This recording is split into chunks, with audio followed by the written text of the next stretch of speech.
now proceed to read Laudato Si on Care for Our Common Home for 9 hours in 27 voices.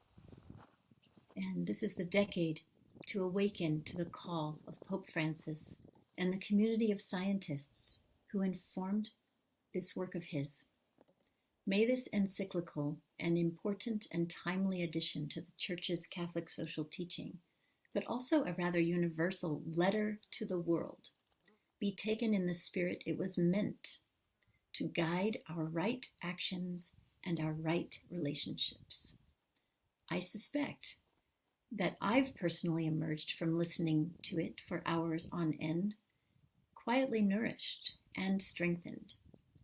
Perhaps this document can help us be still, in good company, with the wise interiority of our beings that knows exactly what to do in peace and in an emergency. So please rest, relax, restore yourself, allow your eyes to wander from the screen, and let yourself listen. I am convinced that now that we know all that has gone wrong, we won't stand for it. I am sure that we will collectively fashion, with our very hands and hearts, a just, kind, equitable, and hospitable world. We have only to act to make the future better. How shall we act? Let's ask Pope Francis. So here's to unquestioningly doing the work that lies ahead, the work that will bring about the collective transformation, the work that will benefit all, and the work that lays ahead for all who hear that call. So Nicole and I will read the first few paragraphs, and then we will be happy to have Owen Lyons step in as our second reader. The encyclical letter Laudato Si of the Holy Father Francis on care for our common home. Laudato Si, mi Signore. Praise be to you, my Lord. In the words of this beautiful canticle, St. Francis of Assisi reminds us that our common home is like a sister with whom we share our life, and a beautiful mother who opens her arms to embrace us. Praise be to you, my Lord, through our sister, Mother, Earth, who sustains and governs us and produces various fruit with colored flowers and herbs. This sister now cries out to us because of the harm we have inflicted on her by our irresponsible use and abuse of the goods with which God has endowed her. We have come to see ourselves as her lords and masters, entitled to plunder her at our will. The violence present in our hearts, wounded by sin, is also reflected in the symptoms of sickness, evident in the soil, in the water, in the air, in all forms of life. This is why the earth herself, burdened and laid waste, is among the most abandoned and maltreated of our poor. She groans in travail. Romans 8:22. We have forgotten that we ourselves are dust of the earth. Genesis 2:7. Our very bodies are made up of her elements. We breathe her air, and we receive life and refreshment from her waters. Nothing in this world is indifferent to us. More than 50 years ago, with the world teetering on the brink of a nuclear crisis, Pope St. John the 23rd wrote an encyclical which not only rejected war, but offered a proposal for peace. He addressed his message, Pacem in Terris, to the entire Catholic world, and indeed to all men and women of goodwill. Now, faced as we are with global environmental deterioration, I wish to address every person living on this planet. In my apostolic exhortation, Evangelii Gaudium, I wrote to all the members of the Church with the aim of encouraging ongoing missionary renewal. In this encyclical, I would like to enter into dialogue with all people about our common home. In 1971, 8 years after Pacem in Terris, Blessed Pope Paul VI referred to the ecological concern as a tragic consequence of unchecked human activity. He states, due to all ill-considered exploitation of nature, humanity runs the risk of destroying it and becoming in turn a victim of this degradation. He spoke in similar terms to the Food and Agricultural Organization of the United Nations about the potential for an ecological catastrophe under the effective explosion of industrial civilization, and stressed the urgent need for a radical change in the conduct of humanity, inasmuch as the most extraordinary scientific advances, the most amazing technical abilities, the most astonishing economic growth, unless they are accompanied by authentic social and moral progress, will definitely turn against man. Saint John Paul II became increasingly concerned about this issue. In his first encyclical, he warned that human beings frequently seem to see no other meaning in their natural environment than what serves for immediate use and consumption. Subsequently, he would call for a global ecological conversion. At the same time, he noted that little effort had been made to safeguard the moral conditions for an authentic human ecology. The destruction of the human environment is extremely serious, not only because God has entrusted the world to us men and women, but because human life is itself a gift which must be defended from various forms of debasement. Every effort to protect and improve our world entails profound changes in lifestyles, models of production and consumption, and the established structures of power which today govern societies. Authentic human development has a moral character. It presumes full respect for the human person, but it must also be concerned for the world around us and take into account the nature of each being and of its mutual connection in an ordered system. Accordingly, our human ability to transform reality must proceed in line with God's original gift of all that is. My predecessor, Benedict XVI, likewise proposed eliminating the structural causes of the dysfunctions of the world economy and correcting models of growth which have proved incapable of ensuring respect for the environment.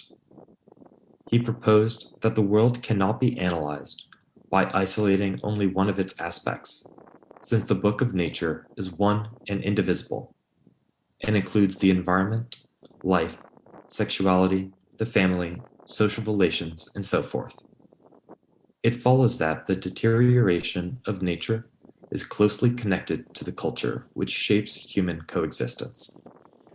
Pope Benedict asked us to recognize that the natural environment has been gravely damaged by our irresponsible behavior. The social environment has also suffered damage. Both are ultimately due to the same evil, the notion that there are no indisputable truths to guide our lives, and hence human freedom is limitless. We have forgotten that, quote, man is not only a freedom that he creates for himself. Man does not create himself. He is spirit and will, but also nature. With paternal concern, Benedict urged us to realize that creation is harmed, where we ourselves have the final word, where everything is simply our property and we use it for ourselves alone. The misuse of creation begins when we no longer recognize any higher instance than ourselves, when we see nothing else but ourselves. United by the same concern. These statements of the popes echo the reflections of numerous scientists, philosophers, theologians, and civic groups, all of which have enriched the Church's thinking on these questions.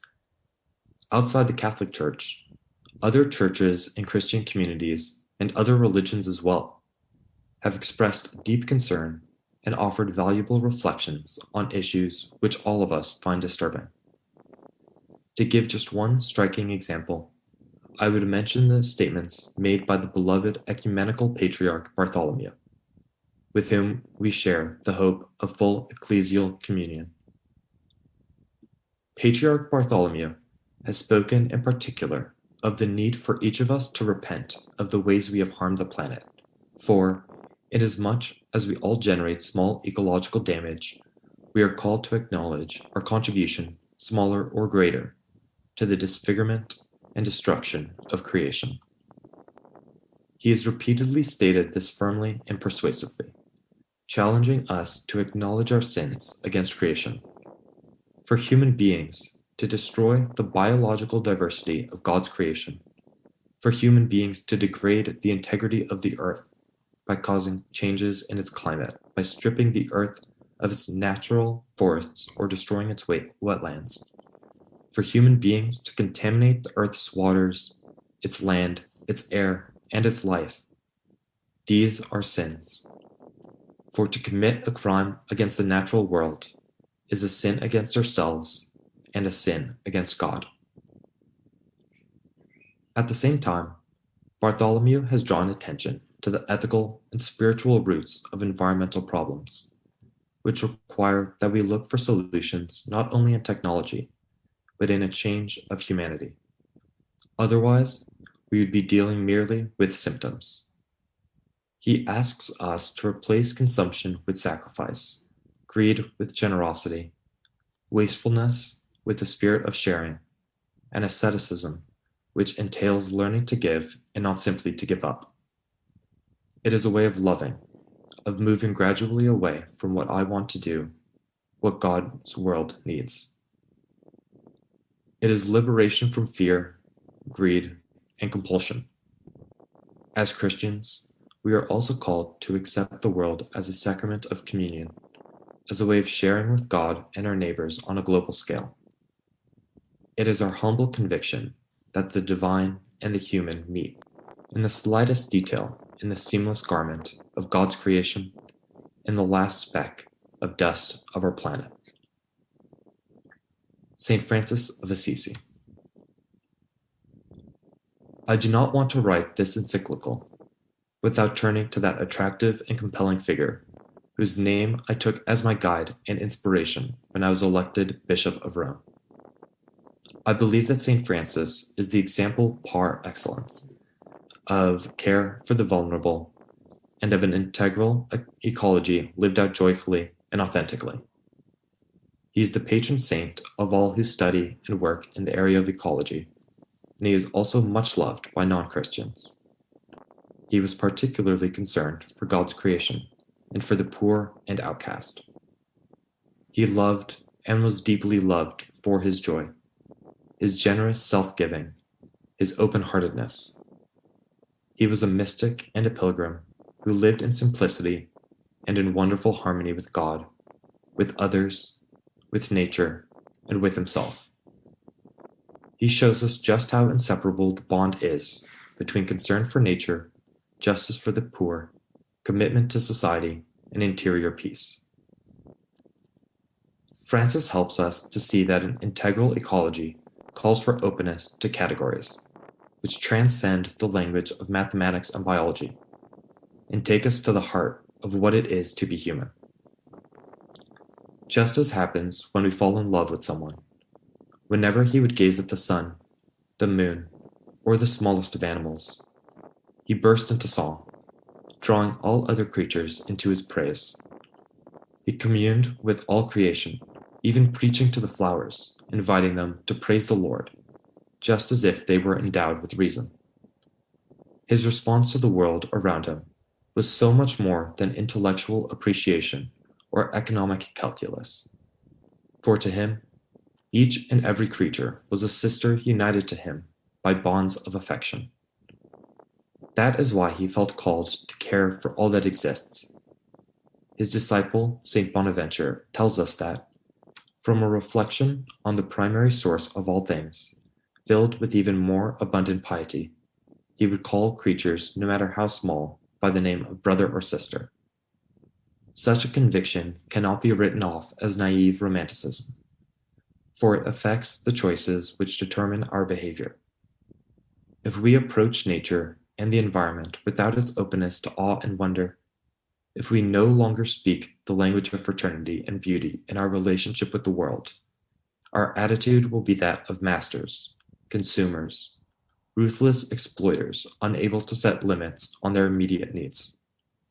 By contrast, if we feel intimately united with all that exists, then sobriety and care will well up spontaneously. The poverty and austerity of St. Francis were no mere veneer of asceticism, but something much more radical, a refusal to turn reality into an object, simply to be used and controlled.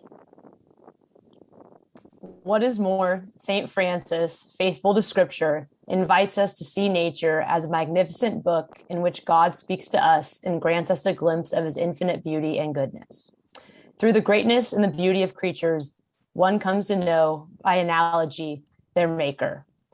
Indeed, his eternal power and divinity have been made known through his work since the creation of the world.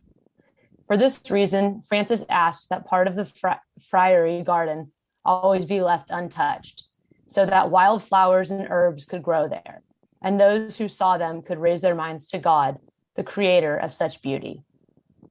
Rather than a problem to be solved, the world is a joyful mystery to be contemplated with gladness and praise. My appeal. The urgent challenge to protect our common home includes the concern to bring the whole human family together to seek a sustainable and integral development, for we know that things can change. The Creator does not abandon us. He never forsakes his loving plan or repents of having created us. Humanity still has the ability to work together in building our common home. Here, I want to recognize and encourage and thank all those striving in countless ways to guarantee the protection of the home which we share. Particular appreciation is owed to those who tirelessly seek to resolve the tragic effects of environmental degradation on the lives of the world's poorest. Young people demand change. They wonder how anyone can claim to be building a better future without thinking of the environmental crisis and the sufferings of the excluded. I urgently appeal then for a new dialogue about how we are shaping the future of our planet. We need a conversation which includes everyone, since the environmental challenge we are undergoing and its human roots concern and affect us all. The worldwide ecological movement has already made considerable progress and led to the establishment of numerous organizations committed to raising awareness of these challenges. Regrettably, many efforts to seek concrete solutions to the environmental crisis have proved ineffective, not only because of powerful opposition, but also because of a more general lack of interest. Obstructionist attitudes, even on the part of believers, can range from denial of the problem to indifference, nonchalant resignation, or blind confidence in technical solutions. We require a new and universal solidarity. As the bishops of Southern Africa have stated, everyone's talents and involvement are needed to redress the damage caused by human abuse of God's creation.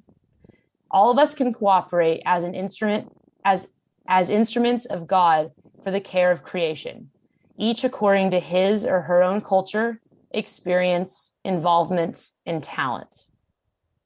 It is my hope that this encyclical letter, which is now added to the body of the Church's social teaching, can help us to acknowledge the appeal, immensity, and urgency of the challenge we face. I will begin by briefly reviewing several aspects of the present ecological crisis with the aim of drawing on the results of the best scientific research available today, letting them touch us deeply and provide a concrete foundation for the ethical and spiritual itinerary that follows. I will then consider some principles drawn from the Judeo-Christian tradition, which can render our commitment to the environment more coherent. I will then attempt to get to the roots of the present situation, so as to consider not only in its symptoms, but also its deepest causes. This will help to provide an approach to ecology which respects our unique place as human beings in this world and our relationships to our surroundings. In light of this reflection, I will advance some broader proposals for dialogue and action, which would involve each of us as individuals and also affect international policy. Finally, convinced as I am that change is impossible without motivation and a process of education, I will offer some inspired guidelines for human development to be found in the treasure of Christian spiritual experience. Although each chapter will have its own subject and specific approach, it will also take up and re-examine important questions previously dealt with.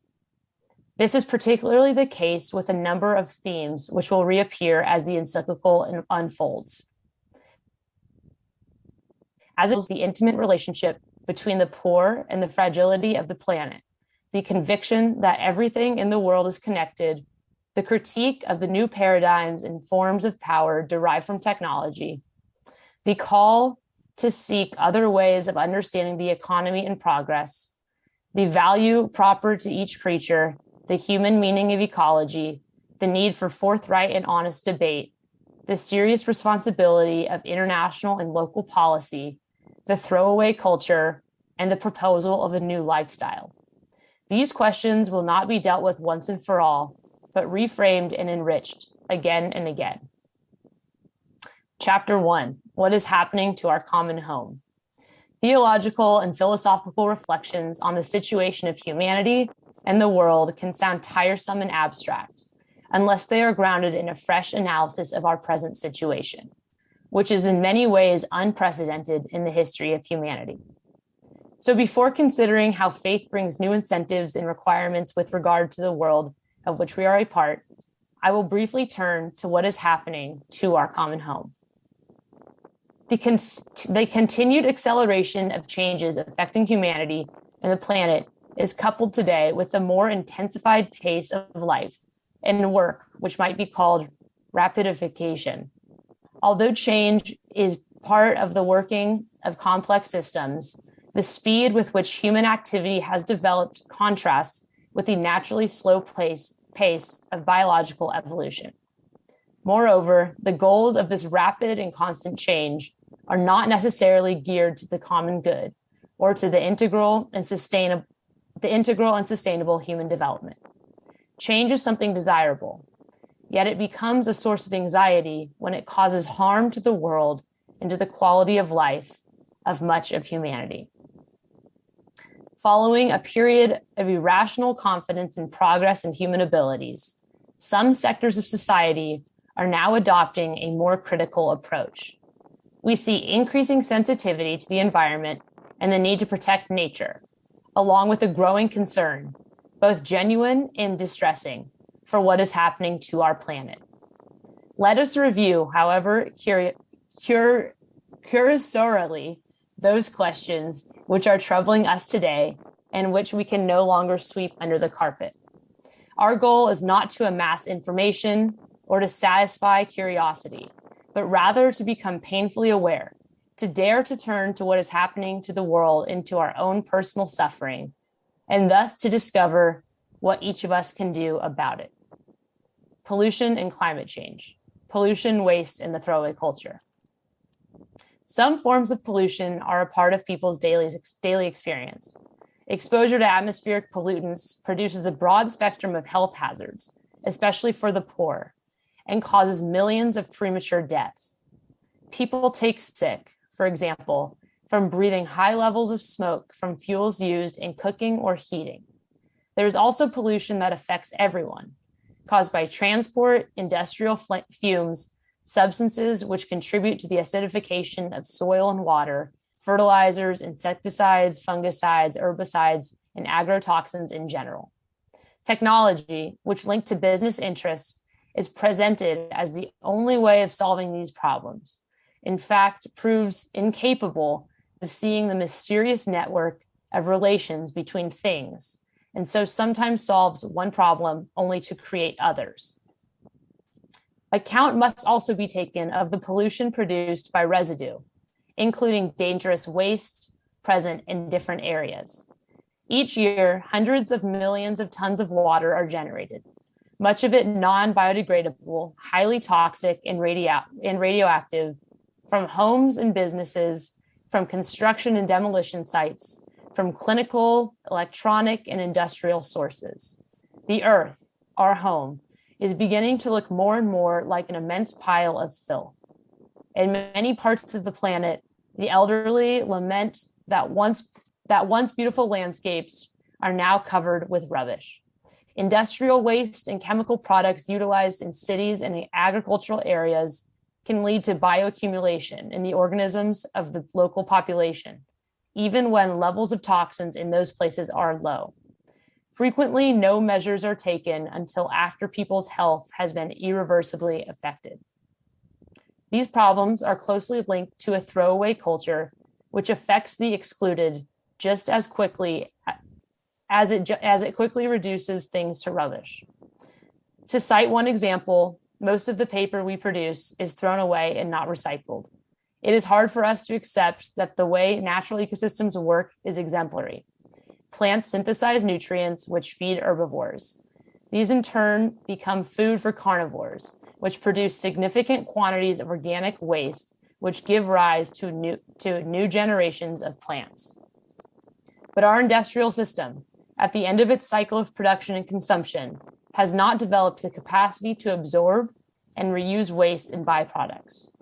We have not yet managed to adopt a circular model of production capable of preserving resources for present and future generations, while limiting as much as possible the use of non-renewable resources, moderating their consumption, maximizing their efficient use, reusing and recycling them.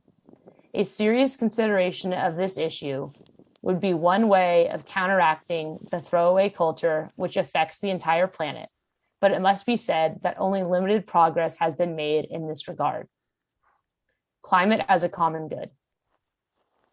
The climate is a common good, belonging to all and meant for all. At the global level, it is a complex system linked to many of the essential conditions for human life. A very solid scientific consensus indicates that we are presently witnessing a disturbing warming of the climatic system. In recent decades, this warming has been accompanied by a constant rise in the sea level, and it would appear by an increase of extreme weather events, even if a scientifically determinable cause cannot be assigned to each particular phenomenon. Humanity is called to recognize the need for changes of lifestyle, production, and consumption in order to combat this warming, or at least the human causes which produce or aggravate it. It is true that there are other factors, such as volcanic activity, variations in the Earth's orbit and axis, the solar cycle. Yet, a number of scientific studies indicate that most global warming in recent decades is due to the great concentration of greenhouse gases, carbon dioxide, methane, nitrogen oxides, and others, released mainly as a result of human activity. As these gases build up in the atmosphere, they hamper the escape of heat produced by sunlight at the Earth's surface. The problem is aggravated by a model of development based on the intensive use of fossil fuels, which is at the heart of the worldwide energy system. Another determining factor has been an increase in changed uses of the soil, principally deforestation for agricultural purposes. Warming has effects on the carbon cycle. It creates a vicious cycle which aggravates the situation even more, affecting the availability of essential resources like drinking water, energy, and agricultural production in warmer regions, and leading to the extinction of the part of the planet's biodiversity. The melting in the polar ice caps and in the high altitude plains can lead to the dangerous release of methane gas, while the decomposition of frozen organic materials can further increase the emission of carbon dioxide. Things are made worse by the loss of tropical forests, which could otherwise help to mitigate climate change.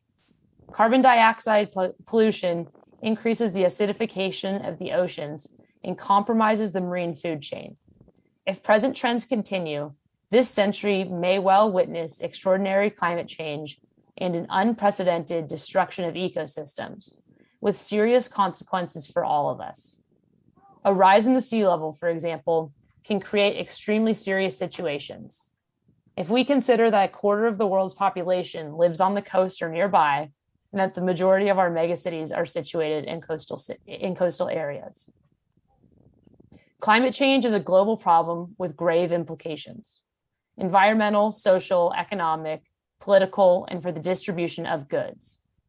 It presents one of the principal challenges facing humanity in our day. Its worst impact will probably be felt by developing countries in coming decades. Many of the poor live in areas particularly affected by phenomena related to warming, and their means of subsistence are largely dependent on natural reserves and ecosystemic services such as agriculture, fishing, and forestry. They have no other financial activities or resources which can enable them to adapt to climate change or to face natural disasters, and their access to social services and protection is very limited. For example, changes in climate to which animals and plants cannot adapt lead them to migrate. This in turn affects the livelihood of the poor, who are then forced to leave their homes with great uncertainty for their future and that of their children. There has been a tragic rise in the number of migrants seeking to flee from the growing poverty caused by environmental degradation. They are not recognized by international conventions as refugees. They bear the loss of the lives they have left behind without enjoying any legal protection whatsoever. Sadly, there is widespread indifference to such suffering, which is even now taking place throughout our world.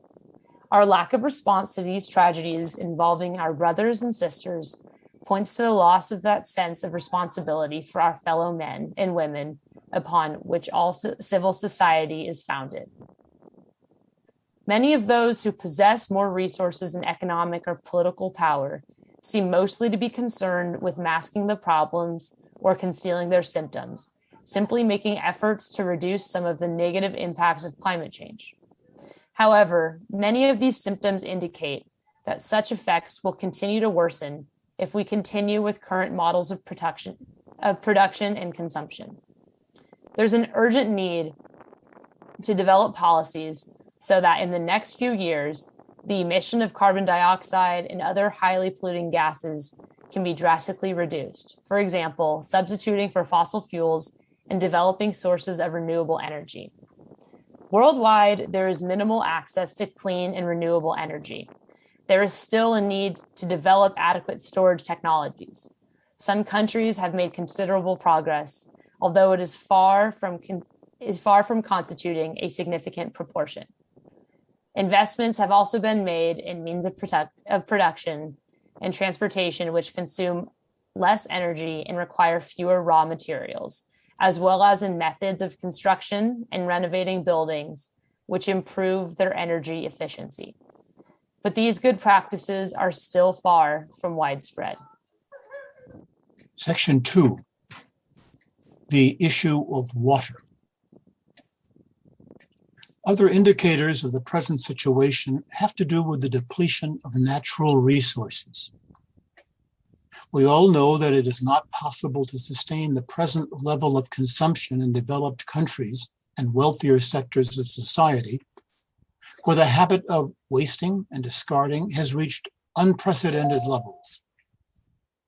The exploitation of the planet has already exceeded acceptable limits, and we still have not solved the problem of poverty. Fresh drinking water is an issue of primary importance, since it is indispensable for human life and for supporting terrestrial and aquatic ecosystems. Sources of fresh water are necessary for healthcare, agriculture, and industry. Water supplies used to be relatively constant, but now in many places demand exceeds the sustainable supply, with dramatic consequences in the short and long term. Large cities dependent on significant supplies of water have experienced periods of shortage, and at critical moments, they have not always been administered with sufficient oversight and impartiality. Water poverty especially affects Africa, where large sectors of the population have no access to safe drinking water, or experience droughts which impede agricultural production. Some countries have areas rich in water, while others endure drastic scarcity. One particular serious problem is the quality of water available to the poor. Every day, unsafe water results in many deaths and the spread of water-related diseases, including those caused by microorganisms and chemical substances. Dysentery and cholera, linked to inadequate hygiene and water supplies, are a significant cause of suffering and of infant mortality. Underground water sources in many places are threatened by the pollution produced in certain mining, farming, and industrial activities, especially in countries lacking adequate regulation or controls. It is not only a question of industrial waste. Detergents and chemical products, commonly used in many places of the world, continue to pour into our rivers, lakes, and seas. Even as the quality of available water is constantly diminishing, in some places there is a growing tendency, despite its scarcity, to privatize this resource, turning it into a commodity subject to the laws of the market. Yet, access to safe, drinkable water is a basic and universal human right, since it is essential to human survival, and as such, is a condition for the exercise of other human rights. Our world has a grave social debt towards the poor who lack access to drinking water, because they are denied the right to a life consistent with their inalienable dignity. This debt can be paid partly by an increase in funding to provide clean water and sanitary services among the poor. But water continues to be wasted, not only in the developed world, but also in developing countries which possess it in abundance. This shows that the problem of water is an educational and cultural issue, since there is little awareness of the seriousness of such behavior within a context of great inequality. Greater scarcity of water will lead to an increase in the cost of food and the various products which depend on its use. Some studies warn that an acute water shortage may occur within a few decades unless urgent action is taken. The environmental repercussions could affect billions of people. It is also conceivable that the control of water by large multinational businesses may become a major source of conflict in this century. Section 3, loss of biodiversity. The Earth's resources are also being plundered because of short-sighted approaches to the economy, commerce, and production. The loss of forests and woodlands entails the loss of species, which may constitute extremely important resources in the future, not only for food, but also for curing disease and other uses. Different species contain genes, which could be key resources in years ahead for meeting human needs and regulating environmental problems. It is not enough, however, to think of different species merely as potential resources to be exploited, while overlooking the fact that they have value in themselves. Each year sees the disappearance of thousands of plant and animal species, which we will never know, which our children will never see, because they have been lost forever. The great majority become extinct for reasons related to human activity. Because of us, thousands of species will no longer give glory to God by their very existence, nor convey their message to us. We have no such right. It may well disturb us to learn of the extinction of mammals or birds, since they are more visible. But the good functioning of ecosystems also requires fungi, algae, worms, insects, reptiles, and an innumerable variety of microorganisms. Some less numerous species, although generally unseen, nonetheless play a critical role in maintaining the equilibrium of a particular place. Human beings must intervene when a geosystem reaches a critical state. But nowadays, such intervention in nature has become more and more frequent. As a consequence, serious problems arise, leading to further interventions. Human activity becomes ubiquitous, with all the risks which this entails. Often a vicious circle results, as human intervention to resolve a problem further aggravates the situation. For example, many birds and insects which disappear due to synthetic agrotoxins are helpful for agriculture. Their disappearance will have to be compensated for by yet other techniques, which may well prove harmful. We must be grateful for the praiseworthy efforts being made by scientists and engineers dedicated to finding solutions to man-made problems.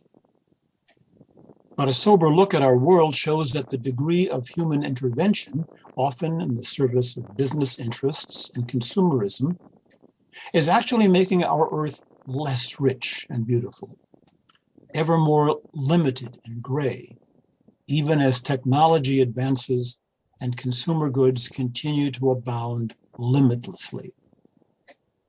We seem to think that we can substitute an irreplaceable and irretrievable beauty with something which we have created ourselves. In assessing the environmental impact of any project, concern is usually shown for its effects on soil, water, and air. Yet few careful studies are made of its impact on biodiversity, as if the loss of species or animals and plants groups were of little importance.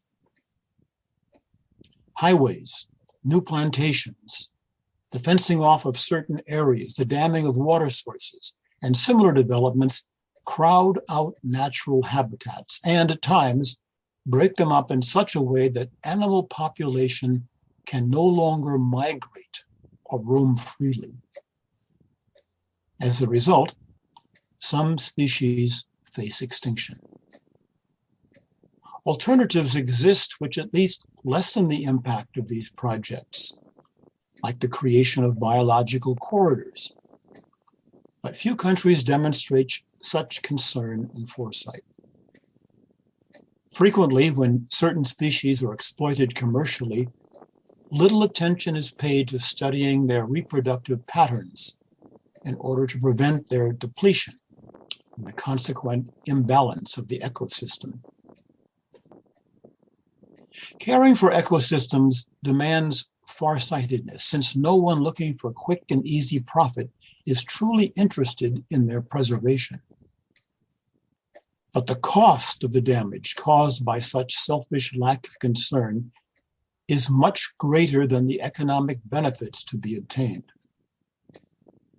Where certain species are destroyed or seriously harmed, the values involved are incalculable. we can be silent witnesses to terrible injustices if we think that we can obtain significant benefits by making the rest of humanity, present and future, pay the extremely high costs of environmental deterioration. Some countries have made significant progress in establishing sanctuaries on land and in the oceans where any human intervention is prohibited, which might modify their features or alter their original structures. In the production of biodiversity, specialists insist on the need for particular attention to be shown to areas richer both in the number of species and in endemic, rare, or less protected species. Certain places need greater protection because of their immense importance for the global ecosystem, or because they represent important water reserves and thus safeguard other forms of life.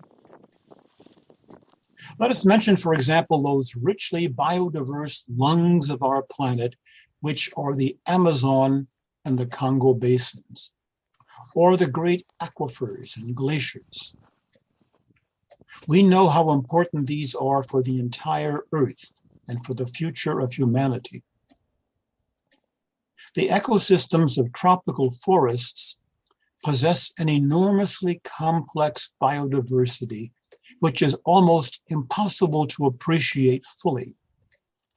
Yet when these forests are burned down or leveled for purposes of cultivation, within the space of a few years, countless species are lost, and the areas frequently become arid wastelands. A delicate balance has to be maintained when speaking about these places, for we cannot overlook the huge global economic interests which, under the guise of protecting them, can undermine the sovereignty of individual nations. In fact, there are proposals to internationalize the Amazon, which only serve the economic interests of transnational corporations. We cannot fail to praise the commitment of international agencies and civil society organizations which draw public attention to these issues and offer critical cooperation, employing legitimate means of pressure to ensure that each government carries out its proper and inalienable responsibility to preserve its country's environment and natural resources without capitulating to spurious local or international interests. The replacement of virgin forest with plantations of trees, usually monocultures, is rarely adequately analyzed. Yet this can seriously compromise a biodiversity which the new species being introduced does not accommodate. Similarly, wetlands converted into cultivated land lose the enormous biodiversity which they formerly hosted. In some coastal areas, the disappearance of ecosystems sustained by mangrove swamps is a source of serious concern. Oceans not only contain the bulk of our planet's water supply, but also most of the immense variety of living creatures, many of them still unknown to us and threatened for various reasons. What is more, marine life in rivers, lakes, seas, and oceans, which feeds a great part of the world's population, is affected by uncontrolled fishing, leading to a drastic depletion of certain species. Selective forms of fishing, which discard much of what they collect, continue unabated. Particularly threatened are marine organisms which we tend to overlook, like some forms of plankton. They represent a significant element in the ocean food chain, and species used for our food ultimately depend on them. In tropical and subtropical seas, we find coral reefs comparable to the great forests on dry land, for they shelter approximately 1 million species, including fish, crabs, mollusks, sponges, and algae. Many of the world's coral reefs are already barren or in a state of constant decline. Who turned the wonderland of the seas into underwater cemeteries bereft of color and life? This phenomenon is due largely to pollution which reaches the sea as the result of deforestation, agricultural monocultures, industrial waste, and destructive fishing methods, especially those using cyanide and dynamite. It is aggravated by the rise in temperature of the oceans. All of this helps us to see that every intervention in nature can have consequences which are not immediately evident, and that certain ways of exploiting resources prove costly in terms of degradation, which ultimately reaches the ocean bed itself. Greater investment needs to be made in research aimed at understanding more fully the functioning of ecosystems and adequately analyzing the different variables associated with any significant modification of the environment. Because all creatures are connected, each must be cherished with love and respect. For all of us as living creatures are dependent on one another. Each area is responsible for the care of this family. This will require undertaking a careful inventory of the species which it hosts, with a view to developing programs and strategies of protection with particular care for safeguarding species heading towards extinction. Part 4, Decline in the Quality of Human Life and the Breakdown of Society.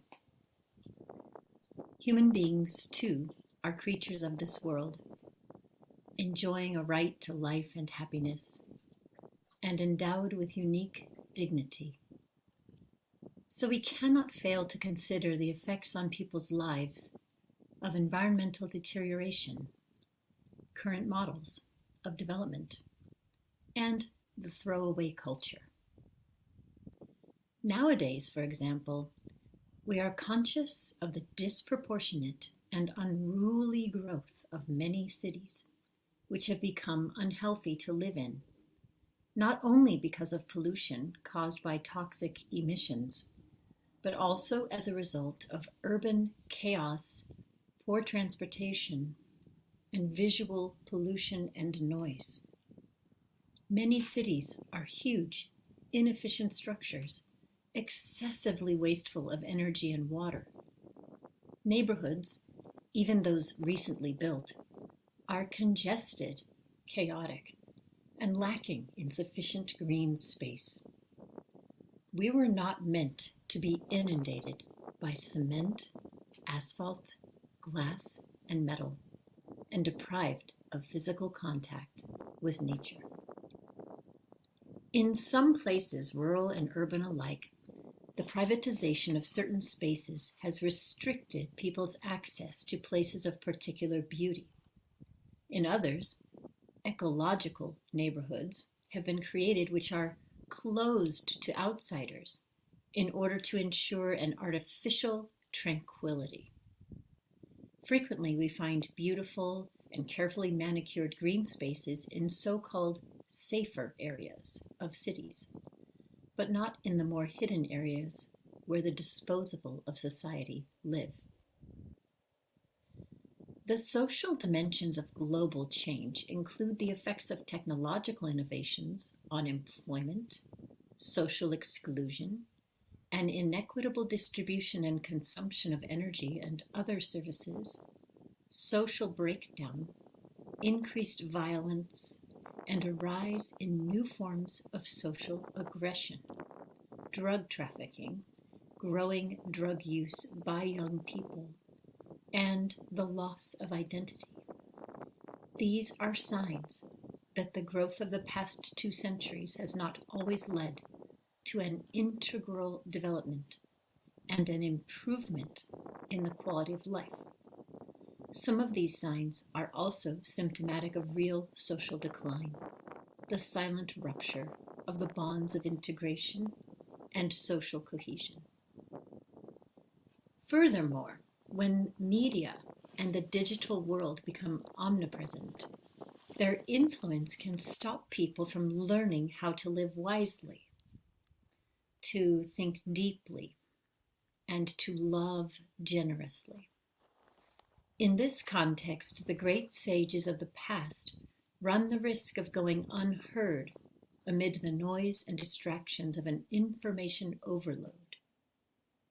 Efforts need to be made to help these media become sources of new cultural progress for humanity and not a threat to our deepest riches. True wisdom, as the fruit of self-examination, dialogue, and generous encounter between groups and persons, is not acquired by a mere accumulation of data, which eventually leads to overload and confusion, a sort of mental pollution.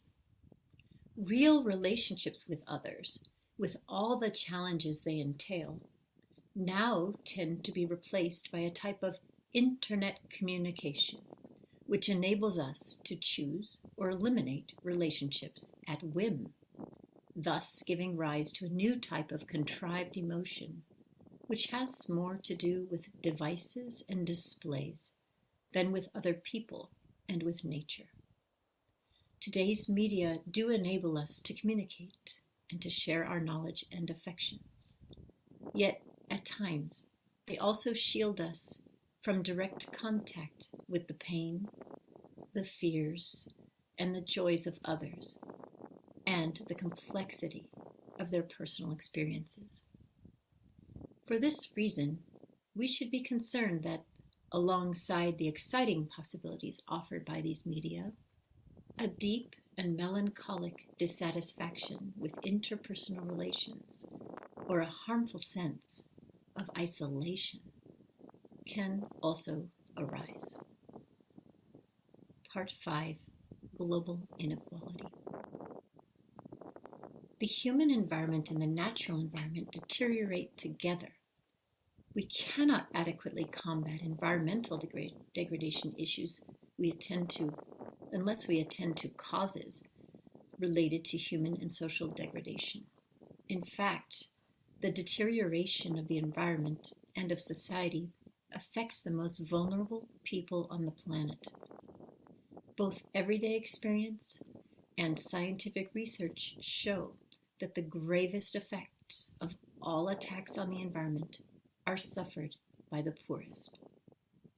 For example, the depletion of fishing reserves especially hurts small fishing communities without the means to replace those resources. Water pollution particularly affects the poor, who cannot buy bottled water. And rises in the sea level mainly affect impoverished coastal populations, who have nowhere else to go. The impact of present imbalances is also seen in the premature death of many of the poor, in conflicts sparked by the shortage of resources, and in any number of other problems which are insufficiently represented on global agendas.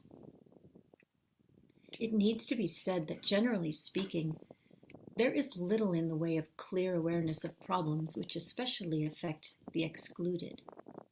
Yet, they are the majority of the planet's population, billions of people. These days, they are mentioned in international, political, and economic discussions, but one often has the impression that their problems are brought up as an afterthought, a question which gets added almost out of duty or in a tangential way, if not treated merely as collateral damage. Indeed, when all is said and done, they frequently remain at the bottom of the pile. This is due partly to the fact that many professionals, opinion makers, communications media, and centers of power, being located in affluent urban areas, are far removed from the poor, with little direct contact with their problems. They live and reason from the comfortable position of a high level of development and a quality of life well beyond the reach of the majority of the world's population. This lack of physical contact and encounter, encouraged at times by the disintegration of our cities, can lead to a numbing of conscience and to tendentious analysis which neglects part of reality. At times, this attitude exists side by side with a, quote, green rhetoric. Today, however, we have to realize that a true ecological approach always becomes a social approach. It must integrate questions of justice in debates on the environment so as to hear both the cry of the earth and the cry of the poor. Instead of resolving the problems of the poor and thinking how the world can be different, some can only propose a reduction in the birth rate. At times, developing countries face forms of international pressure which make economic assistance contingent on certain policies of reproductive health. Yet, while it is true that an unequal distribution of the population and of available resources creates obstacles to development and a sustainable use of the environment, it must nonetheless be recognized that demographic growth is fully compatible with an integral and shared development. To blame population growth instead of extreme and selective consumerism on the part of some is one way of refusing to face the issues. It is an attempt to legitimize the present model of distribution, where a minority believes that it has the right to consume in a way which can never be universalized, since the planet could not even contain the waste products of such consumption. Besides, we know that approximately a third of all food produced is discarded, and whenever food is thrown out, it is as if it were stolen from the table of the poor. Still, attention needs to be paid to imbalances in population density on both national and global levels, since a rise in consumption would lead to complex regional situations as a result of the interplay between problems linked to environmental pollution, transport, waste treatment, loss of resources, and quality of life. Inequity affects not only individuals but entire countries. It compels us to consider an ethics of international relations. A true ecological debt exists, particularly between the global north and south, connected to commercial imbalances with effects on the environment and the disproportionate use of natural resources by certain countries over long periods of time. The export of raw materials to satisfy markets in the industrialized north has caused harm locally, as, for example, in mercury pollution in gold mining or sulfur dioxide pollution in copper mining. There is a pressing need to calculate the use of environmental space throughout the world for depositing gas residues, which have been accumulating for 2 centuries and have created a situation which currently affects all the countries of the world. The warming caused by huge consumption on the part of some rich countries has repercussions on the poorest areas of the world, especially Africa, where a rise in temperature together with drought has proved devastating for farming. There is also the damage caused by the export of solid waste and toxic liquids to developing countries, and by the pollution produced by companies which operate in less developed countries in ways they could never do at home, in the countries in which they raise their capital. We note that often the businesses which operate this way are multinationals.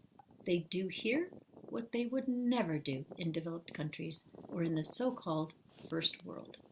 Generally, after ceasing their activity and withdrawing, they leave behind great human and environmental liabilities, such as unemployment, abandoned towns, the depletion of natural reserves, deforestation, the impoverishment of agriculture and local stock breeding, open pits, riven hills, polluted rivers, and a handful of social works which are no longer sustainable. The foreign debt of poor countries has become a way of controlling them. Yet this is not the case where ecological debt is concerned. In different ways, developing countries, where the most important reserves of the biosphere are found, continue to fuel the development of richer countries at the cost of their own present and future. The land of the southern poor is rich and mostly unpolluted, yet access to ownership of goods and resources for meeting vital needs is inhibited by a system of commercial relations and ownership which is structurally perverse. The developed countries ought to help pay this debt by significantly limiting their consumption of non-renewable energy and by assisting poorer countries to support policies and programs of sustainable development. The poorest areas and countries are less capable of adopting new models for reducing environmental impact because they lack the wherewithal to develop the necessary processes to cover their costs.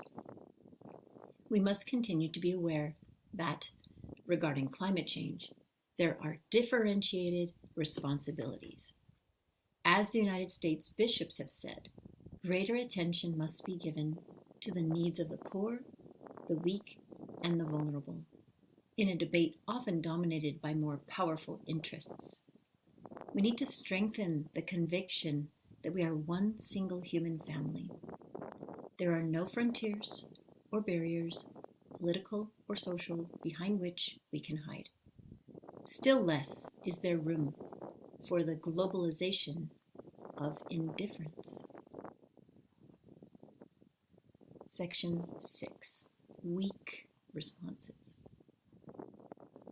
These situations have caused Sister Earth, along with all the abandoned of our world, to cry out, pleading that we take another course. Never have we so hurt and mistreated our common home as we have in the last 200 years. Yet we are called to be instruments of God our Father, so that our planet might be what He desired when He created it, and correspond with His plan for peace, beauty, and fullness. The problem is that we still lack the culture needed to confront this crisis. We lack leadership capable of striking out on new paths and meeting the needs of the present with concern for all and without prejudice towards coming generations. The establishment of a legal framework which can set clear boundaries and ensure the protection of ecosystems has become indispensable. Otherwise, the new power structures based on a techno-economic paradigm may overwhelm not only our politics, but also freedom and justice. It is remarkable how weak international political responses have been. The failure of global summits on the environment make it plain that our politics are subject to technology and finance.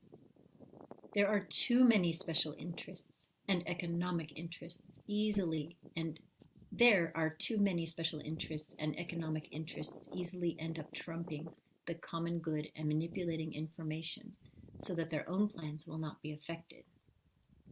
The Aparecida document urges that the interests of economic groups which irrationally demolish sources of life should not prevail in dealing with natural resources.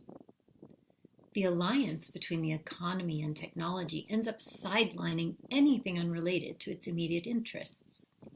Consequently, the most one can expect is superficial rhetoric, sporadic acts of philanthropy, and perfunctory expressions of concern for the environment, whereas any genuine attempt by groups within society to introduce change is viewed as a nuisance based on romantic illusions or an obstacle to be circumvented.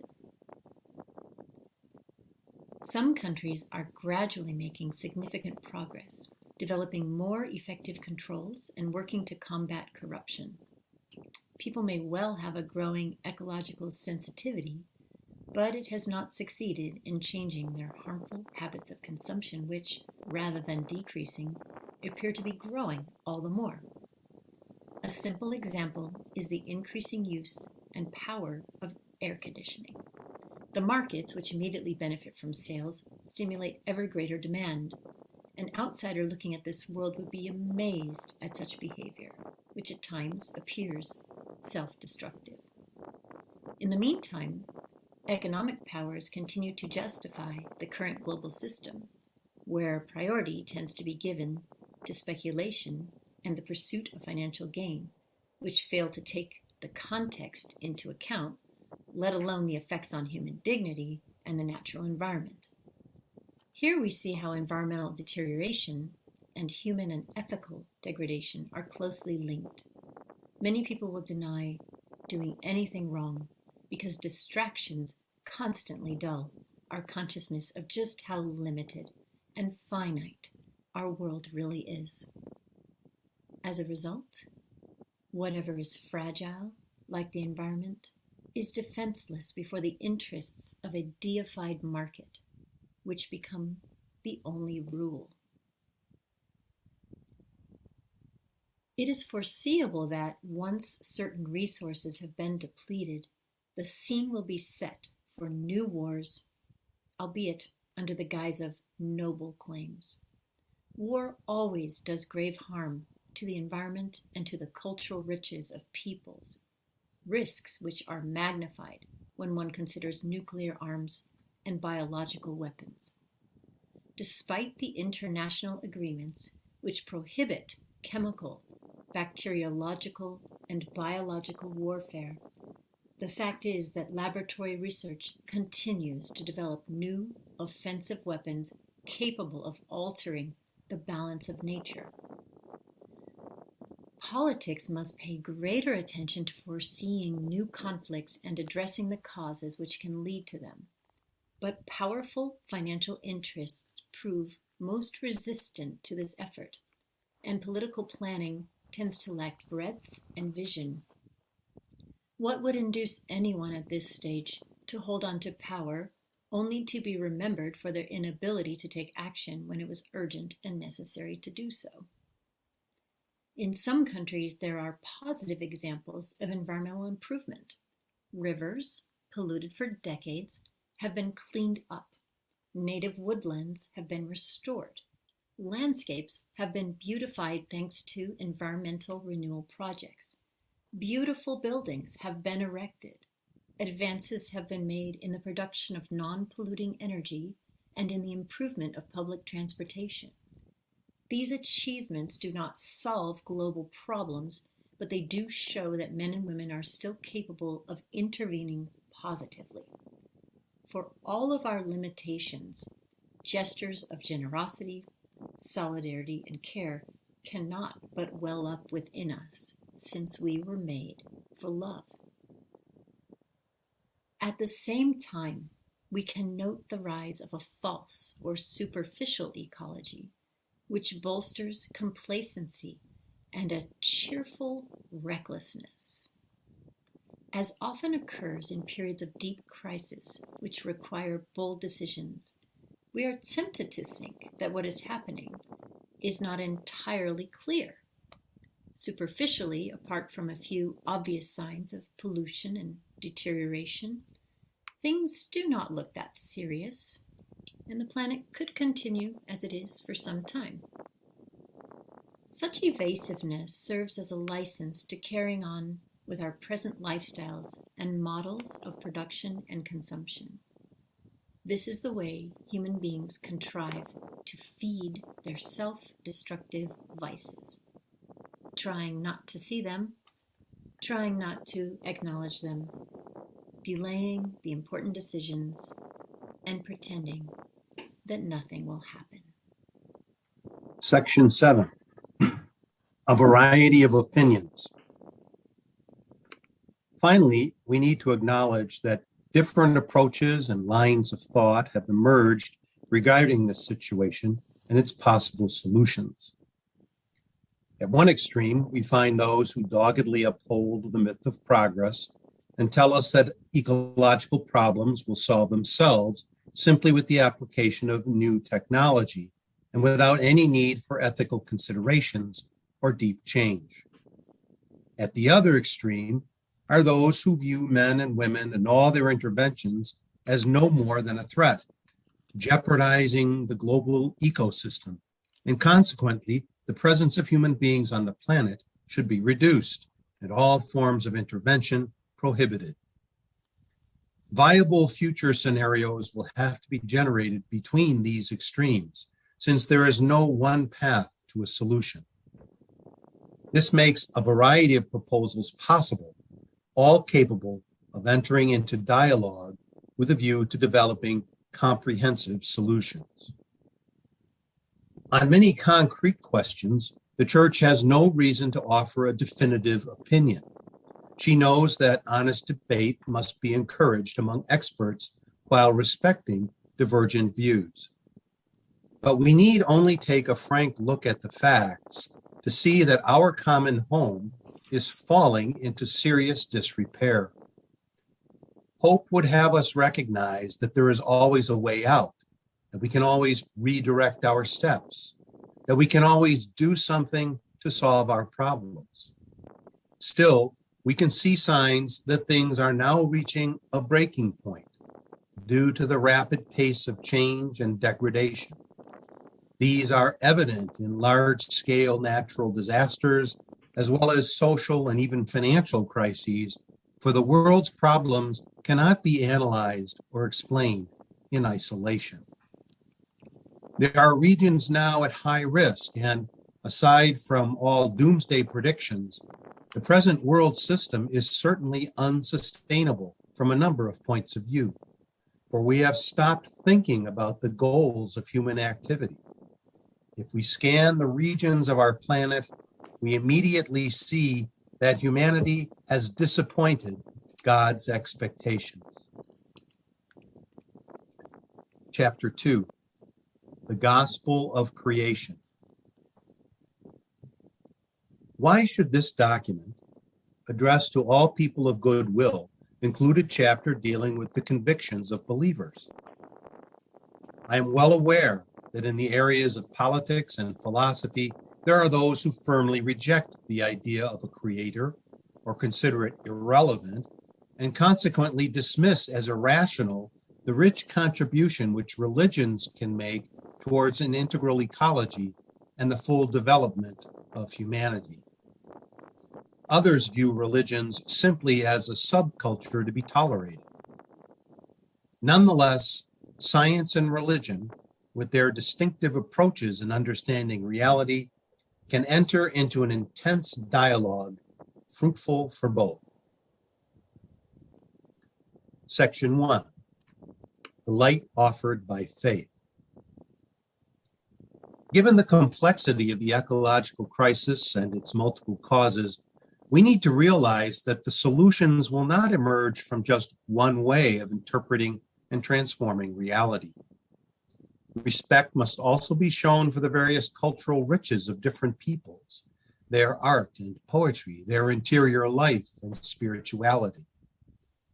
If we are truly concerned to develop an ecology capable of remedying the damage we have done, no branch of the sciences and no form of wisdom can be left out, and that includes religion and the language particular to it. The Catholic Church is open to dialogue with philosophical thought. This has enabled her to produce various syntheses between faith and reason.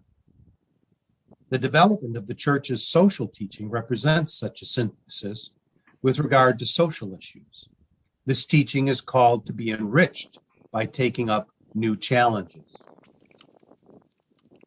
Furthermore, although this encyclical welcomes dialogue with everyone so that together we can seek paths of liberation, I would like from the outset to show how faith convictions can offer Christians, and some other believers as well, ample motivation to care for nature and for the most vulnerable of their brothers and sisters.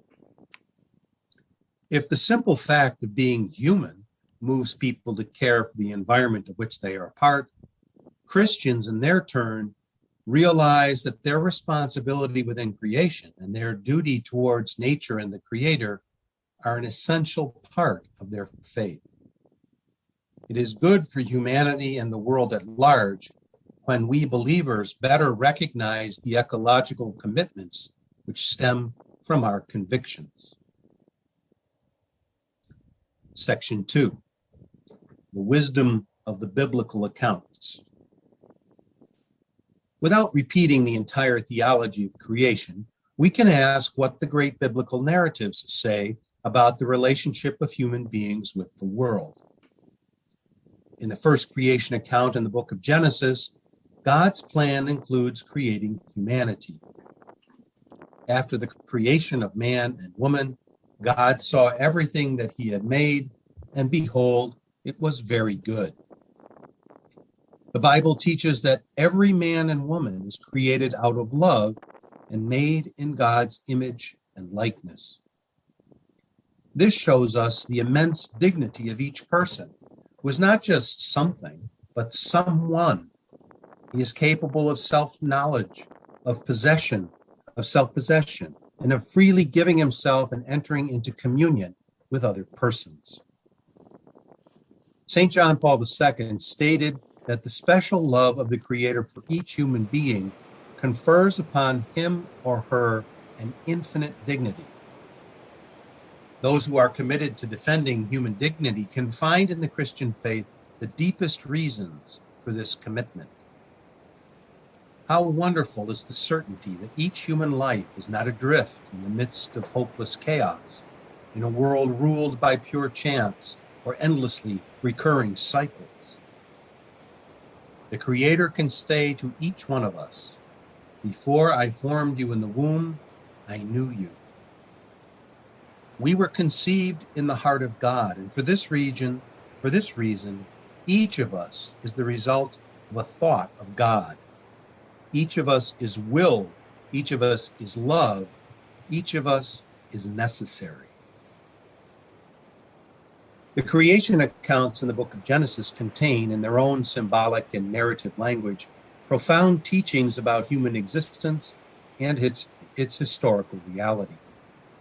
They suggest that human life is grounded in three fundamental and closely intertwined relationships: with God, with our neighbor, and with the earth itself. According to the Bible, these three vital relationships have been broken, both outwardly and within us. This rupture is sin. The harmony between the Creator, humanity, and creation as a whole was disrupted by our presuming to take the place of God and refusing to acknowledge our creaturely limitations. This, in turn, distorted our mandate to have dominion over the earth and to till it and keep it. As a result, the originally harmonious relationship between human beings and nature became conflictual. It is significant that the harmony which St. Francis of Assisi experienced with all creatures was seen as a healing of that rupture. St. Bonaventure held that through universal reconciliation with every creature, St. Francis in some way returned to the state of original innocence. This is a far cry from our situation today, where sin is manifest in all its destructive power, in wars, the various forms of violence and abuse, the abandonment of the most vulnerable, and attacks on nature. We are not God. The earth was here before us, and it has been given to us. This allows us to respond to the charge that Judeo-Christian thinking, on the basis of the Genesis account which grants man dominion over the earth, has encouraged the unbridled exploitation of nature by painting him as domineering and destructive by nature. This is not a correct interpretation of the Bible as understood by the Church. Although it is true that we Christians have at times incorrectly interpreted the Scriptures, nowadays we must forcefully reject the notion that our being created in God's image and given dominion over the earth justifies absolute domination over other creatures. The biblical texts are to be read in their context with an appropriate hermeneutic, recognizing that they tell us to till and keep the garden of the world.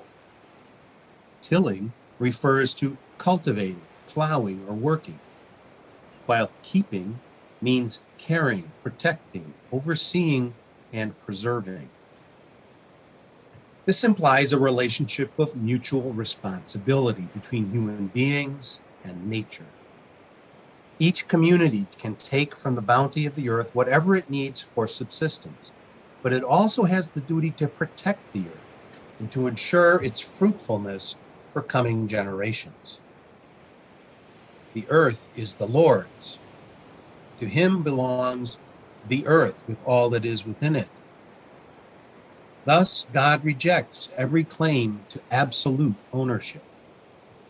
The land shall not be sold in perpetuity, for the land is mine, for you are strangers and sojourners with me. This responsibility for God's earth means that human beings endowed with intelligence must respect the laws of nature and the delicate equilibria existing between the creatures of this world. For he commanded that they were created, and he established them forever and ever. He fixed their bounds, and he set a law which cannot pass away. The laws found in the Bible dwell on relationships, not only among individuals, but also with other living beings. You shall not see your brother's donkey or his ox fallen down by the way and withhold your help. If you chance to come upon a bird's nest in any tree or on the ground with young ones or eggs, and the mother sitting upon the young or upon the eggs, you shall not take the mother with the young. Along these same lines, rest on the seventh day is meant not only for human beings, but also so that your ox and your donkey may have rest. Clearly, the Bible has no place for a tyrannical anthropocentrism, unconcerned for other creatures. Together with our obligation to use the earth's goods responsibly, we are called to recognize that other living beings have a value of their own in God's eyes. By their mere existence, they bless him and give him glory.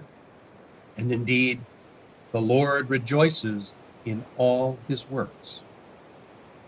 By virtue of our unique dignity and our gift of intelligence, we are called to respect creation and its inherent laws, for the Lord by wisdom founded the earth. In our time, the church does not simply state that other creatures are completely subordinated to the goods of human beings, as if they have no worth in themselves and can be treated as we wish. The German bishops have taught that where other creatures are concerned, we can speak of the priority of being over that of being useful. The Catechism clearly and forcefully criticizes a distorted anthropocentrism. Each creature possesses its own particular goodness and perfection. Each of the various creatures, willed in its own being, reflects in its own way a ray of God's infinite wisdom and goodness.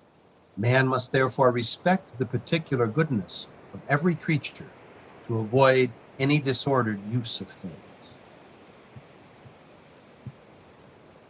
In the story of Cain and Abel, we see how envy led Cain to commit the ultimate injustice against his brother, which in turn ruptured the relationship between Cain and God, and between Cain and the earth from which he was banished. This is seen clearly in the dramatic exchange between God and Cain. God asks, "Where is Abel your brother?" Cain answers that he does not know, and God persists, "What have you done? The voice of your brother's blood is crying to me from the ground, and now you are cursed from the ground." Disregard for the duty to cultivate and maintain a proper relationship with my neighbor, for whose care and custody I am responsible, ruins my relationship with my own self, with others, with God, and with the earth. When all these relationships are neglected, when justice no longer dwells in the land, the Bible tells us that life itself is in danger. We see this in the story of Noah, where God threatens to do away with humanity because of its constant failure to fulfill the requirements of justice and peace. I have determined to make an end of all flesh, for the earth is filled with violence through them. These ancient stories, full of symbolism, bear witness to a conviction which we today share, that everything is interconnected, that genuine care for our own lives and our relationships with nature is inseparable from fraternity, justice, and faithfulness to others.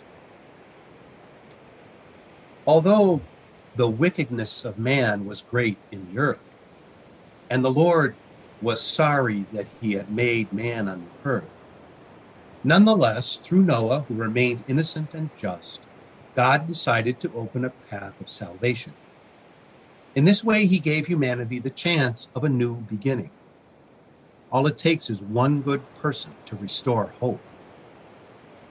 The biblical tradition clearly shows that this renewal entails recovering and respecting the rhythms inscribed in nature by the hand of the Creator.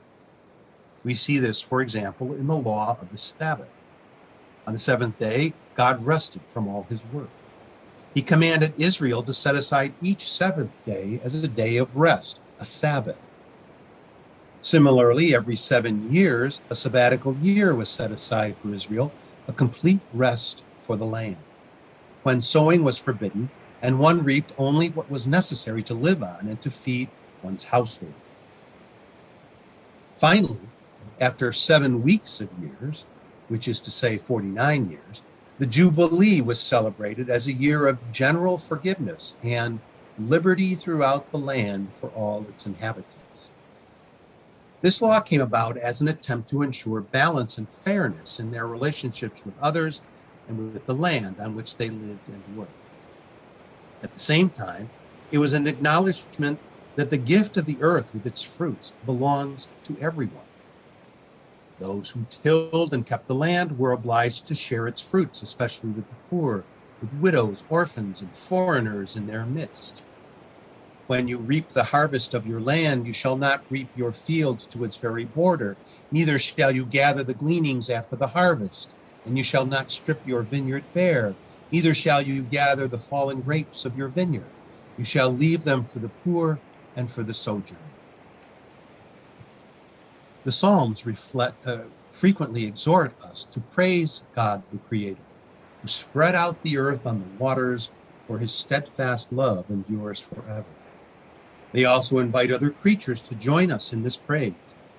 Praise him, sun and moon. Praise him, all you shining stars.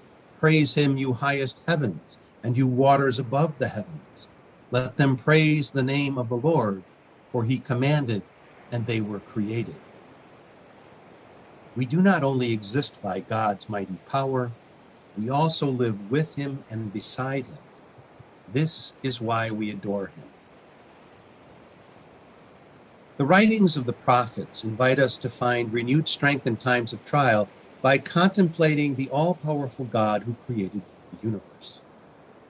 Yet God's infinite power does not lead us to flee his fatherly tenderness, because in him affection and strength are joined. Indeed, all sound spirituality entails both welcoming divine love and adoration, confident in the Lord because of his infinite power. In the Bible, the God who liberates and saves is the same God who created the universe. And these two divine ways of acting are intimately and inseparably connected. Ah, Lord, it is you who made the heavens and the earth by your great power and by your outstretched arm. Nothing is too hard for you. You brought your people Israel out of the land of Egypt with signs and wonders. The Lord is the everlasting God, the creator of the ends of the earth. He does not faint or grow weary. His understanding is unsearchable. He gives power to the faint and strengthens the powerless. The experience of the Babylonian captivity provoked a spiritual crisis, which led to deeper faith in God. Now his creative omnipotence was given pride of place in order to exhort the people to regain their hope in the midst of their wretched predicament. Centuries later, in another age of trial and persecution, when the Roman Empire was seeking to impose absolute dominion, the faithful would once again find consolation and hope in a growing trust in the all-powerful God. Great and wonderful are your deeds, O Lord God the Almighty. Just and true are your ways. The God who created the universe out of nothing can also intervene in this world and overcome every form of evil. Injustice is not invincible. A spirituality which forgets God as all-powerful and creator is not acceptable. That is how we end up worshiping earthly powers, or ourselves usurping the place of God, even to the point of claiming an unlimited right to trample his creation underfoot. The best way to restore men and women to their rightful place, putting an end to their claim to absolute dominion over the earth, is to speak once more of the figure of a father who creates and who alone owns the world. Otherwise, human beings will always try to impose their own laws and interests on reality. The mystery of the universe. For the Jewish Christian tradition, saying creation is more than saying nature, because it has to do with a project of God's love, where each creature has a value and a meaning. Nature is usually understood as a system that is analyzed, understood, and managed. But creation can only be understood as a gift that arises from the open hand of the Father of all, as a reality illuminated by love that summons us to a universal communion. By the word of the Lord, the heavens were made. Psalm 33, verse 6. Thus we are told that the world came from a decision, not from chaos or chance, which makes it even more exalted. There is a free choice expressed in the creative word. The universe did not arise as the result of arbitrary omnipotence, a show of force, or a desire for self-assertion. Creation is of the order of love. God's love is the fundamental motive of everything created. You love all beings and you did not hate anything you did, because if you hated something, you would not have created it. Therefore, each creature is the object of the Father's tenderness who gives it a place in the world. Even the ephemeral life of the most insignificant being is the object of his love. And in those few seconds of existence, he surrounds them with his affection. St. Basil the Great said that the Creator is also goodness without envy. And Dante Alighieri spoke of love that moves the sun and the stars. For this reason, the works created are promoted up to his loving mercy. At the same time, Judeo-Christian thought demystified nature. While admiring it for its splendor and immensity, no longer attributed a divine character to it. In this way, our commitment to her stands out even more. A return to nature cannot be at the cost of the freedom and responsibility of the human being, which is a part of the world, with the duty to cultivate its own capacities to protect it and develop its potentialities. If we recognize the value and the fragility of nature and at the same time the capacities that the Creator gave us. This allows us to end today with the modern myth of material progress without limits. A fragile world with a human being to whom God entrusts its care challenges our intelligence to recognize how we should guide, cultivate, and limit our power. In this universe made up of open systems that communicate with each other, we can discover innumerable forms of relationship and participation. This also leads us to think of the whole as open to the transcendence of God within which it develops. Faith allows us to interpret the meaning and the mysterious beauty of what happens. Human freedom can make its intelligent contribution towards positive evolution, but it can also add new evils, new causes of suffering, and true setbacks. This gives rise to the exciting and dramatic human history, capable of becoming a display of liberation, growth, salvation, and love, or a path of decline and mutual destruction. Therefore, the action of the Church not only tries to remember the duty to care for nature. However, God, who wants us to act with us and count on our cooperation, is also capable of obtaining some good from the evils we do. Because the Holy Spirit possesses an infinite inventiveness proper to the divine mind, which provides to unleash the nuts of human events and even the most complex and impenetrable. He somehow wanted to limit himself by creating a world in need of development, where many things that we consider evils, dangers, or sources of sufferings are actually part of the birth pains that stimulate us to collaborate with the Creator. He is present in the most intimate of everything, without conditioning the autonomy of his creature. And this also gives rise to the legitimate autonomy of earthly realities. That divine presence, which ensures the permanence and development of each being, is the continuation of creative action. The Spirit of God filled the universe with virtualities that allow something new to spring from the very bosom of things.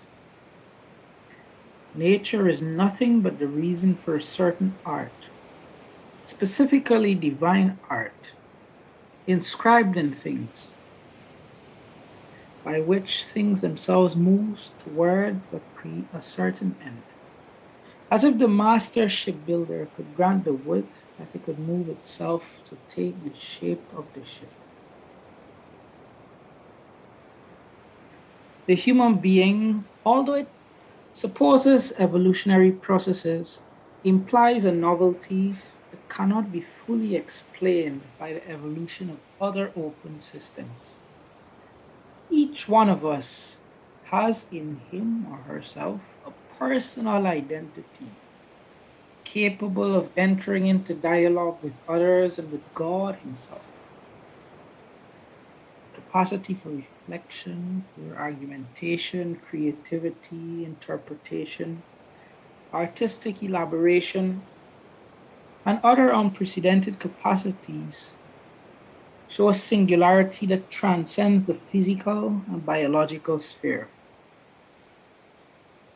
The qualitative novelty implied by the emergence of a personal being within the material universe supposes a direct action of God, a peculiar call to life, and a relationship of a you to another you.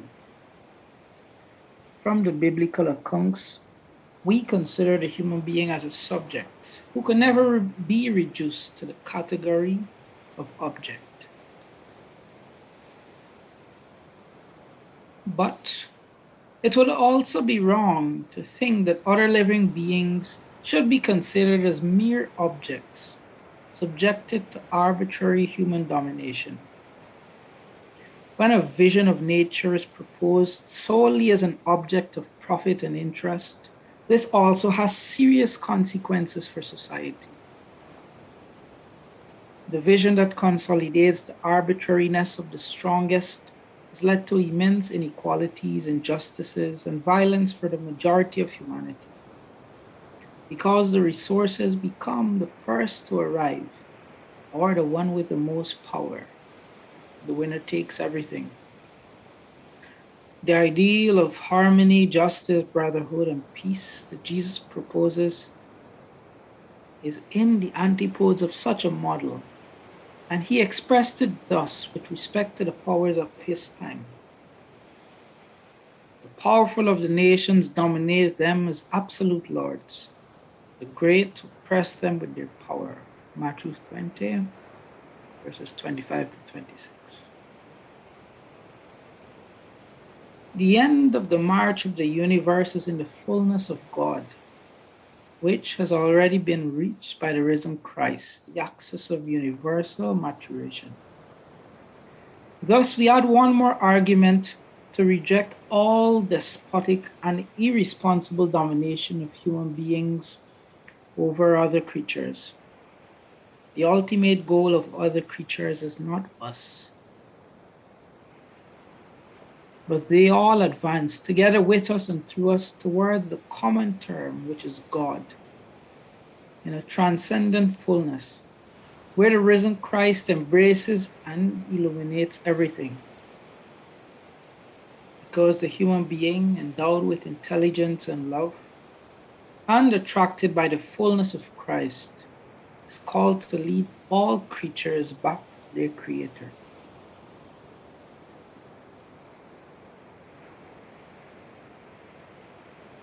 Part 4, the message of each creature and the harmony of everything created. When we insist on saying that the human being is the image of God, this should not lead us to forget that each creature has a function and none is superfluous. The entire material universe is a language of God's love, of his excessive affection for us. The soil, the water, the mountains, everything is God's caress. The history of our own friendship with God always unfolds in a geographical space. It becomes a personal sign. And each of us keeps in our memory places whose memory does us a lot of good. Whoever has grown up in the mountains, or who as a child sat by the stream to drink, or who played in a square in his or her own neighborhood, when they return to those places, feels called to recover their own identity. God has written a beautiful book, whose letters are the multitude of creatures present in the universe. The Canadian bishops well expressed that no creature is left out of this manifestation of God, from the widest panoramas to the most minute form of life. Nature is a continuous source of wonder and fear. She is, moreover, a continuous revelation of the divine. The bishops of Japan, for their part, said something very suggestive. To perceive each creature singing the hymn of its existence is to live joyfully in the love of God and in hope. This contemplation of the created allows us to discover through each thing some teaching that God wants to transmit to us. Because for the believer, to contemplate the created is also to listen to a message, to hear a paradoxical and silent voice. We can say that together with revelation proper, contained in sacred scripture, there is a divine manifestation when the sun shines and when night falls. Paying attention to this manifestation, the human being learns to recognize himself in the relationship with other creatures. I express myself by expressing the world. I explore my own sacredness when trying to decipher that of the world. The whole of the universe, with its many relationships, best shows the inexhaustible wealth of God. St. Thomas Aquinas wisely remarked that the multiplicity and variety come from the intention of the first agent, who wanted that what is lacking in each thing to represent divine goodness should be supplied by others. Because his goodness, it cannot be conveniently represented by a single creature. Therefore, we need to grasp the variety of things in their multiple relationships. And then the importance and meaning of any creature is better understood if it is contemplating the whole of God's project. This is how the Catechism teaches the interdependence of creatures as willed by God. The sun and the moon, the cedar and the little flower, the eagle and the sparrow, the innumerable diversities and inequalities mean that no creature is sufficient for itself, that they do not exist except in dependence on each other, to complement and serve each other. When we become aware of the reflection of God that exists in everything that exists, the heart experiences the desire to adore the Lord for all his creatures, and together with them, as expressed in the precious hymn of St. Francis of Assisi, "Praise be to you, my Lord, with all your creatures, especially brother sun, through whom you give us the day and illuminate us." And it is beautiful and radiant with great splendor. From you, Most High, it carries significance. Praised be to you, my Lord, through sister moon and stars. In heaven you made them clear and precious and beautiful. Praised be to you, my Lord, through brother wind and air, and the cloud and the serene sky, and all weather. Through all of them you give sustenance to your creatures.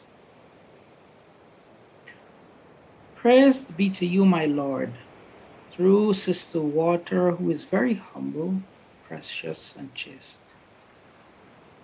Praised be to you, my Lord, through brother fire, through whom you illuminate the night, and it is beautiful and cheerful and vigorous and strong.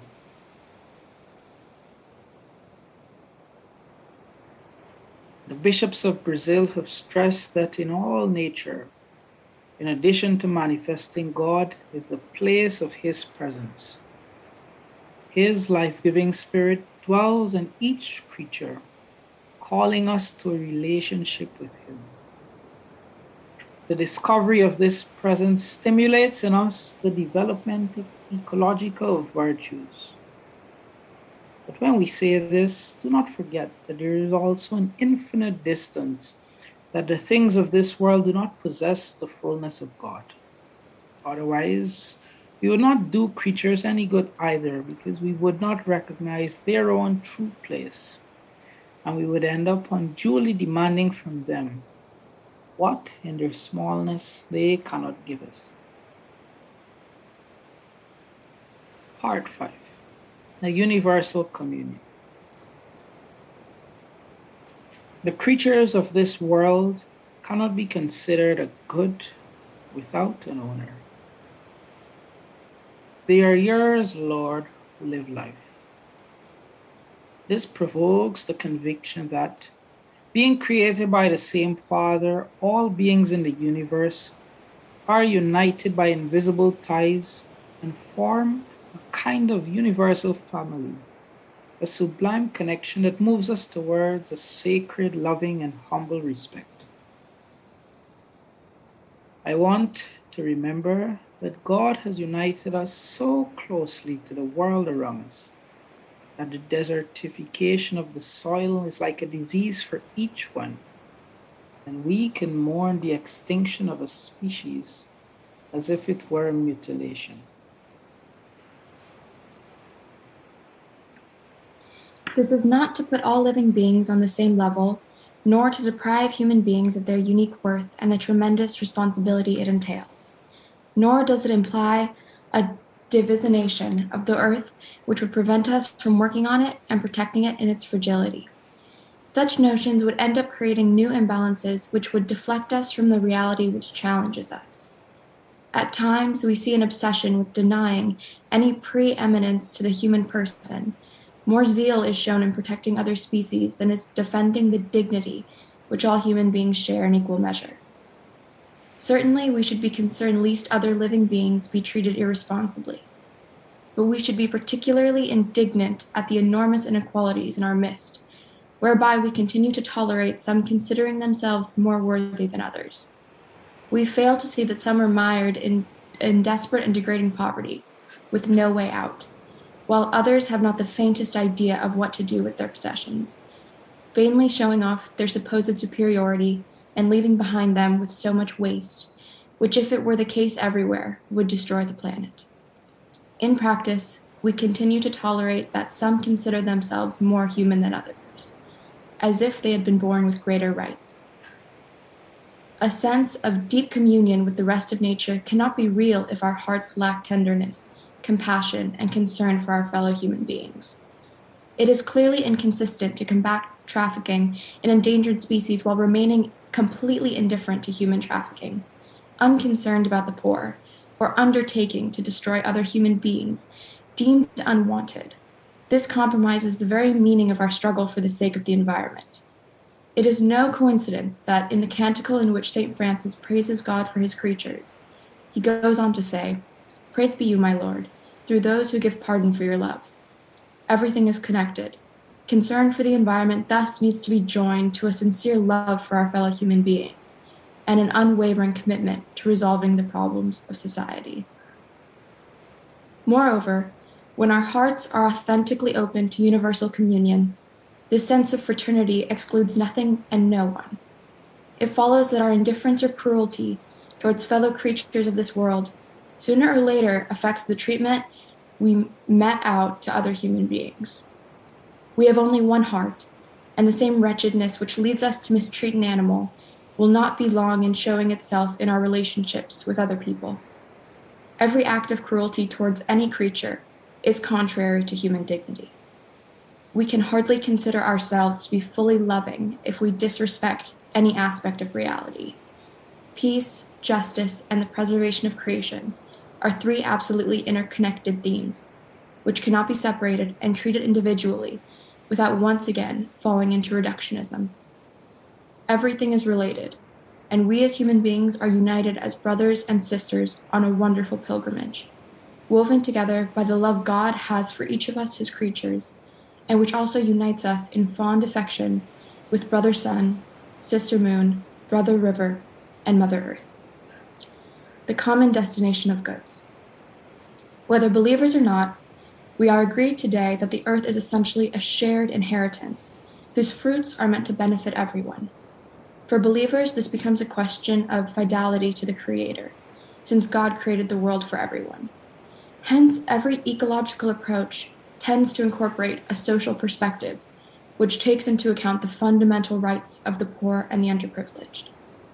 The principle of the subordination of private property to the universal destination of goods, and thus the right of everyone to their use, is a golden rule of social conduct, and the first principle of the whole ethical and social order. The Christian tradition has never recognized the right to private property as an absolute or inviolable, and has stressed the social purpose of all forms of private property. St. John Paul II forcefully reaffirmed this teaching, stating that God gave the earth to the whole human race for the sustenance of all of its members without excluding or favoring anyone. These are strong words. He noted that a type of development which does not respect and promote human rights, personal and social, economic and political, including the rights of nations and of people, would not be really worthy of man. He clearly explained that the church does indeed defend the legitimate right to private property, but she also teaches no less clearly that there is always a social mortgage, that all private property, in order that goods may serve the general purpose that God gave them. Consequently, he maintained it is not in accord with God's plan that this gift be used in such a way that it benefits favor only a few. This calls into serious question the unjust habits of a part of humanity. The rich and the poor have equal dignity, for the Lord is the maker of them all. He himself made both small and great, and he makes his sun rise on the evil and on the good. This has practical consequences, such as those pointed out by the bishops of Paraguay. Every campesino has a natural right to possess a reasonable allotment of land where he can establish his home, work for subsistence of his family, and a secure life. This right must be guaranteed so that its exercise is not illusory, but real. It means that apart from the ownership of property, rural people must have access to means of technical education, credit, insurance, and markets. The natural environment is a collective good, the patrimony of all humanity and the responsibility of everyone. We make something our own. It is only to administer it for the good of all. We do not. We burden our consciences with the weight of having denied the existence of others. This is why the New Zealand bishops asked with the commandment, "Thou shalt not kill," means when 20% of the world's population consumes resources at a rate that robs the poor nations and future generations of what they need to survive. The gaze of Jesus. Jesus took up the biblical faith in God, the Creator, emphasizing a fundamental truth: God is Father. In talking with his disciples, Jesus would invite them to recognize the paternal relationship God has with all his creatures. With moving tenderness, he would remind them that each one of them is important in God's eyes. Are there not 5 sparrows sold for 2 pennies? And not one of them is forgotten before God. Look at the birds of the air. They neither sow nor reap nor gather into barns, and yet your heavenly Father feeds them. The Lord was able to invite others to be attentive to the beauty that there is in the world because he himself was in constant touch with nature, lending it an attentive full of fondness and wonder. As he made his way throughout the land, he often stopped to contemplate the beauty sown by his Father, and invited his disciples to perceive a divine message in things. Lift up your eyes and see how the fields are already white for harvest. The kingdom of God is like a grain of mustard seed, which a man took and sowed in his field. It is the smallest of all seeds, but once it has grown, it is the greatest of all plants. Jesus lived in full harmony with creation, and others were amazed. What sort of man is this, that even the winds and sea obey him? His appearance was not that of an ascetic set apart from the world, nor of an enemy to the pleasant things of life. Of himself he said, "The Son of Man came eating and drinking," and they said, "Look, a glutton and a drunkard." He was far removed from philosophies which despise the body, matter, and things of the world. Such unhealthy dualisms, nonetheless, left a mark on certain Christian thinkers in the course of history and disfigured the gospel. Jesus worked with his hands, in daily contact with the matter created by God, to which he gave form by his craftsmanship. It is striking the most of his life was dedicated to this task, in a simple life which awakened no admiration at all. Is not this the carpenter, the son of Mary? In this way, he sanctified human labor and endowed it with a special significance for our development. As St. John Paul II taught, by enduring the toil of work in union with Christ, crucified for us, man in a way collaborates with the Son of God for the redemption of humanity. In the Christian understanding of the world, the destiny of all creation is bound up with the mystery of Christ, present from the beginning. All things have been created through him and for him. The prologue of the Gospel of John reveals Christ's creative work as the divine word. But then, unexpectedly, the prologue goes on to say that this same word became flesh. One person of the Trinity entered into the created cosmos, throwing in his lot with it, even to the cross. From the beginning of the world, but particularly through the incarnation, The mystery of Christ is at work in hidden manner in the natural world as a whole, without thereby impinging on its autonomy. The New Testament does not tell us of the earthly Jesus and his tangible and loving relationship with the world. It also shows him risen and glorious, present throughout creation by his universal lordship. For in him all fullness of God was pleased to dwell, and through him to reconcile to himself all things, whether on earth or in heaven, making peace by the blood of his cross. This leads us to direct our gaze to the end of time, when the Son will deliver all things to his Father, so that God may be everything to everyone. Thus, the creatures of this world no longer appear to us under merely natural guise, because the risen one is mysteriously holding them to himself and directing them towards fullness as their end.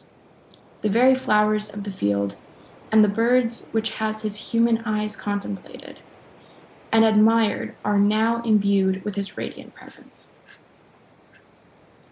Chapter 3: The Human Roots of the Ecological Crisis. It would hardly be helpful to describe symptoms without acknowledging the human origins of the ecological crisis. A certain way of understanding human life and activity has gone awry, to the serious detriment of the world around us. Should we not pause and consider this? At this stage, I propose that we focus on the dominant technocratic paradigm and the place of human beings and of human actions in the world. Technology, creativity, and power. Humanity has entered a new era in which our technological prowess has brought us to a crossroads. We are the benefactories of 2 centuries of enormous waves of change: steam engines, railways, the telegraph, electricity, automobiles, airplanes, chemical industries, modern medicine, information technology, and more recently, the digital revolution, robotics, biotechnologies, and nanotechnologies. It is right to rejoice in these advances and to be excited by the immense possibilities which they continue to open before us. For science and technology are wonderful products of a God-given human creativity. The modification of nature for useful purposes has distinguished the human family from the beginning. Technology itself expresses the inner tension that impels man gradually to overcome material limitations. Technology has remedied countless evils which used to harm and limit human beings. How can we not feel gratitude and appreciation for this progress, especially in the fields of medicine, engineering, and communications? How could we not acknowledge the work of many scientists and engineers who have provided alternatives to make development sustainable? Technoscience, when well directed, can produce important means of improving the quality of human life, from useful domestic appliances to great transportation systems, bridges, buildings, and public spaces. It can also produce art and enable men and women immersed in the material world to leap into the world of beauty. Who can deny the beauty of an aircraft or a skyscraper? Valuable works of art and music now make use of new technologies. So, in the beauty intended by the one who uses new technological instruments, and in the contemplation of such beauty, a quantum leap occurs, resulting in the fulfillment which is uniquely human. Yet it must also be recognized that nuclear energy, biotechnology, information technology, knowledge of our DNA, and many other abilities which we have acquired have given us tremendous power. More precisely, they have given us those with the knowledge and especially the economic resources to use them, an impressive dominance over the world of humanity and the entire world. Never has humanity had such power over itself, yet nothing ensures that it will be used wisely, but particularly when we consider how it is currently being used. We need but think of the nuclear bombs dropped in the middle of the 20th century, or the array of technology with which Nazism, communism, and other totalitarian regimes have employed to kill millions of people, to say nothing of the increasingly deadly arsenal of weapons available for modern warfare. In those hands does all this power lie, or will it inevitably end up? It is extremely risky for a small part of humanity to have it. There is a tendency to believe that every increase in power means an increase of progress itself, an advance in security, usefulness, welfare, and vigor, an assimilation of new values into the stream of culture, as if reality, goodness, and truth automatically flow from technological and economic power as such. The fact is that contemporary man has not been trained to use power well, because our immense technological development has not been accompanied by a development in human responsibility, values, and consciousness. Each age tends to have only a meager awareness of its own limitations. It is possible that we do not grasp the gravity of the challenges now before us. The risk is growing day by day that man will not use his power as he should. In effect, power is never considered in terms of the responsibility of choice, which is inherent in freedom, since only norms are taken from alleged necessity, from either utility or security. But human beings are not completely autonomous. Our freedom fades when it is handed over to the blind forces of the unconscious, of immediate needs, of self-interest, and of violence. In this sense, we stand naked and exposed in the face of our ever-increasing power, lacking the wherewithal to control it. We have certain superficial mechanisms, but we cannot claim to have a sound ethics, a culture, and spirituality genuinely capable of setting limits and teaching clear-minded self-restraint. The globalization of the technocratic paradigm. The basic problem goes even deeper. It is the way that humanity has taken up technology and its development according to an undifferentiated and one-dimensional paradigm. This paradigm exalts the concept of a subject who, using logical and rational procedures, progressively approaches and gains control over an external object. This subject makes every effort to establish the scientific and experimental method, which in itself is already a technique of possession, mastery, and transformation. It is as if the subject were to find itself in the presence of something formless, completely open to manipulation. Men and women have constantly intervened in nature, but for a long time this meant being in tune with and respecting the possibilities offered by the things themselves. It was a matter of receiving what nature itself allowed, as if from its own hand. Now, by contrast, we are the ones to lay our hands on things, attempting to extract everything possible from them, while frequently ignoring or forgetting the reality in front of us. Human beings and material objects no longer extend a friendly hand to one another. The relationship has become confrontational. It has made it easy to accept the idea of infinite or unlimited growth, which proves so attractive to economists, financiers, and experts in technology. It is based on the lie that there is an infinite supply of the Earth's goods, and this leads to the planet being squeezed dry beyond every limit. It is the false notion that an infinite quantity of energy and resources are available, that it is possible to renew them quickly, and that the negative effects of the exploitation of the natural order can be easily absorbed. It can be said that many problems of today's world stem from the tendency, at times unconscious, to make the method and aims of science and technology an epistemological paradigm which shapes the lives of individuals and the working of society. The effects of imposing this model on reality as a whole, human and social, are seen in the deterioration of the environment. But this is just one sign of a reductionism, which affects every aspect of human and social life. We have to accept that technological products are not neutral, for they create a framework which ends up conditioning lifestyles and shaping social possibilities along the lines dictated by the interests of certain powerful groups. Decisions which may seem purely instrumental are in reality decisions about the kind of society we want to build. The idea of promoting a different cultural paradigm and employing technology as a mere instrument is nowadays inconceivable. The technological paradigm has become so dominant that it would be difficult to do without its resources, and even more difficult to utilize them without being dominated by their internal logic. It has become countercultural to choose a lifestyle whose goals are even partly independent of technology, of its costs, and its power to globalize and make us all the same. Technology tends to absorb everything into its ironclad logic, and those who are surrounded with technology know full well that it moves forward in the final analysis neither for profit nor for the well-being of the human race, that in the most radical sense of the term, power is its motive. a lordship over all.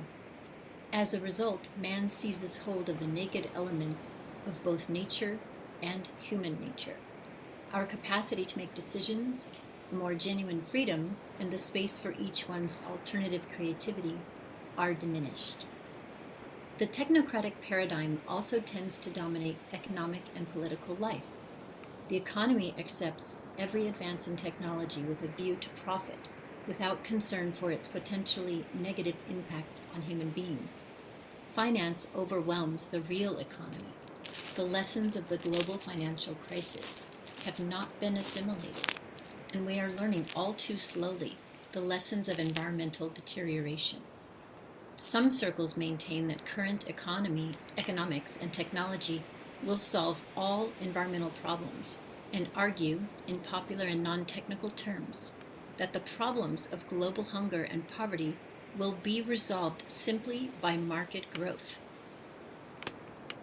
They are less concerned with certain economic theories, which today scarcely anybody dares defend, than with their actual operation in the functioning of the economy. They may not affirm such theories with words, but nonetheless support them with their deeds by showing no interest in more balanced levels of production, a better distribution of wealth, concern for the environment, and the rights of future generations.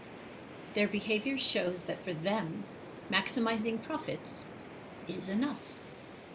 Yet by itself, the market cannot guarantee integral human development and social inclusion. At the same time, we have a sort of super development of a wasteful and consumerist kind, which forms an unacceptable contrast with the ongoing situations of dehumanizing deprivation, while we are all too slow in developing economic institutions and social initiatives which can give the poor regular access to basic resources.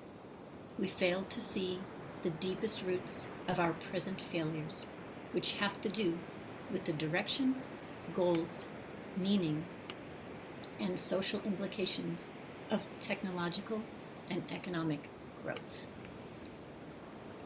The specialization which belongs to technology makes it difficult to see the larger picture.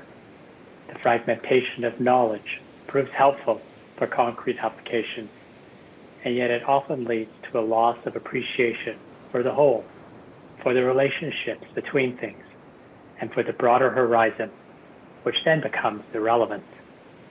This very fact makes it hard to find adequate ways of solving the more complex problems of today's world, particularly those regarding the environment and the poor. These problems cannot be dealt with from a single perspective or from a single set of interests. A science which would offer solutions to the greatest issues would necessarily have to take into account the data generated by other fields of knowledge, including philosophy and social ethics. But this is a difficult habit to acquire today, nor are there genuine ethical horizons to which one can appeal. Life gradually becomes a surrender to situations conditioned by technology, itself viewed as the principal key to the meaning of existence. In the concrete situation confronting us, there are a number of symptoms which point to what is wrong, such as environmental degradation, anxiety, a loss of purpose of life and of community living.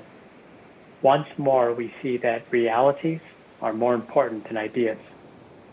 Ecological culture cannot be reduced to a series of urgent and partial responses to the immediate problems of pollution, environmental decay, and the depletion of natural resources. There needs to be a distinctive way of looking at things, a way of thinking, policies, an educational program, a lifestyle, and a spirituality which together generate resistance to the assault of the technocratic paradigm. Otherwise, even the best ecological initiatives can find themselves caught up in the same globalized logic. To see only a technical remedy to each environmental problem which comes up is to separate what is in reality interconnected and to mask the true and deepest problems of the global system. Yet we can once more broaden our vision. We have the freedom needed to limit and direct technology. We can put it at the service of another type of progress, one which is healthier, more human, more social, more integral. Liberation from the dominant technocratic paradigm does in fact happen sometimes. For example, when cooperatives of small producers adopt less polluting means of production and opt for a non-consumerist model of life, recreation, and community, or when technology is directed primarily to resolving people's concrete problems, truly helping them live with more dignity and less suffering, or indeed, when the desire to create and contemplate beauty manages to overcome reductionism through a kind of salvation which occurs in beauty and in those who behold it. An authentic humanity, calling for a new synthesis, seems to dwell amidst of our technological culture, almost unnoticed, like a mist seeping gently beneath a closed door. Will the promise last in spite of everything, with all that is authentic rising up in stubborn resistance? There is also the fact that people no longer seem to believe in a happy future. They no longer have blind trust in a better tomorrow based on the present state of the world and our technical abilities. There's a growing awareness that scientific and technological progress cannot be equated with the progress of humanity and history. A growing sense that the way to a better future lies elsewhere. This is not to reject the possibilities which technology continues to offer us. But humanity has changed profoundly, and the accumulation of constant novelties exalts a superficiality which pulls us in one direction. It becomes difficult to pause and recover depth in life. If architecture reflects the spirit of an age, our megastructures and drab apartment blocks express the spirit of globalized technology, where a constant flood of new products coexists with a tedious monotony. Let us refuse to resign ourselves to this and to continue to wonder about the purpose and meaning of everything. Otherwise, we would simply legitimate the present situation and need new forms of escapism to help us endure the emptiness. All of this shows the urgent need for us to move forward in a bold cultural revolution. Science and technology are not neutral. From the beginning to the end of a process, various intentions and possibilities are in play and can take on distinct shapes. Nobody is suggesting a return to the Stone Age, but we do need to slow down and look at reality in a different way, to appropriate the positive and sustainable progress which has been made, but also to recover the values and the great goals swept away by our unrestrained delusions of grandeur. Modern anthropocentrism has paradoxically ended up in prizing technical thought over reality, since the technological mind sees nature as an insensate order, as a cold body of facts, as a mere given, as an object of utility, as raw material to be hammered into useful shape. It views the cosmos similarly as a mere space into which objects can be thrown with complete indifference. The intrinsic dignity of the world is thus compromised. When human beings fail to find their true place in this world, they misunderstand themselves and end up acting against themselves. Not only has God given the earth to man, who must use it with respect for the original good purpose for which it was given, but man too is God's gift to man. He must therefore respect the natural and moral structure with which he has been endowed. Modernity has been marked by an excessive anthropomorphism, which today, under another guise, continues to stand in the way of shared understanding and of an effort to strengthen social bonds. The time has come to pay renewed attention to reality and the limits it imposes. This, in turn, is the condition for a more sound and fruitful development of individuals and society. An inadequate presentation of Christian anthropology gave rise to a wrong understanding of the relationship between human beings and the world. Often, what was handed on was a Promethean vision of mastery over the world, which gave the impression that the protection of nature was something that only the faint-hearted cared about. Instead, our dominion over the universe should be understood more properly in the sense of responsible stewardship. Neglecting to monitor the harm done to nature and the environment impact of our decisions is only the most striking sign of a disregard for the message contained in the structures of nature itself. When we fail to acknowledge as part of reality the worth of a poor person, a human embryo, a person with disabilities, to offer just a few examples, it becomes difficult to hear the cry of nature itself. Everything is connected. Once the human being declares independence from reality and behaves with an absolute dominion, the very foundations of our life begin to crumble, for instead of carrying out his role as a cooperator with God in the work of creation, man sets himself up in place of God and thus ends up provoking a rebellion on the part of nature.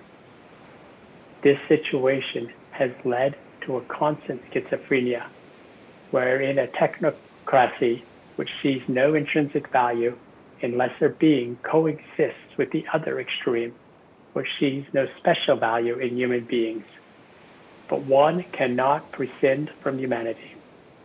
There can be no renewal of our relationship with nature without a renewal of humanity itself. There can be no ecology without an adequate anthropology. When the human person is considered as simply one being among others, the product of chance or physical determinism, then our overall sense of responsibility wanes. A misguided anthropocentrism need not necessarily yield to biocentrism, for that would entail adding yet another imbalance, failing to solve present problems and adding new ones. Human beings cannot be expected to feel responsibility for the world unless, at the same time, their unique capacities of knowledge, will, freedom, and responsibility are recognized and valued. Nor must the critique of a misguided anthropocentrism underestimate the importance of interpersonal relations.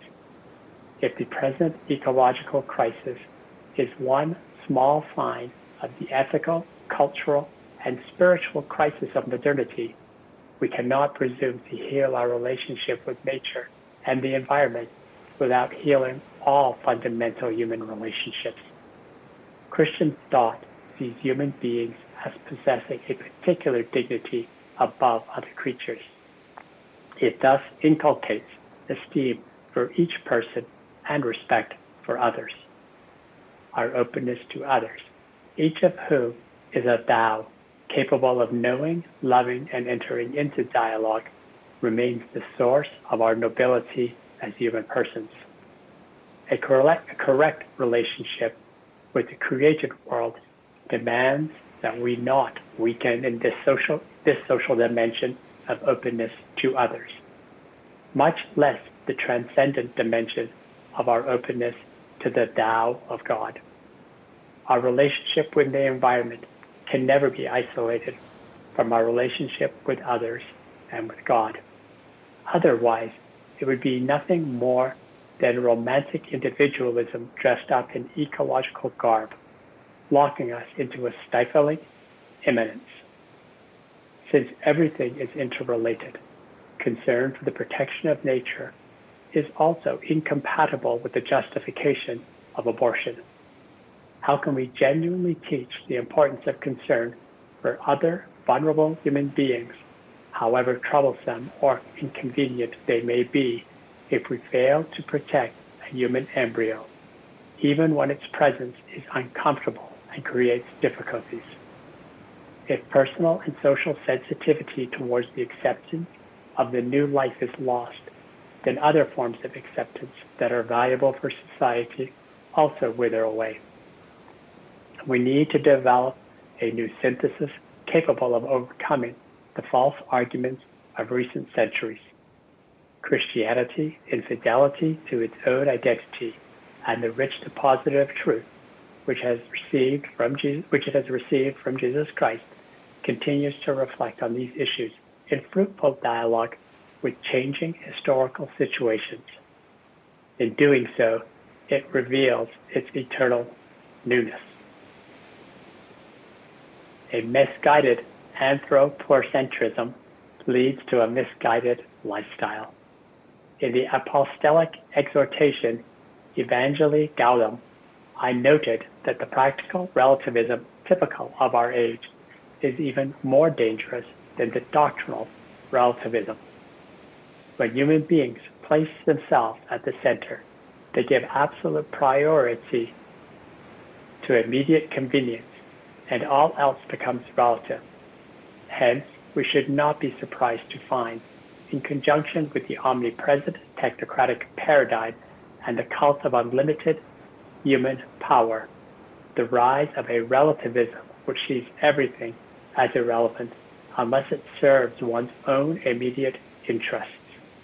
There is a logic in all this whereby different attitudes can feed one another, leading to environmental degradation and social decay. The culture of relativism is the same disorder which drives one person to take advantage of another, to treat others as mere objects, imposing forced labor on them or enslaving them to pay their debts. The same kind of thinking leads to the sexual exploitation of children and abandonment of the elderly who no longer serve our interests. It is also the mindset of those who say, let us allow the invisible forces of the market to regulate the economy and consider their impact on society and nature as collateral damage. In the absence of objective truths or sound principles other than the satisfaction of our own desires and immediate needs, what limits can be placed on human trafficking, organized crime, the drug trade, commerce in blood diamonds, and the fur of endangered species? Is it not the same relativistic logic which justifies buying the organs of the poor for resale, or to use in experimentation, or eliminating children because they are not what their parents wanted? The same use and throw away logic generates so much waste because of disordered desire to consume more than what is really necessary. We should not think that political efforts or the force of law will be sufficient to prevent actions which affect the environment, because when the culture itself is corrupt and the objective truth and the universally valid principles are no longer upheld, then laws can only be seen as arbitrary or obstacles to be avoided. Any approach to an integral ecology, which by definition does not exclude human beings, needs to take account of the value of labor, as St. John Paul II wisely noted in his encyclical Laborum Exerciens. According to the biblical account of creation, God placed man and woman in the garden he had created, not only to preserve it, but also to make it fruitful. Laborers and craftsmen thus maintain the fabric of the world. Developing the created world in a prudent way is the best way of caring for it, as this means that we ourselves become the instrument used by God to bring out the potential which he himself inscribed in things. The Lord created medicines out of the earth, and a sensible man will not despise them.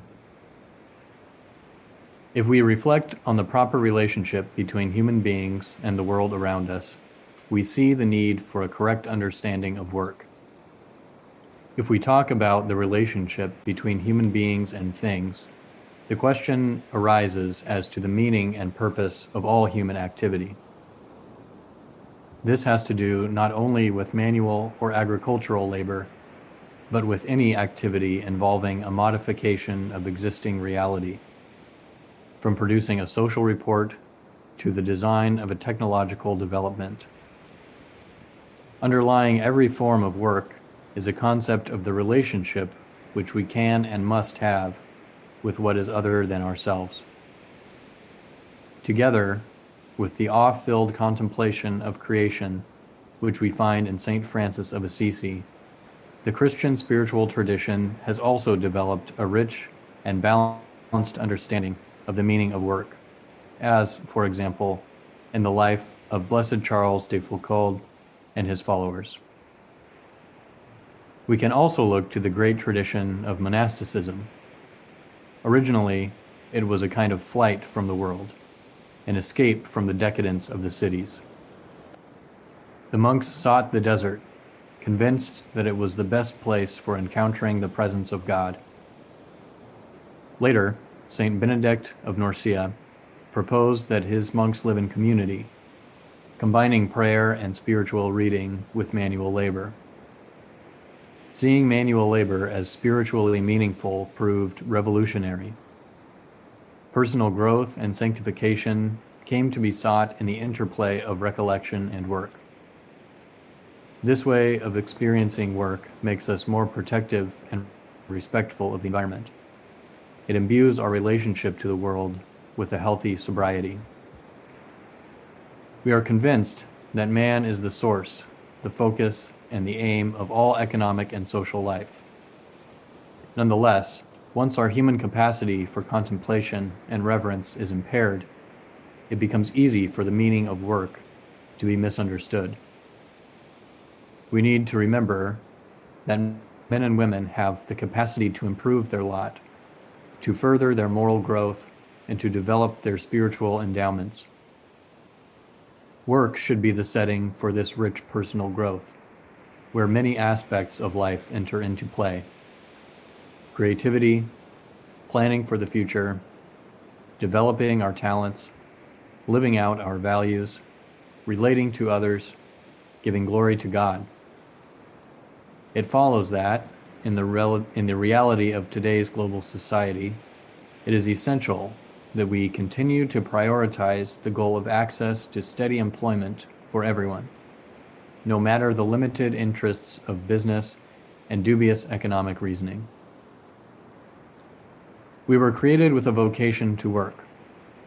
The goal should not be that technological progress increasingly replace human work, for this would be detrimental to humanity.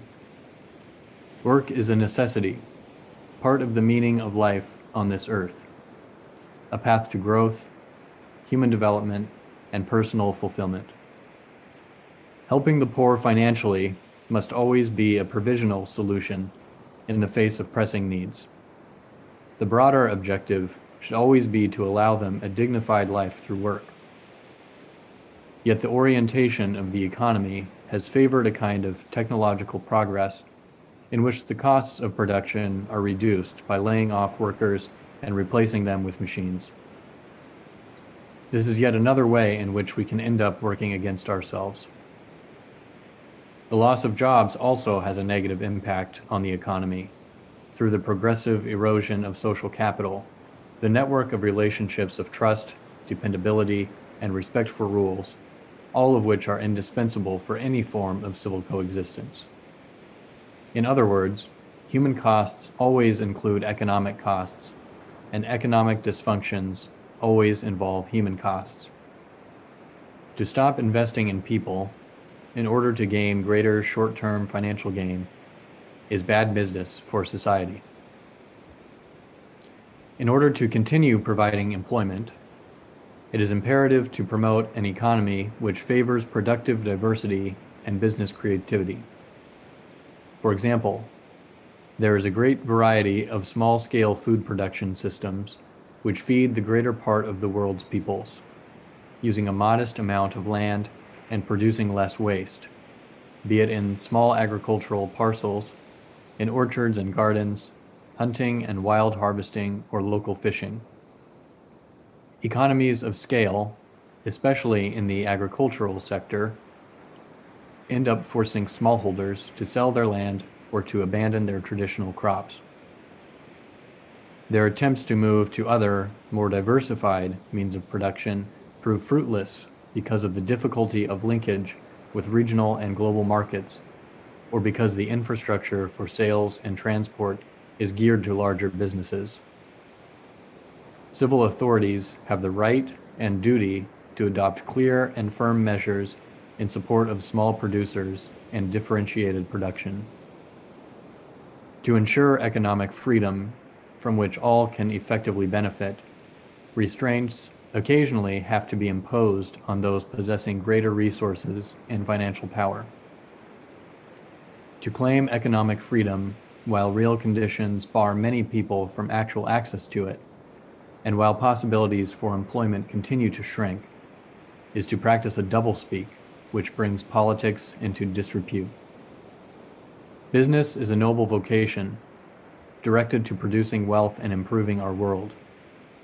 It can be a fruitful source of prosperity for the areas in which it operates, especially if it sees the creation of jobs as an essential part of its service to the common good. New biological technologies. In the philosophical and theological vision of the human being and of creation which I have presented, it is clear that the human person, endowed with reason and knowledge, is not an external factor to be excluded. While human intervention on plants and animals is permissible when it pertains to the necessities of human life, the Catechism of the Catholic Church teaches that experimentation on animals is morally acceptable only if it remains within reasonable limits and contributes to caring for or saving human lives. The Catechism firmly states that human power has limits and that it is contrary to human dignity to cause animals to suffer or die needlessly. All such use and experimentation requires a religious respect for the integrity of creation.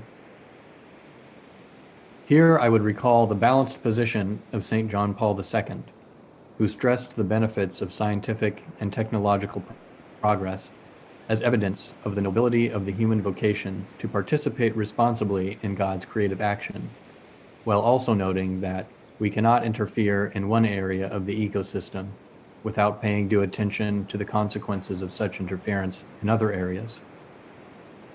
He made it clear that the Church values the benefits which result from the study and applications of molecular biology, supplemented by other disciplines such as genetics, and its technological application in agriculture and industry.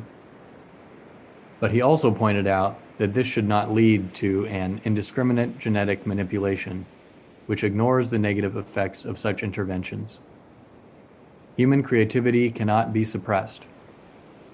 If an artist cannot be stopped from using his or her creativity, neither should those who possess particular gifts for the advancement of science and technology be prevented from using their God-given talents for the service of others. We need constantly to rethink the goals, effects, overall context, and ethical limits of this human activity, which is a form of power involving considerable risks. This, then, is the correct framework for any reflection concerning human intervention on plants and animals, which at present includes genetic manipulation by biotechnology for the sake of exploiting the potential present in material reality. The respect owed by faith to reason calls for close attention to what the biological sciences, through research uninfluenced by economic interests, can teach us about biological structures, their possibilities, and their mutations. Any legitimate intervention will act on nature only in order to favor its development in its own line, that of creation, as intended by God.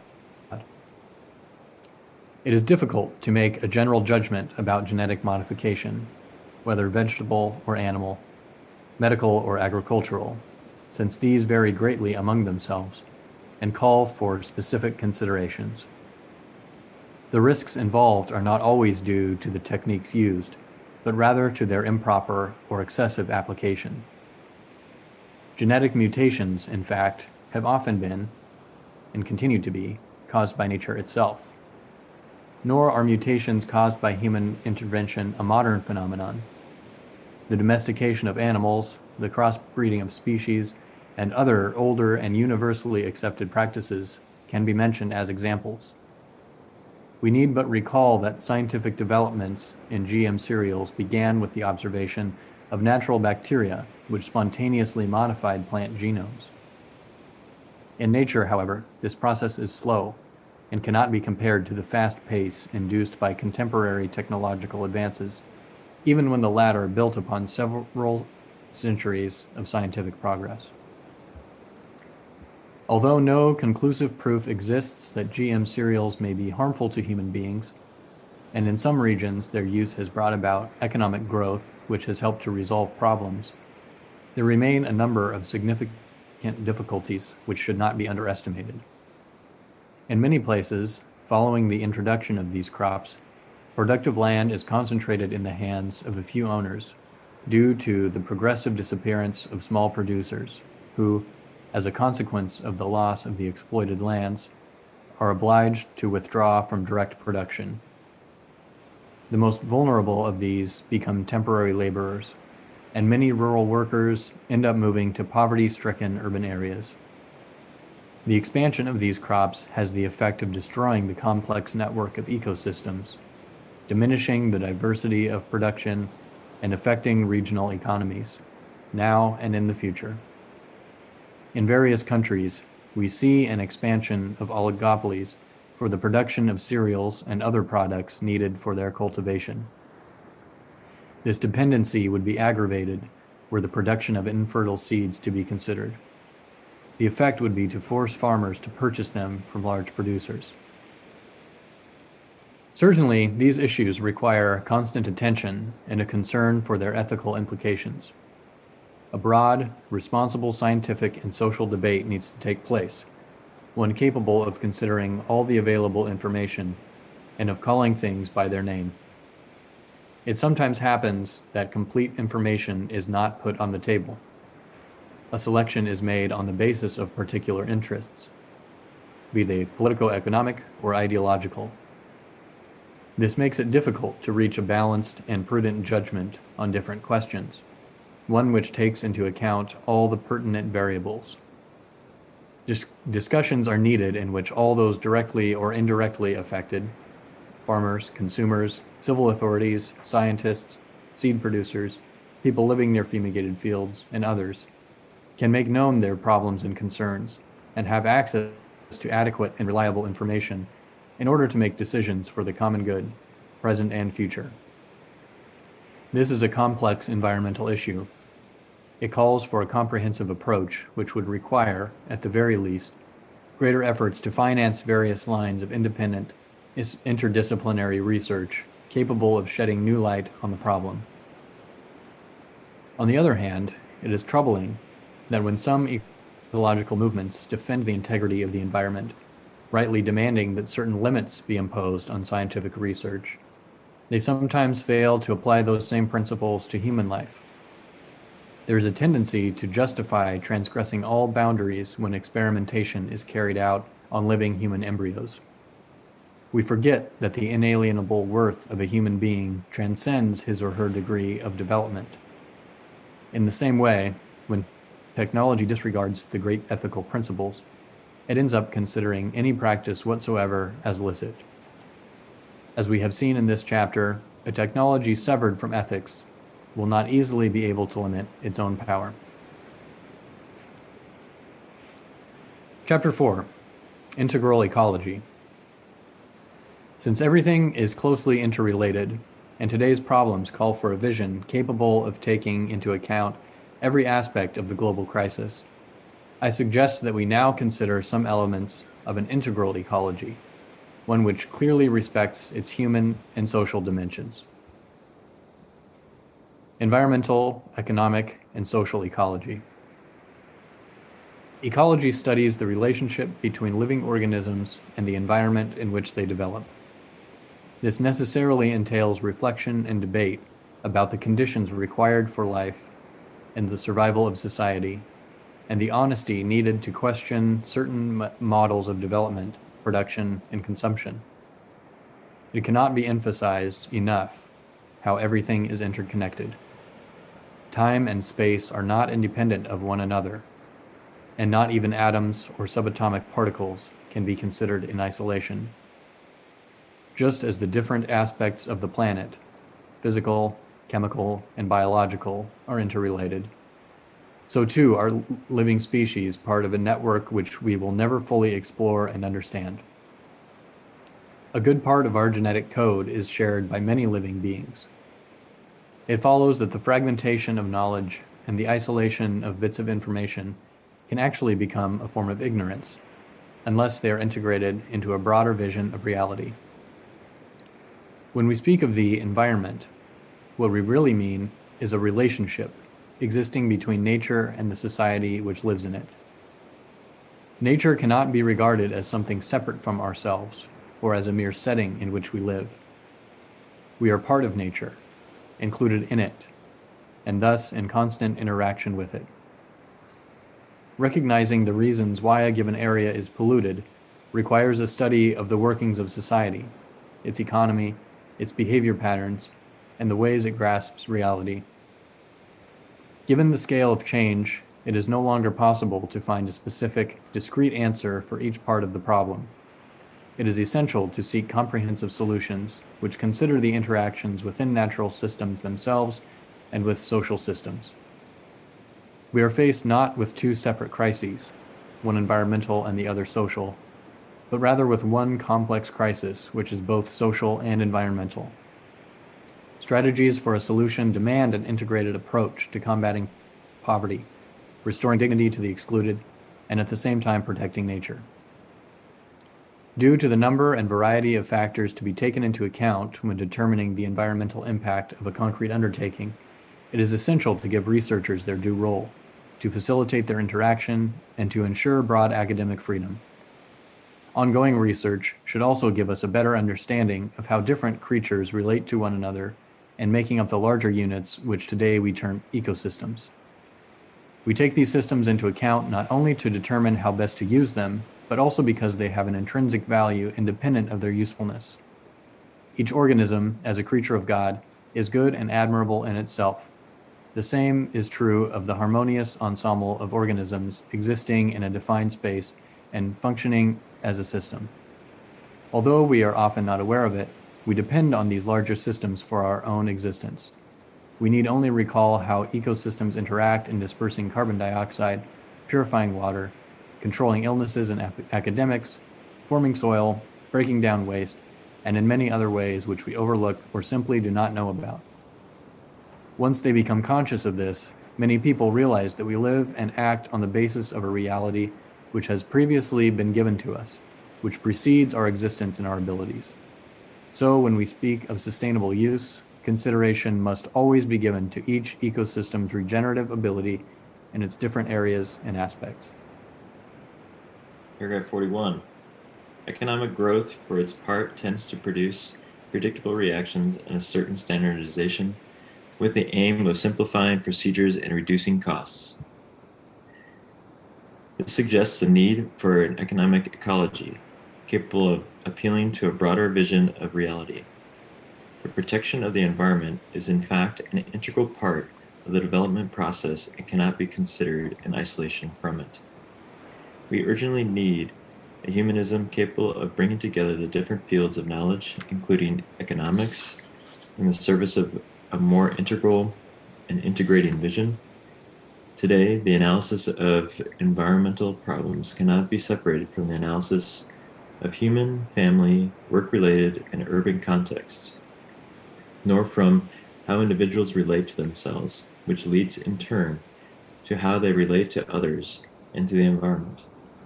There is an interrelation between ecosystems and between the various spheres of social interaction, demonstrating yet again that the whole is greater than the part. If everything is related, then the health of a society's institutions has consequences for the environment and the quality of human life. Every violation of solidarity and civic friendship harms the environment. In this sense, social ecology is necessarily institutional and gradually extends to the whole of society. From the primary social group, the family, to the wider local, national, and international communities. Within each social stratum and between them, institutions develop to regulate human relationships. Anything which weakens those institutions has negative consequences, such as injustice, violence, and loss of freedom. A number of countries have a relatively low level of institutional effectiveness, which results in greater problems for their people, while benefiting those who profit from this situation. Whether in the administration of the state, the various levels of civil society, or relationships between individuals themselves, lack of respect for the law is becoming more common. Laws may be well framed, yet remain a dead letter. Can we hope, then, that in such cases, legislation and regulations dealing with the environment will really prove effective? We know, for example, that countries which have clear legislation about the protection of forests continue to keep silent as they watch laws repeatedly being broken. Moreover, what takes place in any one area can have a direct or indirect influence on other areas.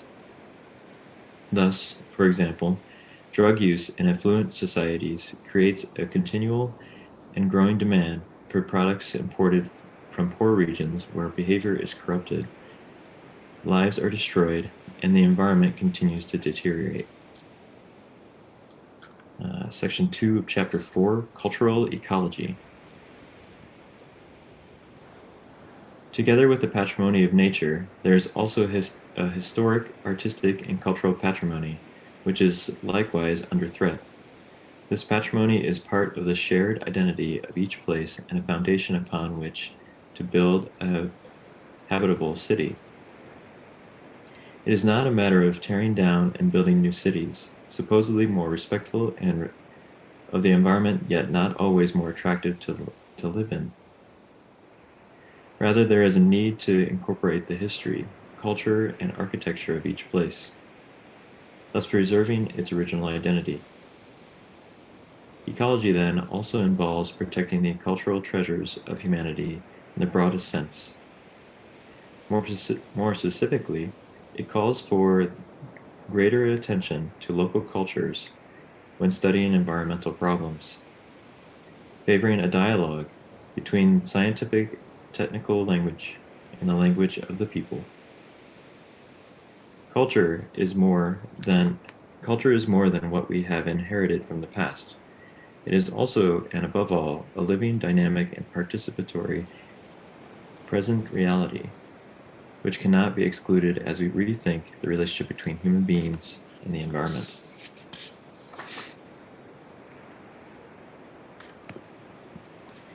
The consumerist vision of human beings, encouraged by the mechanisms of today's globalized economy, has a leveling effect on cultures, diminishing the immense variety which is the heritage of all humanity.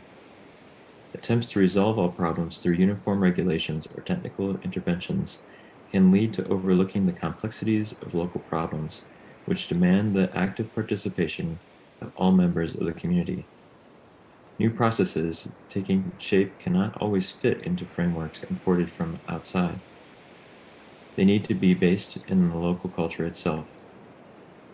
As life and the world are dynamic realities, so our care for the world must also be flexible and dynamic. Merely technical solutions run the risk of addressing symptoms and not the more serious underlying problems.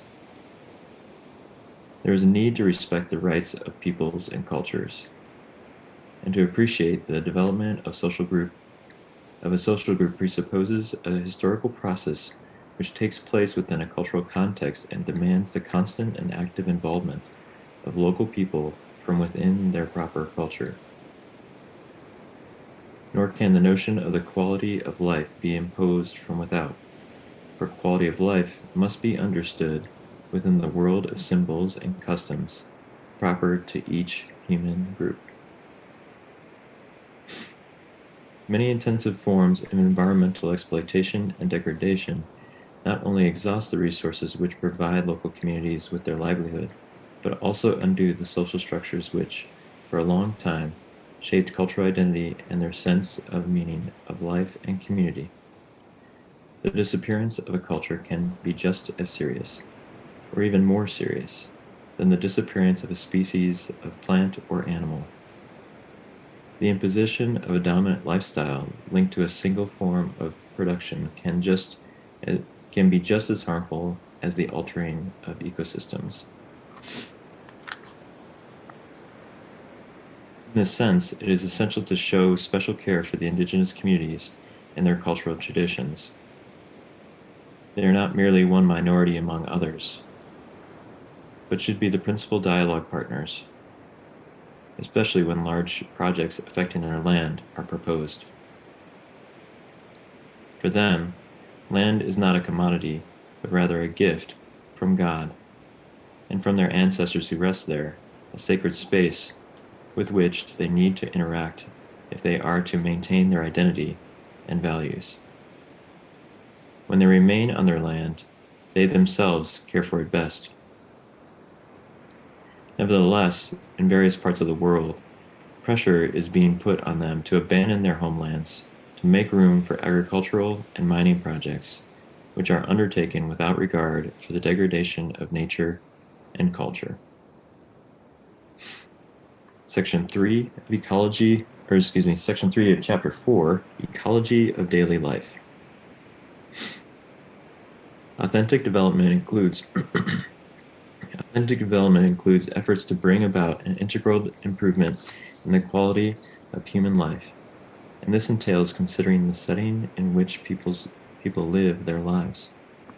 These settings influence the way we think, feel, and act. In our rooms, our homes, our workplaces, and neighborhoods, we use our environment as a way of expressing our identity. We make every effort to adapt to our environment, but when it is disorderly, chaotic, or saturated with noise and ugliness, such overstimulation makes it difficult to find ourselves integrated and happy.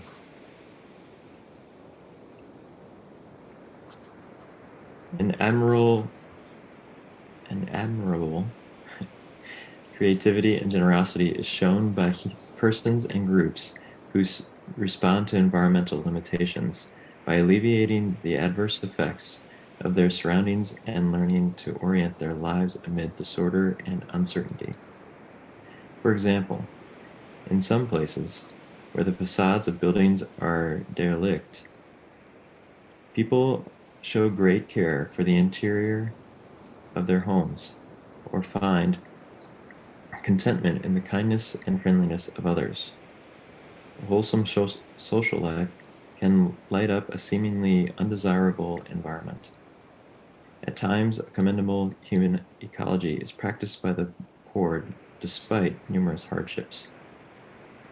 The feeling of asphyxiation brought on by densely populated residential areas is countered if close and warm relationships develop, if communities are created, if the limitations of the environment are compensated for in the interior of each person who feels held within a network of solidarity and belonging. In this way, any place can turn from being a hell on earth into the setting for a dignified life. The extreme poverty experienced in areas lacking harmony, open spaces, or potential for integration can lead to incidents of brutality and to exploitation by criminal organizations. In the unstable neighborhoods of megacities, the daily experience of overcrowding and social anonymity can create a sense of uprootedness which spawns antisocial behavior and violence. Nonetheless, I wish to insist that love always proves more powerful. Many people in these conditions are able to weave bonds of belonging and togetherness, which convert overcrowding into an experience of community in which the walls of the ego are torn down and the barriers of selfishness overcome. This experience of a communitarian salvation often generates creative ideas for the improvement of a building or a neighborhood. Given the interrelationship between living space and human behavior, those who design buildings, neighborhoods, public spaces, and cities ought to draw on the various disciplines which help us to understand people's thought processes, symbolic language, and ways of acting. It is not to seek the beauty of design. More precious still is the service we offer to another kind of beauty, people's quality of life, their adaptation to the environment, encounter, and mutual assistance. Here too we see how important it is that urban planning always takes into consideration the views of those who live in these areas.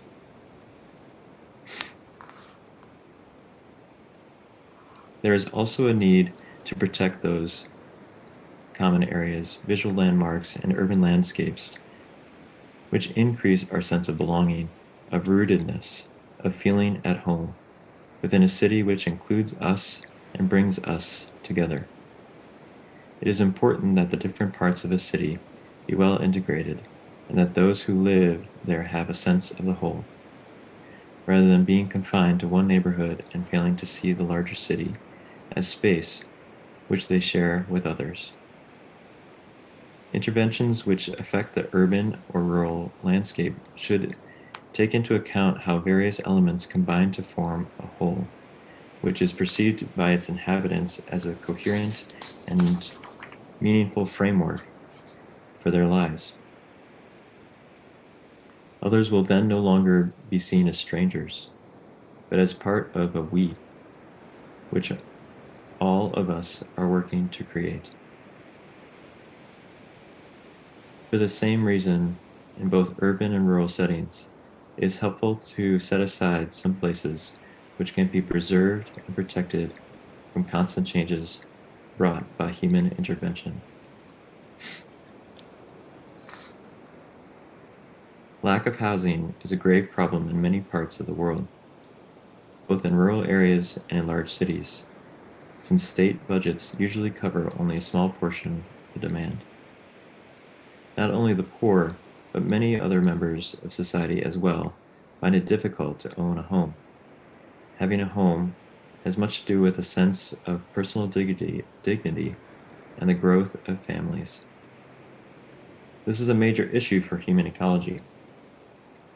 In some places where makeshift shanty towns have sprung up, this will mean developing those neighborhoods rather than raising or displacing them. When the poor live in unsanitary slums or in dangerous tenements, in cases where it is necessary to relocate them in order not to heap suffering upon suffering, adequate information needs to be given beforehand, with choices of decent housing offered, and the people directly involved must be part of the process. At the same time, creativity should be shown in integrating rundown neighborhoods into a welcoming city. How beautiful those cities which overcome paralyzing mistrust, integrate those who are different, and make this very integration a new factor of development. How attractive are those cities which, even in their architectural design, are full of spaces which connect, relate, and favor the recognition of others. The quality of life in cities has much to do with systems of transport, which are often a source of much suffering for those who use them. Many cars, used by one or more people circulate in cities, causing traffic congestion, raising the level of pollution, consuming enormous quantities of a non-renewable energy. This makes it necessary to build more roads and parking areas, which spoil the urban landscape. Many specialists agree on the need to give priority to public transportation. Yet some measures needed will not prove easily acceptable to society unless substantial improvements are made in systems themselves, which in many cities force people to put up with undignified conditions due to crowding, inconvenience, infrequent service, and lack of safety. Respect for our dignity as human beings often jars with the chaotic realities that people have to endure in city life.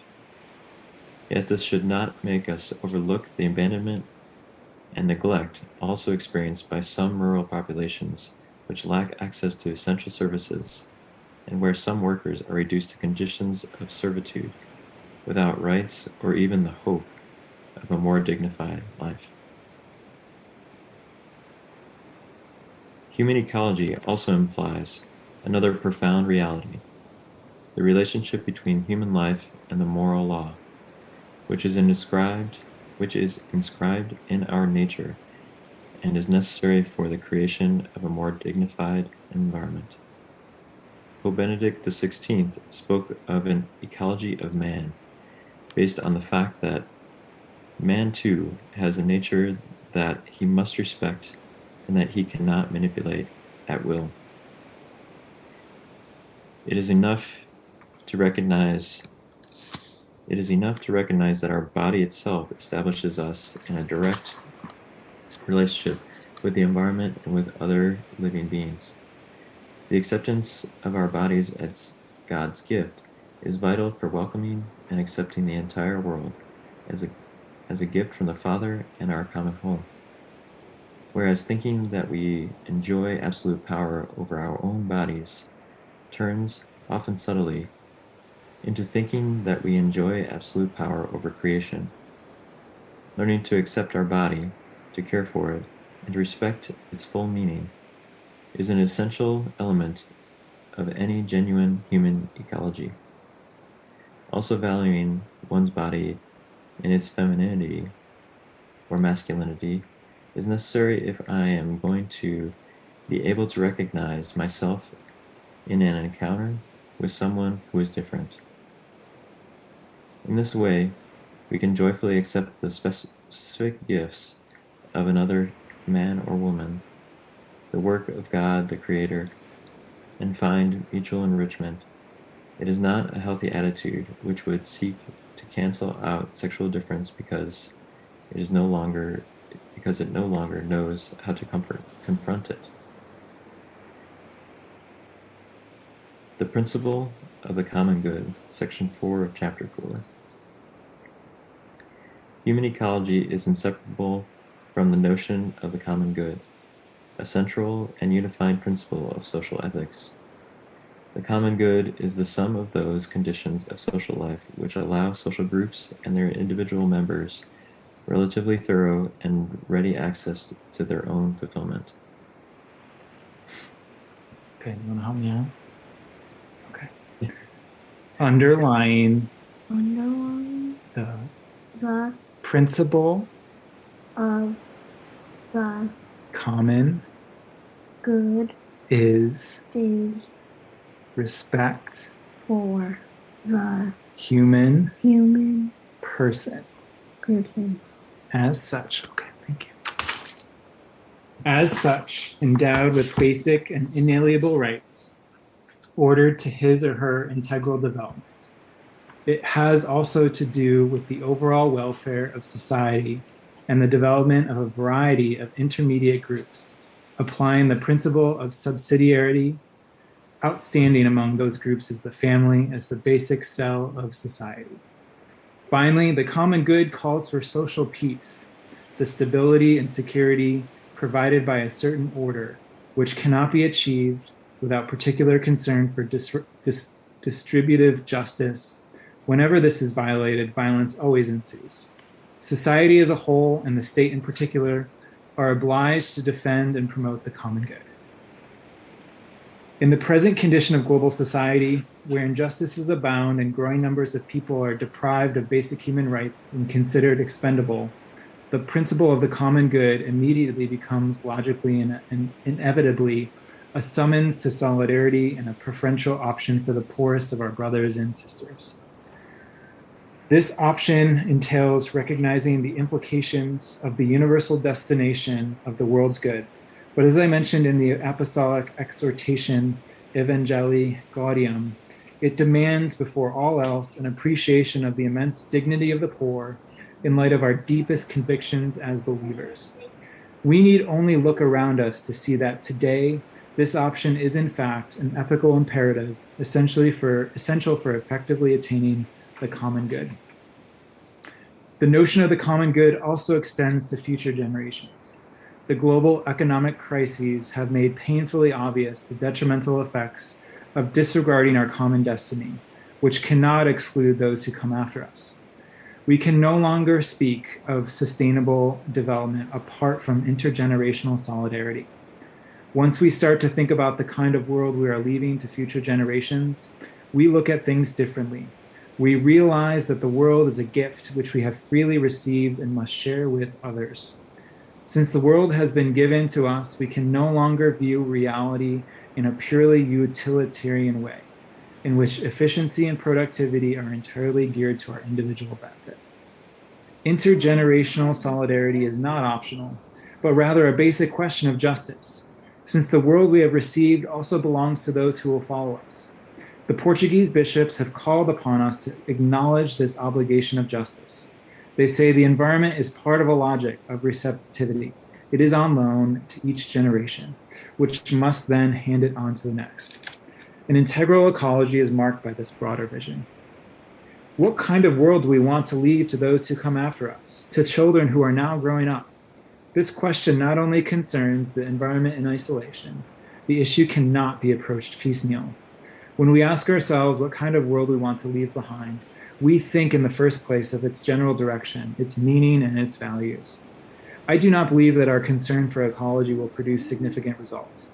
But if those issues are courageously faced, we are led inexorably to ask other pointed questions. What is the purpose of our life in this world? Why are we here? What is the goal of our work and all of our efforts? What need does the earth have of us? It is no longer enough, then, simply to state that we should be concerned for future generations. We need to see that what is at stake is our own dignity. Leaving an inhabitable planet to future generations is first and foremost up to us. The issue is one which dramatically affects us, for it has to do with the ultimate meaning of our earthly sojourn. Doomsday predictions can no longer be met with irony or disdain. We may well be leaving to coming generations debris, desolation, and filth. The pace of consumption, waste, and environmental change has so stretched the planet's capacity that our contemporary lifestyle, unsustainable as it is, can only precipitate catastrophes, such as those which even now periodically occur in different areas of the world. The effects of the present imbalance can only be reduced by our decisive action here and now. We need to reflect on our accountability before those who will have to endure the dire consequences.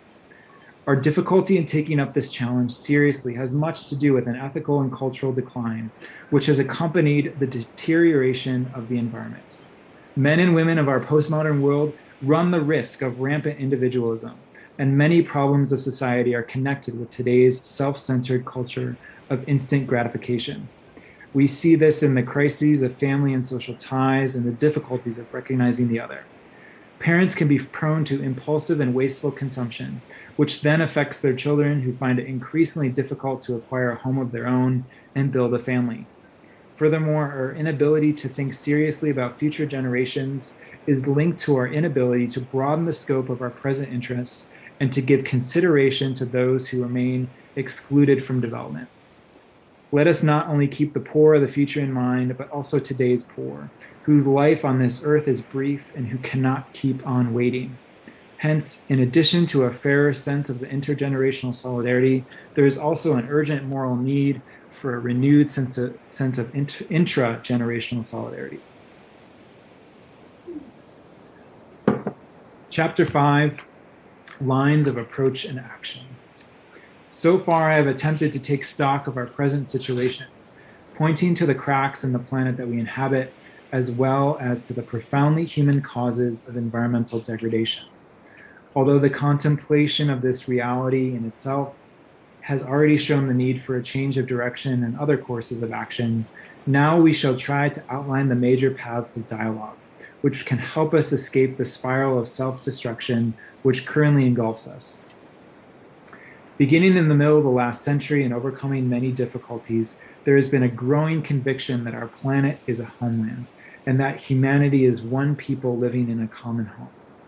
An interdependent world not only makes us more conscious of the negative effects of certain lifestyles and models of production and consumption which affect us all, more importantly, it motivates us to ensure that solutions are proposed from a global perspective and not simply to defend the interests of a few countries.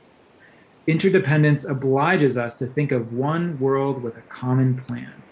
Yet the same ingenuity which has brought about enormous technological progress has so far proved incapable of finding effective ways of dealing with grave environmental and social problems worldwide. A global consensus is essential for confronting the deeper problems, which cannot be resolved by unilateral actions on the part of individual countries. Such a consensus could lead, for example, to planning a sustainable and diversified agriculture, developing renewable and less polluting forms of energy, encouraging a more efficient use of energy, promoting a better management of marine and forest resources, and ensuring universal access to drinking water. We know that technology based on the use of highly polluting fossil fuels, especially coal, but also oil and to a lesser degree gas, needs to be progressively replaced without delay. Until greater progress is made in developing widely accessible sources of renewable energy, it is legitimate to choose the lesser of two evils or to find short-term solutions. But the international community has still not reached adequate agreements about the responsibility for paying the costs of this energy transition. In recent decades, environmental issues have given rise to considerable public debate and have elicited a variety of committed and generous civic responses. Politics and business have been slow to react in a way commensurate with the urgency of the challenges facing our world.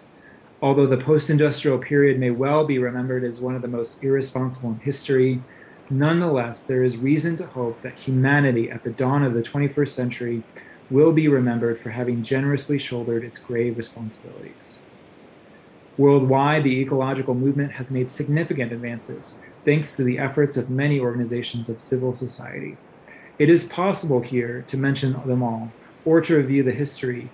It is impossible here to mention them all, or to review the history of their contributions. But thanks to their efforts, environmental questions have increasingly found a place on public agendas and encouraged more far-sighted approaches.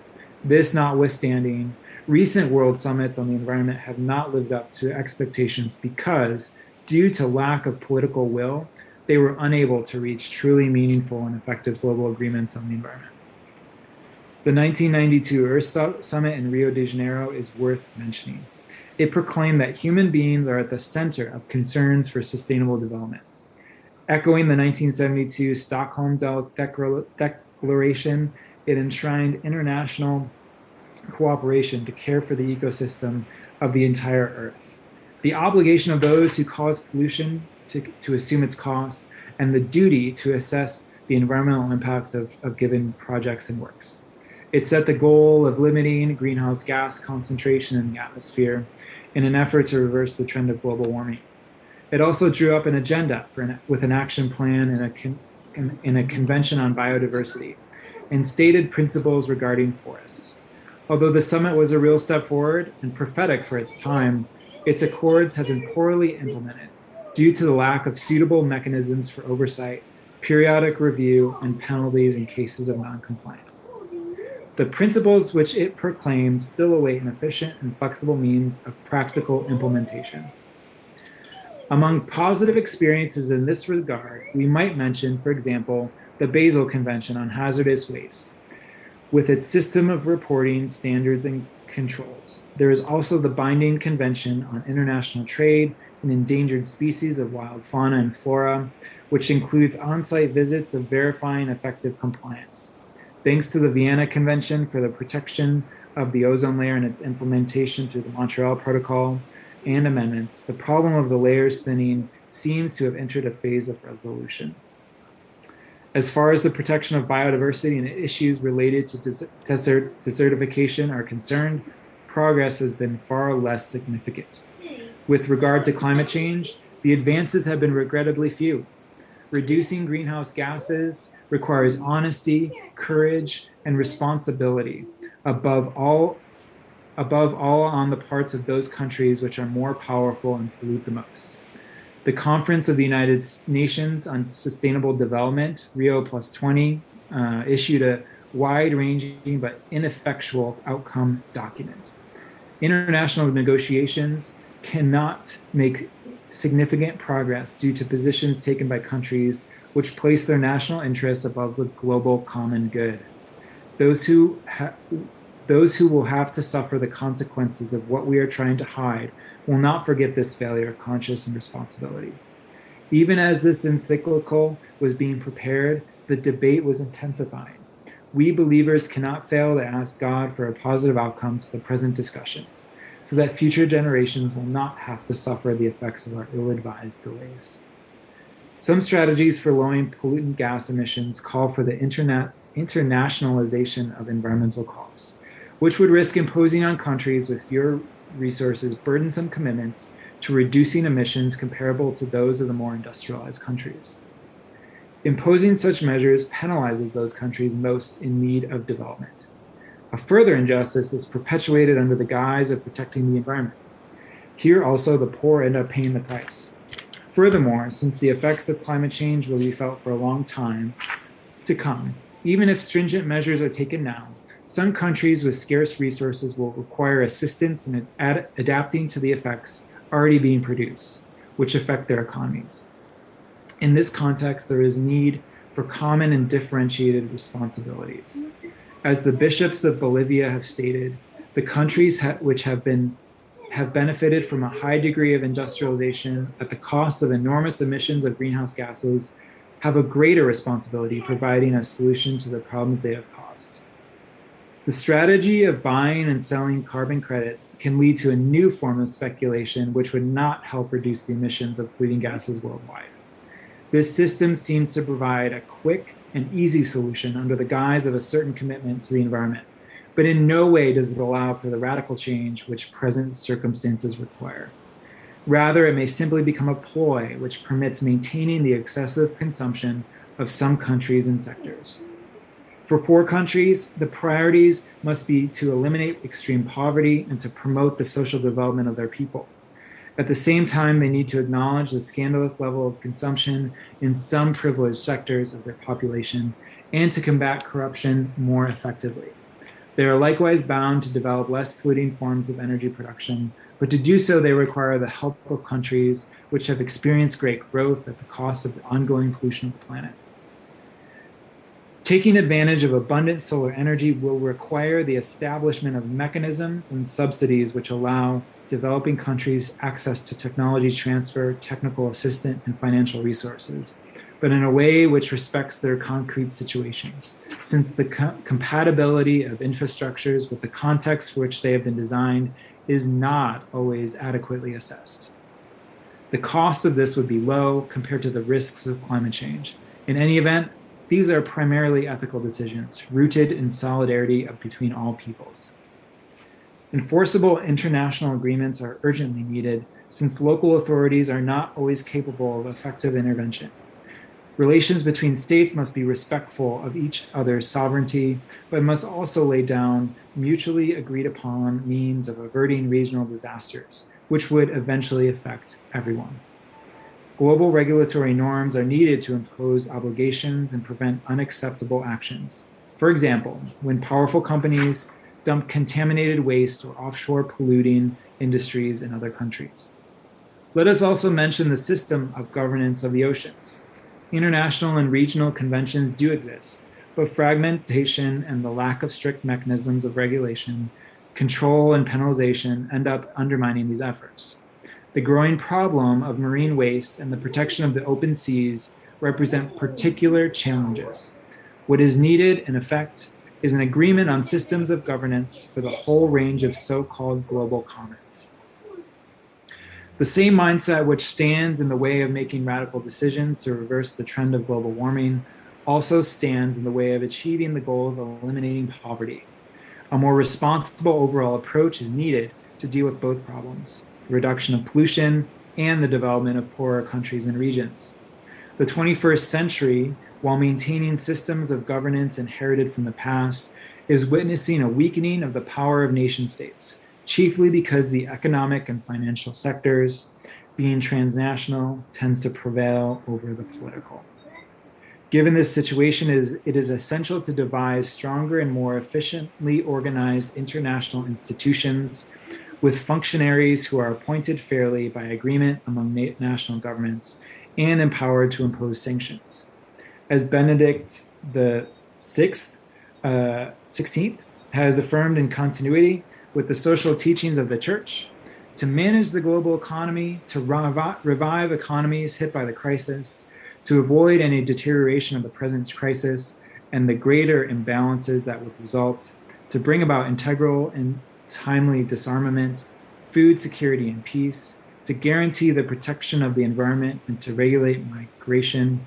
For all this, there is urgent need of a true world political authority, as my predecessor, Blessed John the 23rd, indicated some years ago. Diplomacy also takes on new importance in the work of developing international strategies, which can anticipate serious problems affecting us all. There are not just winners and losers among countries, but within poor countries themselves. Hence, different responsibilities need to be identified. Questions related to the environment and economic development can no longer be approached only from the standpoint of differences between countries. They also call for greater attention to policies on the national and local level. Given the real potential for a misuse of human abilities, individual states can no longer ignore their responsibility for planning, coordination, and oversight and enforcement within their respective borders. How can a society plan and protect its future amid constantly developing technological innovations? One authoritative source of oversight and coordination is the law, which lays down rules for admissible conduct in the light of the common good. The limits which a healthy, mature, and sovereign society must impose are those related to foresight and security, regulatory norms, timely enforcement, the elimination of corruption, effective responses to undesired side effects of production processes, and appropriate intervention where potential or uncertain risks are involved. There is a growing jurisprudence dealing with the reduction of pollution by business activities, but political and institutional frameworks do not exist simply to avoid bad practice, but also to promote best practice, to stimulate creativity in seeking new solutions, and to encourage individual or group initiatives. A politics concerned with immediate results, supported by consumerist sectors of the population, is driven to produce short-term growth. In response to electoral interests, governments are reluctant to upset the public with measures which could affect the level of consumption or create risks for foreign investment. The myopia of power politics delays the inclusion of a far-sighted environmental agenda within the overall agenda of governments. Thus, we forget that time is greater than space, that we are always more effective when we generate processes rather than holding on to positions of power. True statecraft is manifest when, in difficult times, we uphold high principles and think of the long-term common good.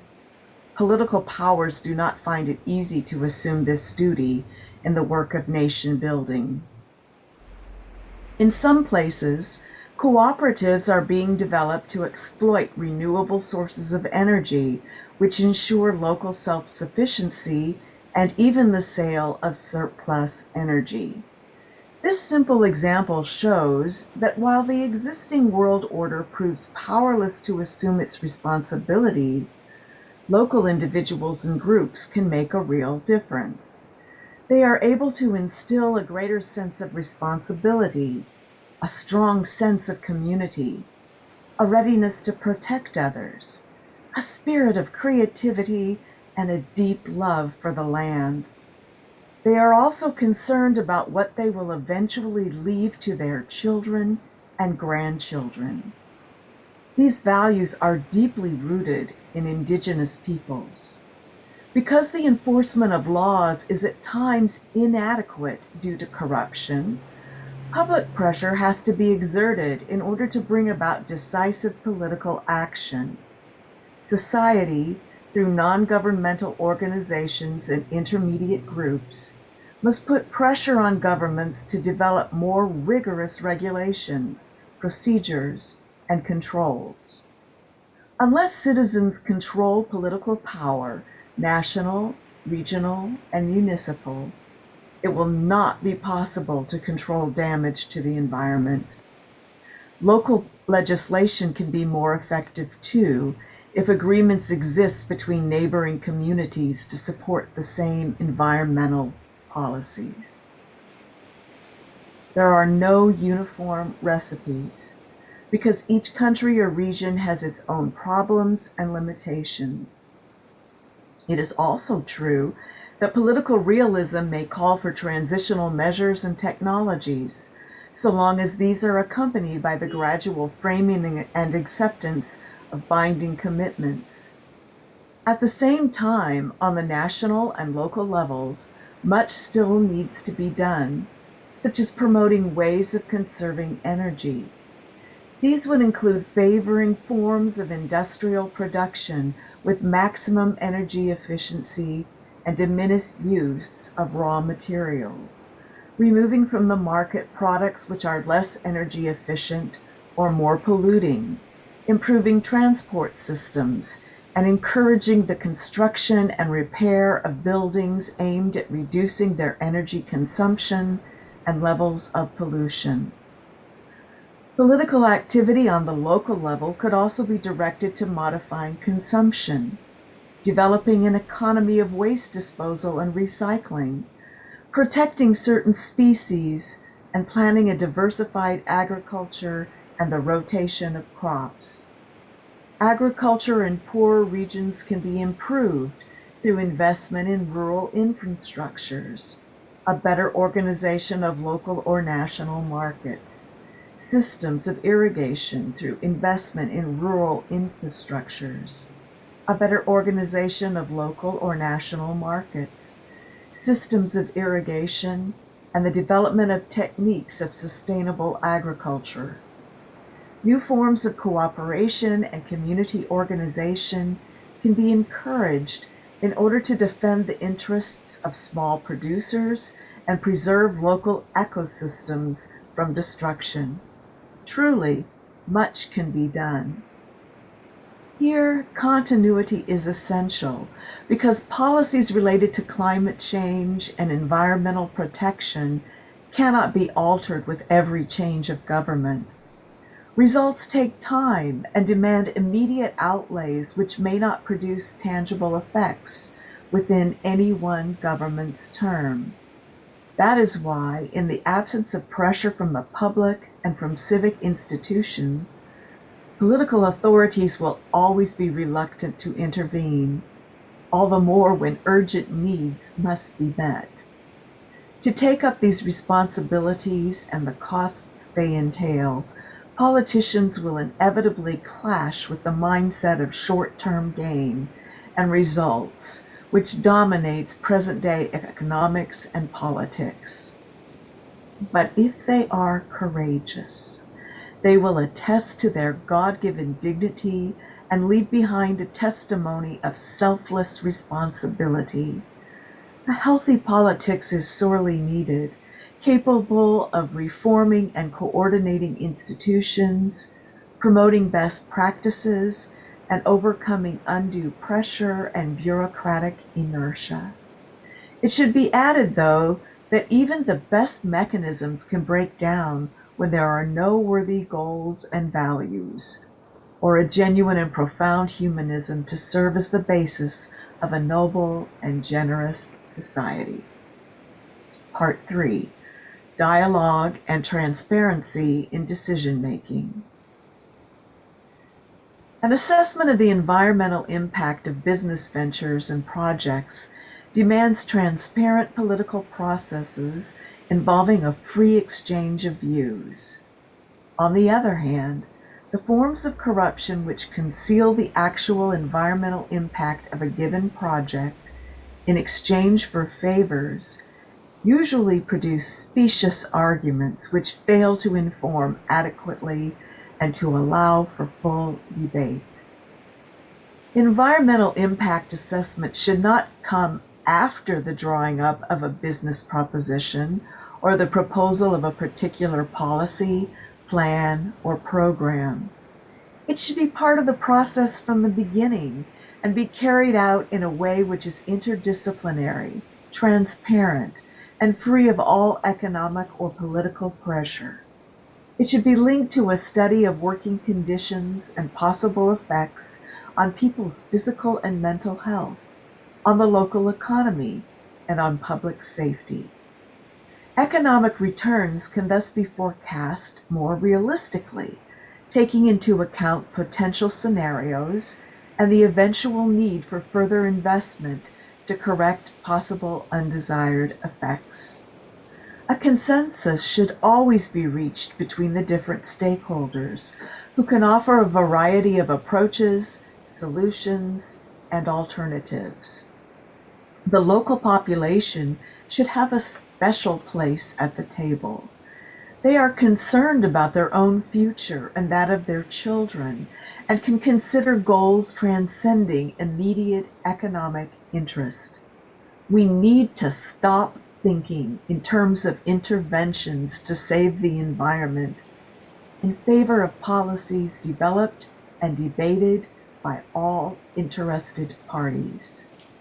The participation of the latter also entails being fully informed about such projects and their different risks and possibilities. This includes not just preliminary decisions, but also various follow-up activities and continued monitoring. Honesty and truth are needed in scientific and political discussion. We should not be limited to the issue of whether or not a particular project is permitted by law. In the face of possible risks to the environment, which may affect the common good now and in the future, decisions must be made based on a comparison of the risks and benefits foreseen for the various possible alternatives. This is especially the case when a project may lead to a greater use of natural resources, higher levels of emission or discharge, an increase of refuse, or significant changes to the landscape, the habitats of protected species or public spaces. Some projects, if insufficiently studied, can profoundly affect the quality of life of an area due to very different factors such as unforeseen noise pollution, the shrinking of visual horizons, the loss of cultural values, or the effects of nuclear energy use. The culture of consumerism, which prioritizes short-term gain and private interests, can make it easy to rubber stamp authorizations or to conceal information. In any discussion about a proposed venture, a number of questions need to be asked in order to discern whether or not it will contribute to genuine integral development. What will it accomplish? Why? Where? When? How? For whom? What are the risks? What are the costs? Who will pay those costs? And how? In this discernment, some questions must have higher priority. For example, we know that water is a scarce and indispensable resource and a fundamental right which conditions the exercise of other human rights. This indisputable fact overrides any other assessment of environmental impact on a region. The Rio Declaration of 1992 states that where there are threats of serious or irreversible damage, lack of full scientific certainty shall not be used as a pretext for postponing cost-effective measures which prevent environmental degradation. This precautionary principle makes it possible to protect those who are most vulnerable and whose ability to defend their interests and to assemble incontrovertible evidence is limited.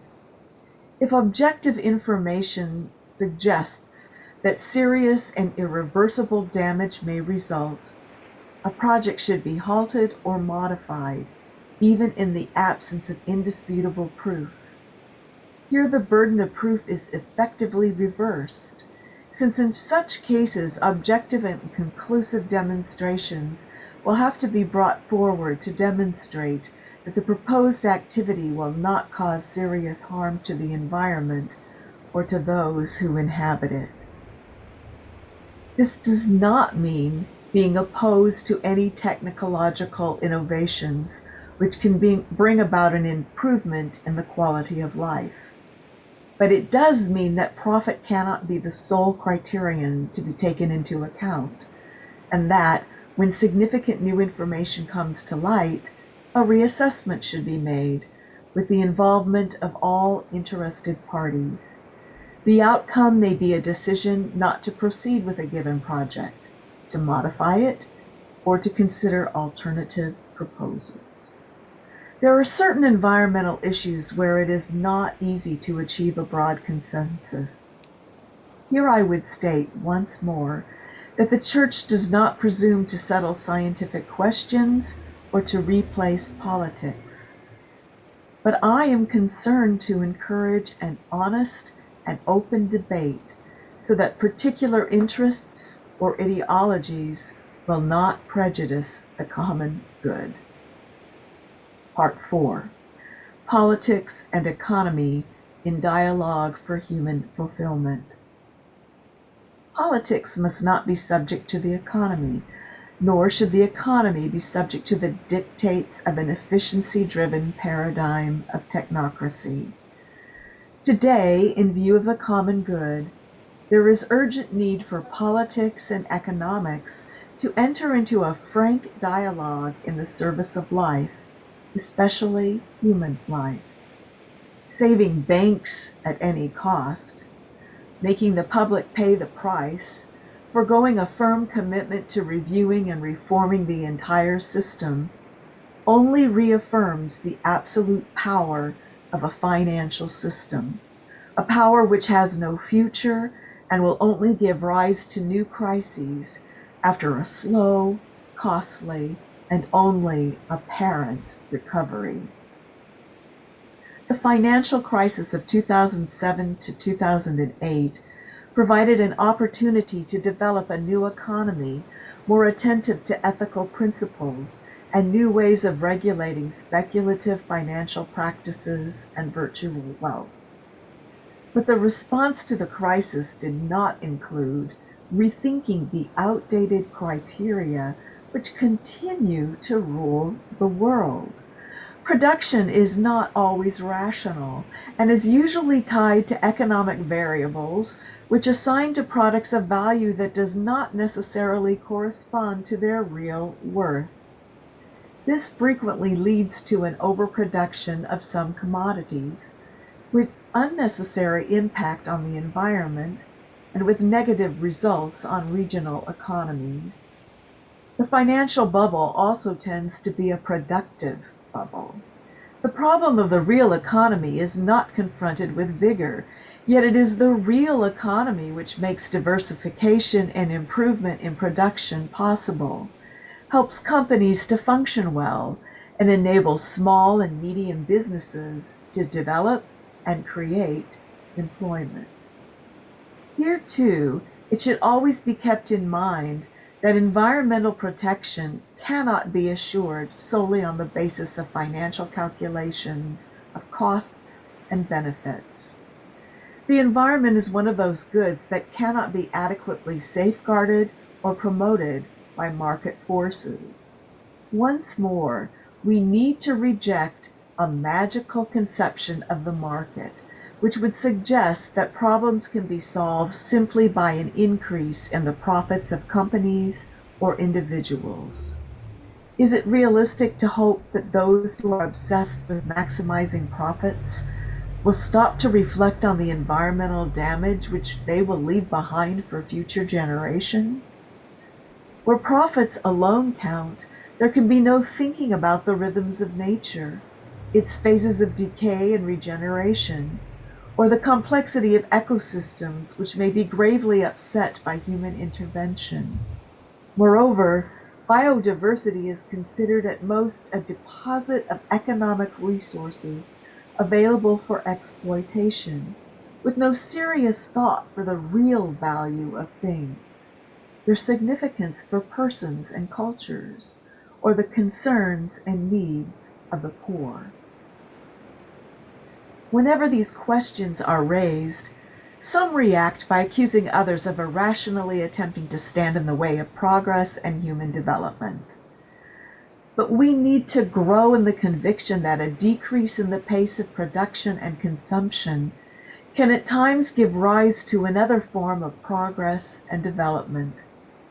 Efforts to promote a sustainable use of natural resources are not a waste of money, but rather an investment capable of providing other economic benefits in the medium term.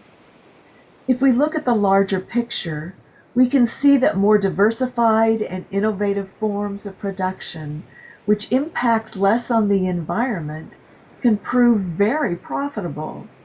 It is a matter of openness to different possibilities which do not involve stifling human creativity and its ideals of progress, but rather directing that energy along new channels.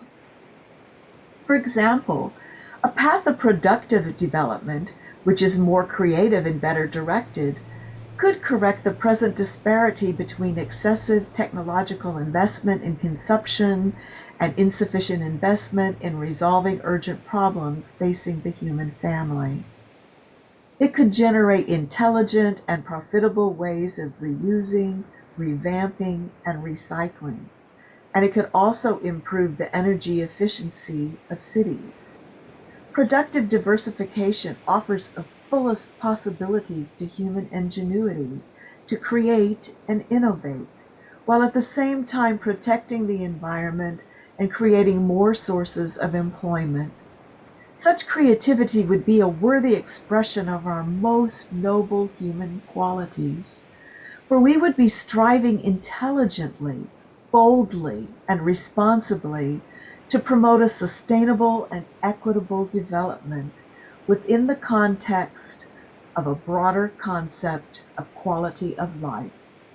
On the other hand, to find ever new ways of despoiling nature purely for the sake of new consumer items and quick profit would be, in human terms, less worthy and creative and more superficial.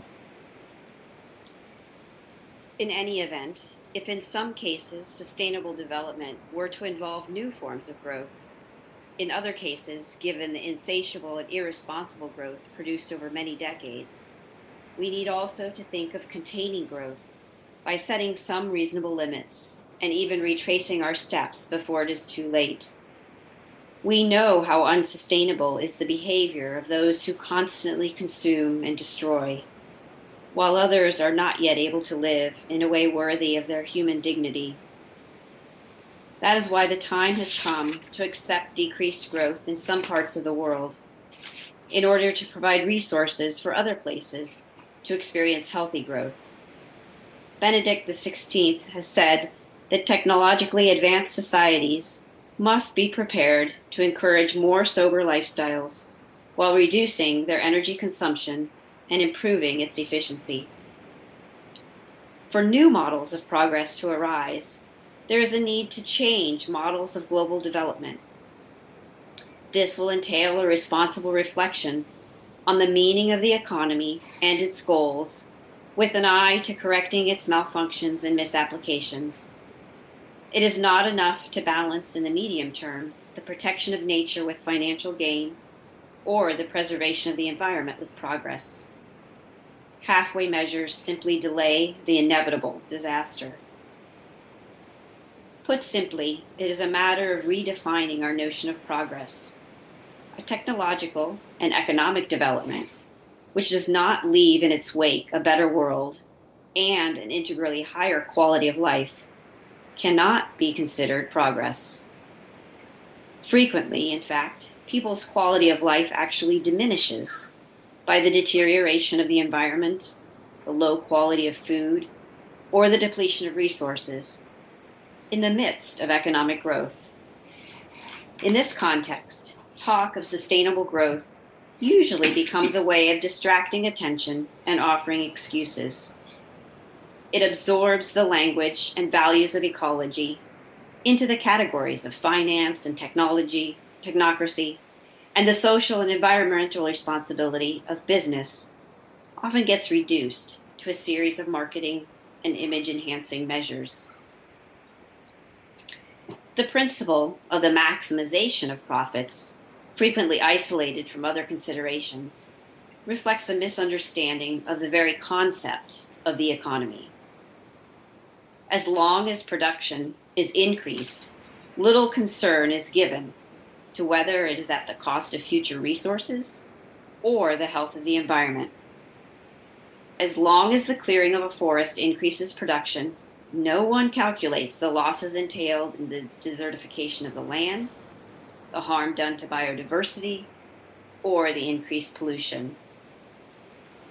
In a word, businesses profit by calculating and paying only a fraction of the costs involved. Yet only when economic and social costs of using up shared environmental resources are recognized with transparency and fully borne by those who incur them, not by other peoples or future generations, can those actions be considered ethical.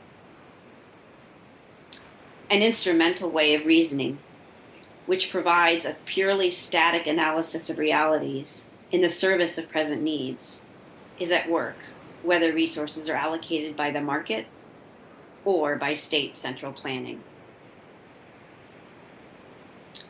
What happens with politics? Let us keep in mind the principle of subsidiarity, which grants freedom to develop the capabilities present at every level of society, while also demanding a greater sense of responsibility for the common good from those who wield greater power. Today, it is the case that some economic sectors exercise more power than states themselves. But economics without politics cannot be justified, since this would make it impossible to favor other ways of handling the various aspects of the present crisis. The mindset which leaves no room for sincere concern for the environment is the same mindset which lacks concern for the inclusion of the most vulnerable members of society. For the current model, with its emphasis on success and self-reliance, does not appear to favor an investment in efforts to help the slow, the weak, or the less talented to find opportunities in life. What is needed is a politics which is far-sighted and capable of a new, integral and interdisciplinary approach to handling the different aspects of the crisis. Often, politics itself is responsible for the disrepute in which it is held, on account of corruption and the failure to enact sound public policies.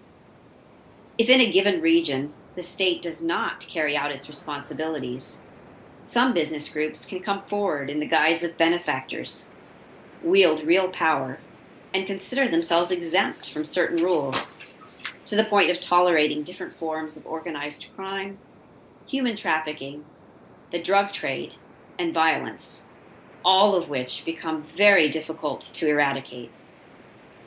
If politics shows itself incapable of breaking such perverse logic and remains caught up in inconsequential discussions, we will continue to avoid facing the major problems of humanity. A strategy for real change calls for rethinking processes in their entirety, for it is not enough to include a few superficial ecological considerations while failing to question the logic which underlies present-day culture. A healthy politics needs to be able to take up this challenge. Politics and the economy tend to blame each other when it comes to poverty and environmental degradation. It is to be hoped that they can acknowledge their own mistakes and find forms of interaction directed to the common good. While some are concerned only with financial gain, and others with holding on to or increasing their power, what we are left with are conflicts of spurious agreements where the last thing either party is concerned about is caring for the environment and protecting those who are most vulnerable. Here too, we see how true it is that unity is greater than conflict. Section 5, Religions in Dialogue with Science. It cannot be maintained that empirical science provides a complete explanation of life, the interplay of all creatures and the whole of reality. This would be to breach the limits imposed by its own methodology. If we reason only within the confines of the latter, little room would be left for aesthetic sensibility, poetry, or even reason's ability to grasp the ultimate meaning and purpose of things. I would add that religious classics can prove meaningful in every age. They have an enduring power to open new horizons. Is it reasonable and enlightened to dismiss certain writings simply because they arose in the context of religious belief? It would be quite simplistic to think that ethical principles present themselves purely in the abstract, detached from any context. Nor does the fact that they may be couched in religious language detract from their value in public debate. The ethical principles capable of being apprehended by reason can always reappear in different guise and find expression in a variety of languages, including religious language. Any technical solution which science claims to offer will be powerless to solve the serious problems of our world if humanity loses its compass, if we lose sight of the great motivations which make it possible for us to live in harmony, to make sacrifices, and to treat others well. Believers themselves must constantly feel challenged to live in a way consonant with their faith and not to contradict it by their actions. They need to be encouraged to be ever open to God's grace and to draw constantly from their deepest convictions about love, justice, and peace. If a mistaken understanding of our own principles has at times led us to justify mistreating nature, to exercise tyranny over creation, to engage in war, injustice, and acts of violence, we believers should acknowledge that by so doing, we were not faithful to the treasures of wisdom which we have been called to protect and preserve. Cultural limitations in different eras often affected the perception of these ethical and spiritual treasures. Yet by constantly returning to their sources, religions will be better equipped to respond to today's needs. The majority of people living on our planet profess to be believers. This should spur religions to dialogue among themselves for the sake of protecting nature, defending the poor, and building networks of respect and fraternity. Dialogue among the various sciences is likewise needed, since each can tend to become enclosed in its own language. While specialization leads to a certain isolation and the absolutization of its own field of knowledge. This prevents us from confronting environmental problems effectively. An open and respectful dialogue is also needed between the various ecological movements, among which ideological conflicts are not infrequently encountered. The gravity of the ecological crisis demands that we all look to the common good, embarking on a path of dialogue which requires patience, self-discipline, and generosity always keeping in mind that realities are greater than ideas. Chapter 6, Ecological Education and Spirituality. Many things have to change course, but it is we human beings above all who need to change. We lack an awareness of our common origin, of our mutual belonging, and of a future to be shared with everyone. This basic awareness would enable the development of new convictions, attitudes, and forms of life. A great cultural, spiritual, and educational challenge stands before us, and it will demand that we set out on the long path of renewal. Section 1, Towards a New Lifestyle. Since the market tends to promote extreme consumerism in an effort to sell its products, people can easily get caught up in a whirlwind of needless buying and spending. Compulsive consumerism is one example of how the techno-economic paradigm affects individuals. Romano Guardini had already foreseen this. Quote, "The gadgets and techniques forced upon him by the patterns of machine production and of abstract planning, mass man accepts quite simply. They are the forms of life itself. To either a greater or a lesser degree, mass man is convinced that his conformity is both reasonable and just." End quote. This paradigm leads people to believe that they are free as long as they have the supposed freedom to consume. But those really free are the minority who wield economic and financial power. Amid this confusion, postmodern humanity has not yet achieved a new self-awareness capable of offering guidance and direction. And this lack of identity is a source of anxiety. We have too many means and only a few insubstantial ends. The current global situation engenders a feeling of instability and uncertainty, which in turn becomes a seedbed for collective selfishness. When people become self-centered and self-enclosed, their greed increases. The emptier a person's heart is, the more he or she needs things to buy, own, and consume. It becomes almost impossible to accept the limits imposed by reality. In this horizon, a genuine sense of the common good also disappears. As these attitudes become more widespread, social norms are respected only to the extent that they do not clash with personal needs. So our concern cannot be merely limited to the threat of extreme weather events, but must also extend to the catastrophic consequences of social unrest. Obsession with a consumerist lifestyle, above all, when few people are capable of maintaining it, can only lead to violence and mutual destruction. Yet all is not lost. Human beings, while capable of the worst, are also capable of rising above themselves, choosing again what is good and making a new start, despite their mental and social conditioning. We are able to take an honest look at ourselves, to acknowledge our deep dissatisfaction, and to embark on new paths to authentic freedom. No system can completely suppress our openness to what is good, true, and beautiful, or our God-given ability to respond to His grace at work deep in our hearts. I appeal to everyone throughout the world not to forget this dignity which is ours. No one has the right to take it from us.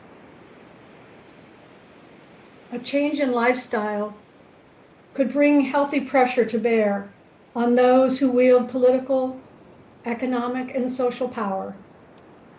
This is what consumer movements accomplish by boycotting certain products.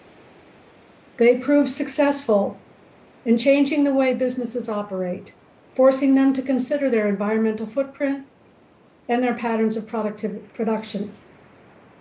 When social pressure affects their earnings, businesses clearly have to find ways to produce differently. This shows us the great need for a sense of social responsibility on the part of consumers. Purchasing is always a moral and not simply economic act. Today, in a word, the issue of environmental degradation challenges us to examine our lifestyle. The Earth Charter asked us to leave behind a period of self-destruction and make a new start, but we have not yet developed a universal awareness needed to achieve this. Here I would echo that courageous challenge, quote, "As never before in history, common destiny beckons us to seek a new beginning. Let ours be a time remembered for the awakening of a new reverence for life, the firm resolve to achieve sustainability, the quickening of the struggle for justice and peace, and the joyful celebration of life." We are always capable of going out of ourselves toward the other.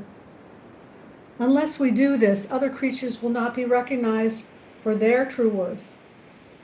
We are unconcerned about caring for things for the sake of others. We fail to set limits on ourselves in order to avoid the suffering of others or the deterioration of our surroundings. Disinterested concern for others and the rejection of every form of self-centeredness and self-absorption are essential if we truly wish to care for our brothers and sisters and for the natural environment. These attitudes also attune us to the moral imperative of assessing the impact of our every action and personal decision on the world around us. If we can overcome individualism, we will truly be able to develop a different lifestyle and bring about significant changes in society. Section 2, educating for the covenant between humanity and the environment. An awareness of the gravity of today's cultural and ecological crisis must be translated into new habits. Many people know that our current progress and the mere amassing of things and pleasures are not enough to give meaning and joy to the human heart. Yet they feel unable to give up what the market sets before them. In those countries which should be making the greatest changes in consumer habits, young people have a new ecological sensitivity and a generous spirit, and some of them are making admirable efforts to protect the environment. At the same time, they have grown up in a milieu of extreme consumerism and affluence, which makes it difficult to develop other habits. We are faced with an educational challenge. Environmental education has broadened its goals. Whereas in the beginning, it was mainly centered on scientific information, conscious raising, and the prevention of environmental risks, it tends now to include a critique of the, quote, myths, end quote, of a modernity grounded in a utilitarian mindset. Individualism, unlimited progress, competition, consumerism, and the unregulated market. It seeks also to restore the various levels of ecological equilibrium, establishing harmony within ourselves, with others, with nature and other living creatures, and with God. Environmental education should facilitate making the leap toward the transcendent, which gives ecological ethics its deepest meaning. It needs educators capable of developing an ethics of ecology and helping people through effective pedagogy to grow in solidarity, responsibility, and compassionate care. Yet this education, aimed at creating an ecological citizenship, is at times limited to providing information and fails to instill good habits. The existence of laws and regulations is insufficient in the long run to curb bad conduct, even when effective means of enforcement are present. If the laws are to bring about significant, long-lasting effects, the majority of the members of society must be adequately motivated to accept them and personally transformed to respond. Only by cultivating sound virtues will people be able to make a selfless ecological commitment. A person who could afford to spend and consume more, but regularly uses less heating and wears warmer clothes shows the kind of convictions and attitudes which help to protect the environment. There is a nobility in the duty to care for creation through little daily actions. And it is wonderful how education can bring about real changes in lifestyle. Education and environmental responsibility can encourage ways of acting which directly and significantly affect the world around us, such as avoiding the use of plastic and paper, reducing water consumption, separating refuse, cooking only what can be reasonably consumed, showing care for other living things, using public transport or carpooling, planting trees, turning off unnecessary lights, or any number of other practices. All of these reflect a generous and worthy creativity which brings out the best in human beings. Reusing something instead of immediately discarding it, when done for the right reasons, can be an act of love, which expresses our own dignity. We must not think that these efforts are not going to change the world. They benefit society, often unbeknown to us, for they call forth a goodness which, albeit unseen, inevitably tends to spread. Furthermore, such actions can restore our sense of self-esteem. They can enable us to live more fully and to feel that life on Earth is worthwhile. Ecological education can take place in a variety of settings at schools, in families, in the media, in catechesis, and elsewhere. Good education plants seeds when we are young, and these continue to bear fruit throughout life. Here, though, I would stress the great importance of the family, which is, quote, the place in which life, the gift of God, can be properly welcomed and protected against the many attacks to which it is exposed, and can develop in accordance with what constitutes authentic human growth. In the face of the so-called culture of death, the family is the heart of the culture of life, end quote. In the family, we first learn how to show love and respect for life. We are taught the proper use of things, order and cleanliness, respect for the local ecosystem, and care for all creatures. In the family, we receive an integral education, which enables us to grow harmoniously in personal maturity. In the family, we learn to ask without demanding, to say thank you as an expression of genuine gratitude for what we have been given, to control our aggressiveness and greed, and to ask forgiveness when we have caused harm. These simple gestures of heartfelt courtesy help to create a culture of shared life and respect for our surroundings. Political institutions and various other social groups are also entrusted with helping to raise people's awareness. So too is the church. All Christian communities have an important role to play in ecological education. It is my hope that our seminaries and houses of formation will provide an education in responsible simplicity of life, in grateful contemplation of God's world, and in concern for the needs of the poor and the protection of the environment. Because the stakes are so high, we need institutions empowered to impose penalties for damage inflicted on the environment. But we also need the personal qualities of self-control and willingness to learn from one another. In this regard, the relationship between a good aesthetic education and the maintenance of a healthy environment cannot be overlooked. By learning to see and appreciate beauty, we learn to reject self-interested pragmatism. If someone has not learned to stop and admire something beautiful, we should not be surprised if he or she treats everything as an object to be used and abused without scruple. If we want to bring about deep change, we need to realize that certain mindsets really do influence our behavior. our efforts at education will be inadequate and ineffectual unless we strive to promote a new way of thinking about human beings, life, society, and our relationship with nature. Otherwise, the paradigm of consumerism will continue to advance with the help of the media and the highly effective workings of the market. Section 3, ecological conversion. The rich heritage of Christian spirituality, the fruit of 20 centuries of personal and communal experience, has a precious contribution to make to the renewal of humanity.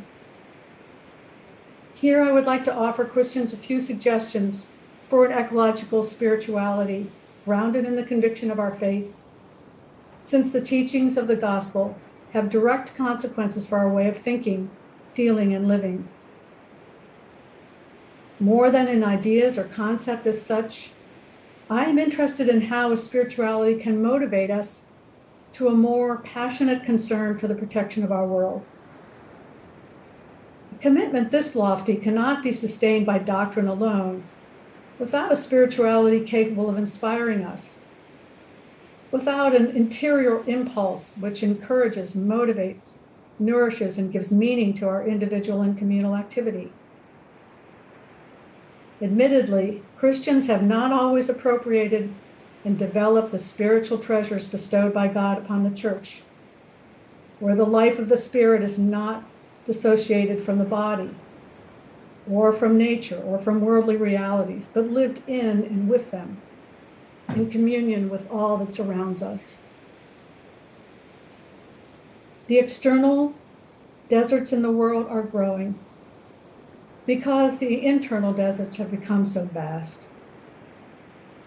For this reason, the ecological crisis is also a summons to profound interior conversion.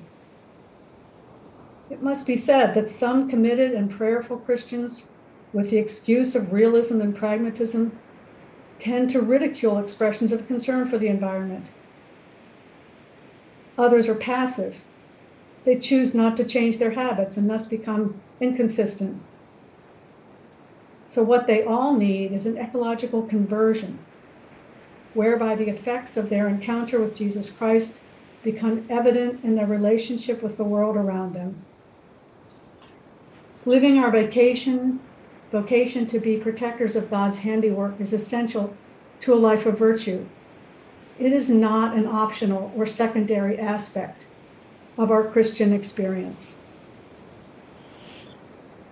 In calling to mind the figure of St. Francis of Assisi, we come to realize that a healthy relationship with creation is one dimension of overall personal conversion, which entails the recognition of our errors, sins, faults, and failures, and leads to a heartfelt repentance and desire to change.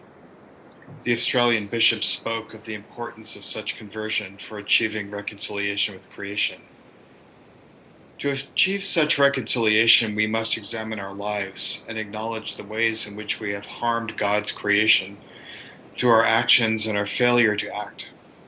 We need to experience a conversion or a change of heart. Nevertheless, self-improvement on the part of individuals will not by itself remedy the extremely complex situation facing our world today. Isolated individuals can lose their ability and freedom to escape the utilitarian mindset and end up prey to an unethical consumerism bereft of social or ecological awareness. Social problems must be addressed by community networks and not simply by the sum of individual good deeds. This task will make such tremendous demands of man that he could never achieve it by individual initiative, or even by united effort of men bred in an individualistic way. The work of dominating the world calls for a union of skills and a unity of achievement that can only grow from quite a different attitude. The ecological conversion needed to bring about lasting change is also a community conversion. The conversion calls for a number of attitudes, which together foster a spirit of generous care full of tenderness. First, it entails gratitude and gratuitousness, the recognition that the world is God's loving gift, and that we are called quietly to imitate his generosity in self-sacrifice and good works. Do not let your left hand know what your right hand is doing, and let your Father who sees in secret will reward you. It also entails a loving awareness that we are not disconnected from the rest of creatures, but joined in a splendid universal communion. As believers, we do not look at the world from without, but from within, conscious of the bonds with which the Father has linked us to all beings. By developing our individual, God-given capacities, an ecological conversion can inspire us to greater creativity and enthusiasm in resolving the world's problems and in offering ourselves to God as a living sacrifice, holy and acceptable. We do not understand our superiority as a reason for personal glory or irresponsible dominion, but rather as a different capacity, which in its turn entails a serious responsibility stemming from our faith. Various convictions of our faith developed at the beginning of this encyclical can help us to enrich the meaning of this conversion. These include the awareness that each creature reflects something of God and has a message to convey to us, and the security that Christ has taken unto himself this material world and now, risen, is intimately present to each being, surrounding it with his affection and penetrating it with his light. Then, too, there is the recognition that God created the world, writing it into an order and a dynamism that human beings have no right to ignore. We read in the gospel that Jesus says of the birds of the air that none of them is forgotten before God. How then can we possibly mistreat them or cause them harm? I ask all Christians to recognize and to live fully this dimension of their conversion. May the power and the light of the grace we have received also be evident in our relationship to other creatures and to the world around us. In this way, we will help nurture that sublime fraternity with all creation, which St. Francis of Assisi radiantly embodied. Chapter 4, Joy and Peace. Christian spirituality proposes an alternative understanding of the quality of life and encourages a prophetic and contemplative lifestyle, one capable of deep enjoyment, free of the obsession with consumption. We need to take up an ancient lesson found in different religious traditions and also in the Bible. It is the conviction that less is more. The constant flood of new consumer goods can baffle the heart and prevent us from cherishing each thing in each moment. To be serenely present to each reality, however small it may be, opens us to much greater horizons of understanding and personal fulfillment. Christian spirituality proposes a growth marked by moderation and the capacity to be happy with little. It is a return to that simplicity which allows us to stop and appreciate the small things, to be grateful for the opportunities which life affords us, to be spiritually detached from what we possess, and not to succumb to sadness for what we lack. This implies avoiding the dynamic of dominion and the mere accumulation of pleasures. Such sobriety, when lived freely and consciously, is liberating. It is not a lesser life or one lived with less intensity. On the contrary, it is a way of living life to the full. In reality, those who enjoy more and live better each moment are those who have given up dipping here and there, always on the lookout for what they do not have. They experience what it means to appreciate each person and each thing, learning familiarity with the simplest things and how to enjoy them. So they are able to shed unsatisfied needs, reducing their obsessiveness and weariness. Even living on little, they can live a lot, above all when they cultivate other pleasures and find satisfaction in fraternal encouragement and service, developing their gifts, music and art, in contact with nature, and prayer. Happiness means knowing how to limit some needs, which only diminish us, and being open to the many different possibilities which life can offer. Sobriety and humility were not favorably regarded in the last century. And yet, when there is a general breakdown in the exercise of certain virtue in personal and social life, it ends up causing a number of imbalances, including environmental ones. That is why it is no longer enough to speak only of the integrity of ecosystems. We have to dare to speak of the integrity of human life, of the need to promote and unify all the great values. Once we lose our humility and become enthralled with the possibility of limitless mastery over everything, we inevitably end up harming society and the environment. It is not easy to promote this kind of healthy humility or happy sobriety when we consider ourselves autonomous, when we exclude God from our lives and replace him with our own ego, and when we think our subjective feelings can define what is right and what is wrong. On the other hand, no one can cultivate a sober and satisfying life without being at peace with him or herself. An adequate understanding of spirituality consists in filling out what we mean by peace, which is much more than the absence of war. Inner peace is closely related to care for ecology and for the common good because, lived out authentically, it is reflected in a balanced lifestyle together with a capacity for wonder, which takes us to a deeper understanding of life. Nature is filled with words of love, but how can we listen to them amid constant noise, interminable and nerve-wracking distractions, or the cult of appearances? Many people today sense a profound imbalance which drives them to frenetic activity and makes them feel busy in a constant hurry, which in turn leads them to ride roughshod over everything around them. This too affects how they treat the environment. An integral ecology includes taking time to recover a serene harmony with creation, reflecting on our lifestyle and our ideals, and contemplating the Creator who lives among us and surrounds us, whose presence must not be contrived, but found uncovered.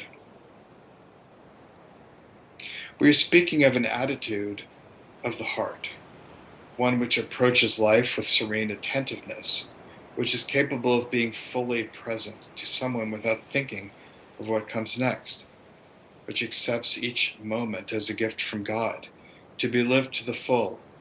Jesus taught us this attitude when he invited us to contemplate the lilies of the field and the birds of the air, or when seeing the rich young man and knowing his restlessness, it looked at him with love. He was completely present to everyone, to everything, and in this way he showed us the way to overcome that unhealthy anxiety which makes us superficial, aggressive, and compulsive consumers. One expression of this attitude is when we stop and give thanks to God before and after meals. I ask all believers to return to this beautiful and meaningful custom. That moment of blessing, however brief, reminds us of our dependence on God for life. It strengthens our feeling of gratitude for the gifts of creation. It acknowledges those who have, by their labors, provided us with these goods, and it reaffirms our solidarity with those in greatest need. 5. Civic and political love. Care for nature is part of a lifestyle which includes the capacity for living together and communion. Jesus reminded us that we have God as our common Father, and that this makes us brothers and sisters. Fraternal love can only be gratuitous. It can never be a means of repaying others for what they have done or will do for us. This is why it is possible to love our enemies. The same gratuitousness inspires us to love and accept the wind, the sun, and the clouds, even though we cannot control them. In this sense, we can speak of a universal fraternity.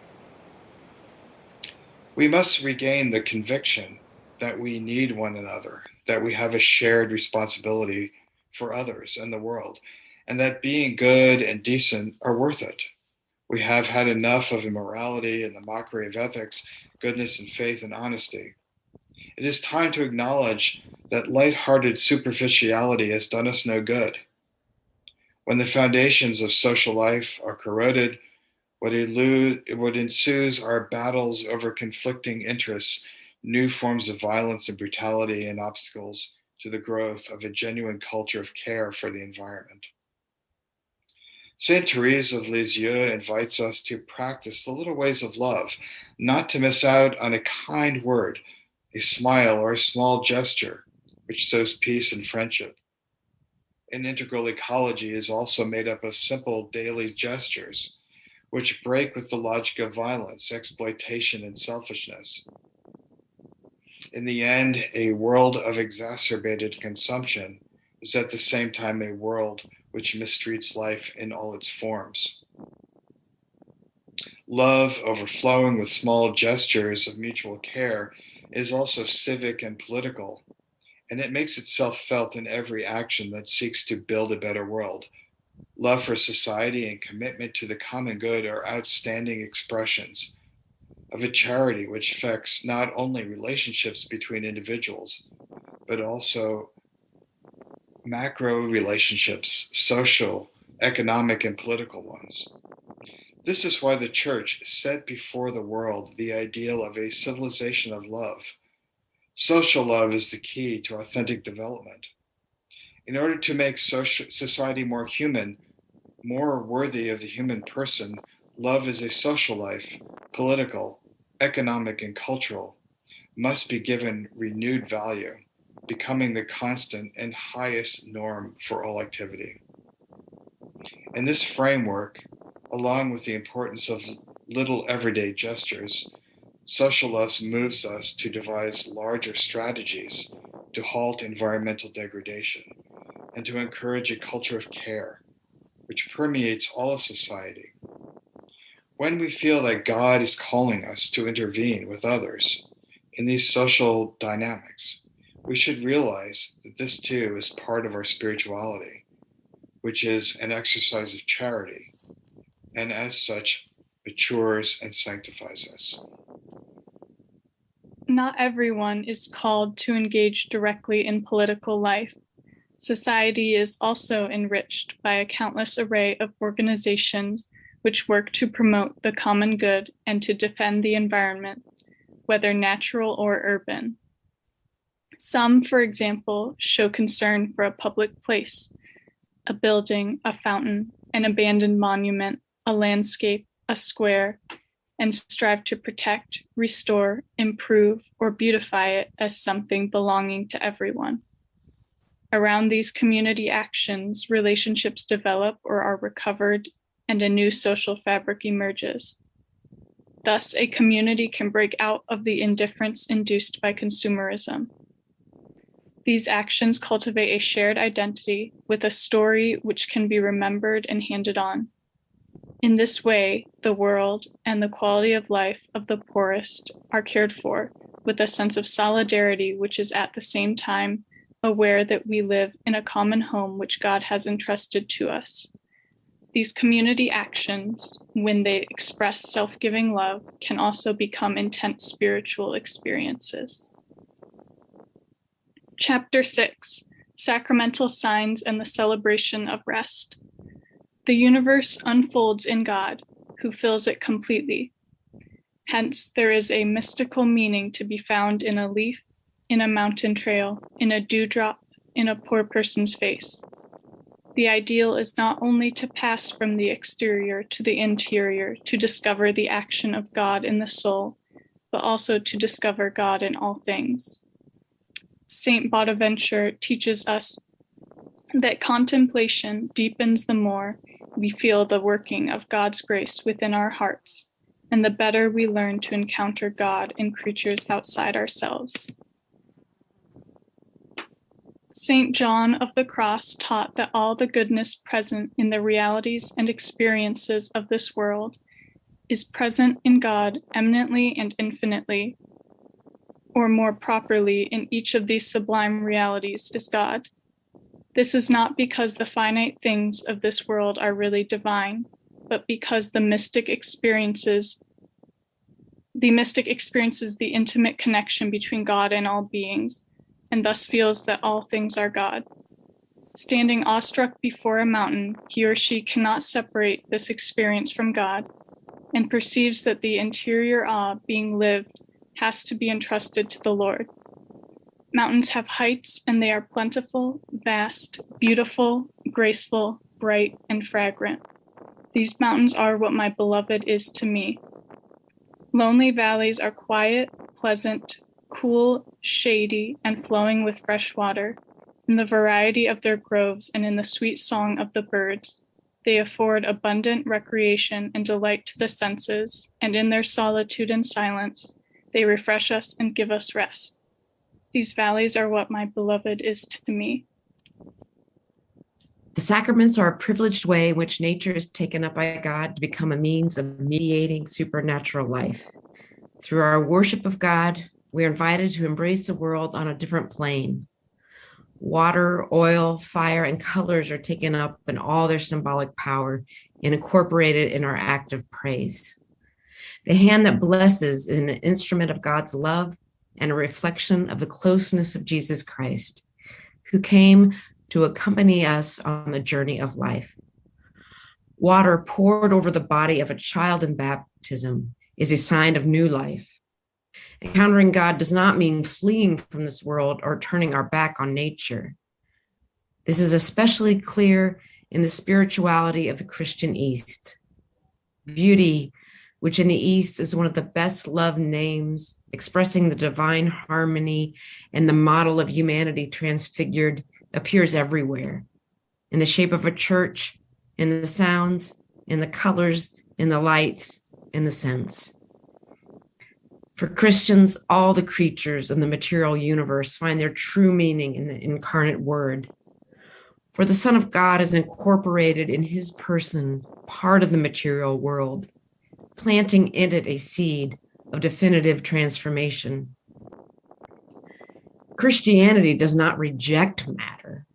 Rather, bodilessness is considered in all its value in the liturgical act, whereby the human body is disclosed in its inner nature as a temple of the Holy Spirit and is united with the Lord Jesus, who himself took a body for the world's salvation. It is in the Eucharist that all that has been created finds its greatest exaltation. Grace, which tends to manifest itself tangibly, finds unsurpassable expression when God himself became man and gave himself as food for his creatures. The Lord, in the culmination of the mystery of the incarnation, chose to reach our intimate depths through a fragment of matter. He comes not from above, but from within. He comes that we might find him in this world of ours. In the Eucharist, fullness is already achieved.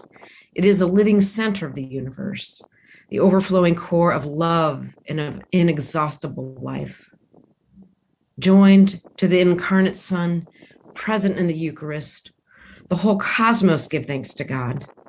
Indeed, the Eucharist is itself an act of cosmic love.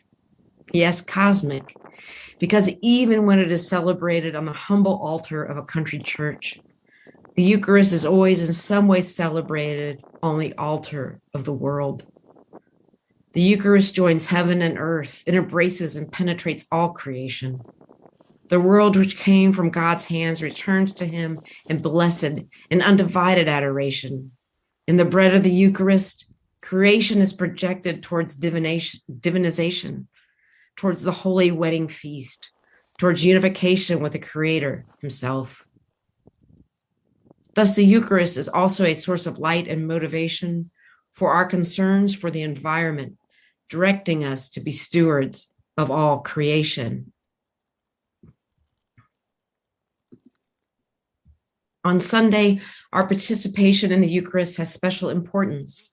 Sunday, like the Jewish Sabbath, is meant to be a day which heals our relationships with God, with ourselves, with others, and with the world. Sunday is the day of the resurrection, the first day of the new creation, whose first fruits are the Lord's risen humanity, the pledge of the final transfiguration of all created reality. It also proclaims man's eternal rest in God. In this way, Christian spirituality incorporates the value of relaxation and festivity. We tend to demean contemplative rest as something unproductive and unnecessary. But this is to do away with the very thing which is most important about work, its meaning. We are called to include in our work a dimension of receptivity and gratuity, which is quite different from mere inactivity. Rather, it is another way of working, which forms part of our very essence. It protects human action from becoming empty activism. It also prevents that unfettered greed and sense of isolation, which makes us seek personal gain to the detriment of all else. The law of weekly rest forbade work on the seventh day, so that your ox and your donkey may have rest, and the son of your maidservant and the stranger may be refreshed. Rest opens our eyes to the larger picture and gives us renewed sensitivity to the rights of others. And so the day of rest, centered on the Eucharist, sheds its light on the whole week and motivates us to greater concern for nature and the poor. The Trinity and the relationship between creatures. The Father is the ultimate source of everything, the loving and self-communicating foundation of all that exists. The Son, his reflection, through whom all things were created, united himself to this earth when he was formed in the womb of Mary. The Spirit, infinite bond of love, is intimately present at the very heart of the universe, inspiring and bringing new pathways. The world was created by the three persons acting as a single divine principle. But each one of them performed this common work in accordance with his own personal property. Consequently, when we contemplate with wonder the universe and all its grandeur and beauty, we must praise the whole Trinity. For Christians, believing in God, who is Trinitarian communion suggests that the Trinity has left its mark on all creation. St. Bonaventure went so far as to say that human beings before sin were able to see how each creature testifies that God is three. The reflection of the Trinity was there to be recognized in nature when that book was opened to man and our eyes had not yet become darkened. The Franciscan saint teaches us that each creature bears in itself a specifically Trinitarian structure, so real that it could be readily contemplated if only the human gaze were not so partial, dark, and fragile. In this way, he points out to us the challenge of trying to read reality in a Trinitarian key.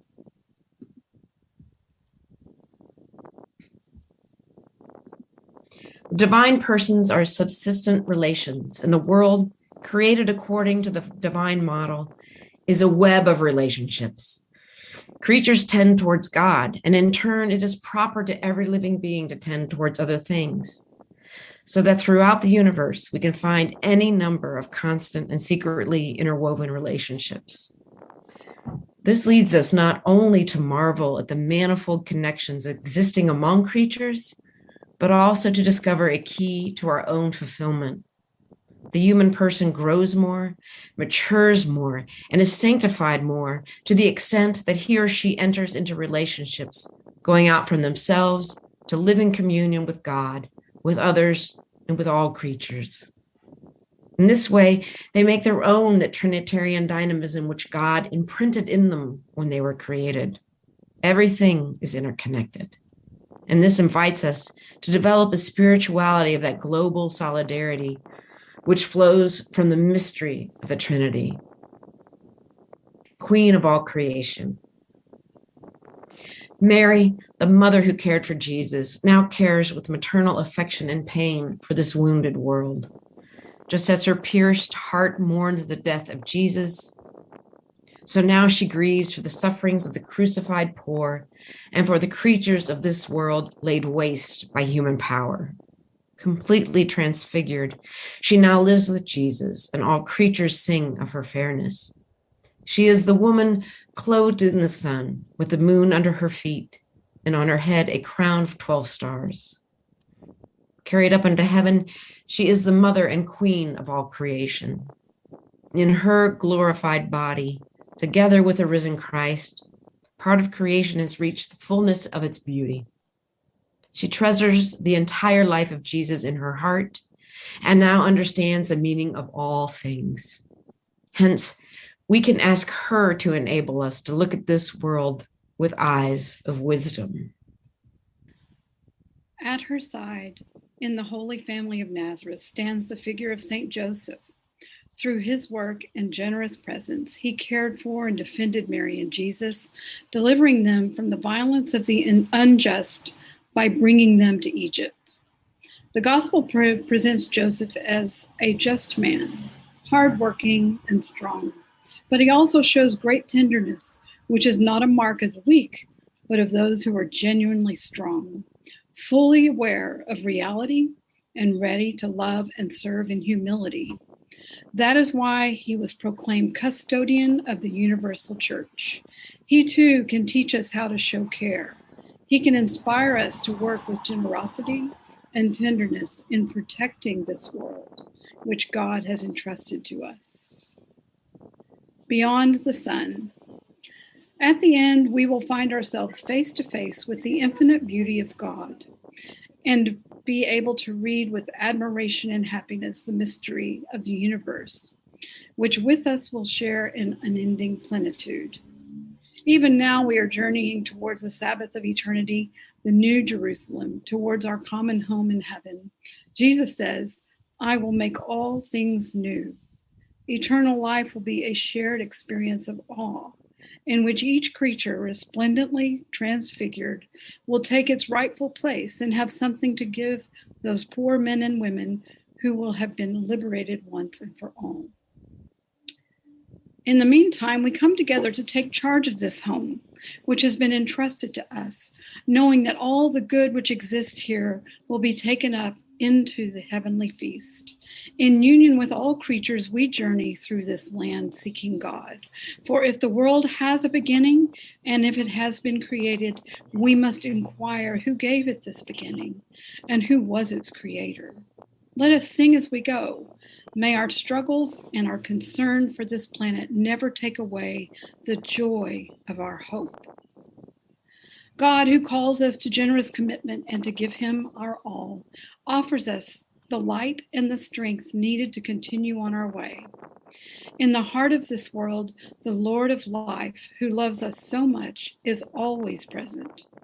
He does not abandon us. He does not leave us alone, for he has united himself definitively to our earth, and his love constantly impels us to find new ways forward. Praise be to him. At the conclusion of this lengthy reflection, which has been both joyful and troubling, I propose that we offer two prayers. The first we can share with all who believe in a God who is the all-powerful creator, while in the other, we Christians ask for inspiration to take up the commitment to creation set before us by the gospel of Jesus. A prayer for our earth. All-powerful God, you are present in the whole universe and in the smallest of your creatures. You embrace with your tenderness all that exists. Pour out upon us the power of your love, that we may protect life and beauty. Fill us with peace, that we may live as brothers and sisters, harming no one. O God of the poor, help us to rescue the abandoned and forgotten of this earth, so precious in your eyes. Bring healing to our lives, that we may protect the world and not prey on it, that we may sow beauty, not pollution and destruction. Touch the hearts of those who look only for gain at the expense of the poor in the earth. Teach us to discover the worth of each thing, to be filled with awe and contemplation, to recognize that we are profoundly united with every creature as we journey towards your infinite light. We thank you for being with us each day. Encourage us, we pray, in our struggle for justice, love, and peace. A Christian prayer in union with creation. Father, we praise you with all your creatures. They came forth from your all-powerful hand. They are yours, filled with your presence and your tender love. Praise be to you. Son of God, Jesus, through you all things were made. You were formed in the womb of Mary, our mother. You became part of this earth, and you gazed upon this world with human eyes. Today, you are alive in every creature in your risen glory. Praise be to you. Holy Spirit, by your light, you guide this world towards the Father's love and accompany creation as it groans in travail. You also dwell in our hearts, and you inspire us to do what is good. Praise be to you.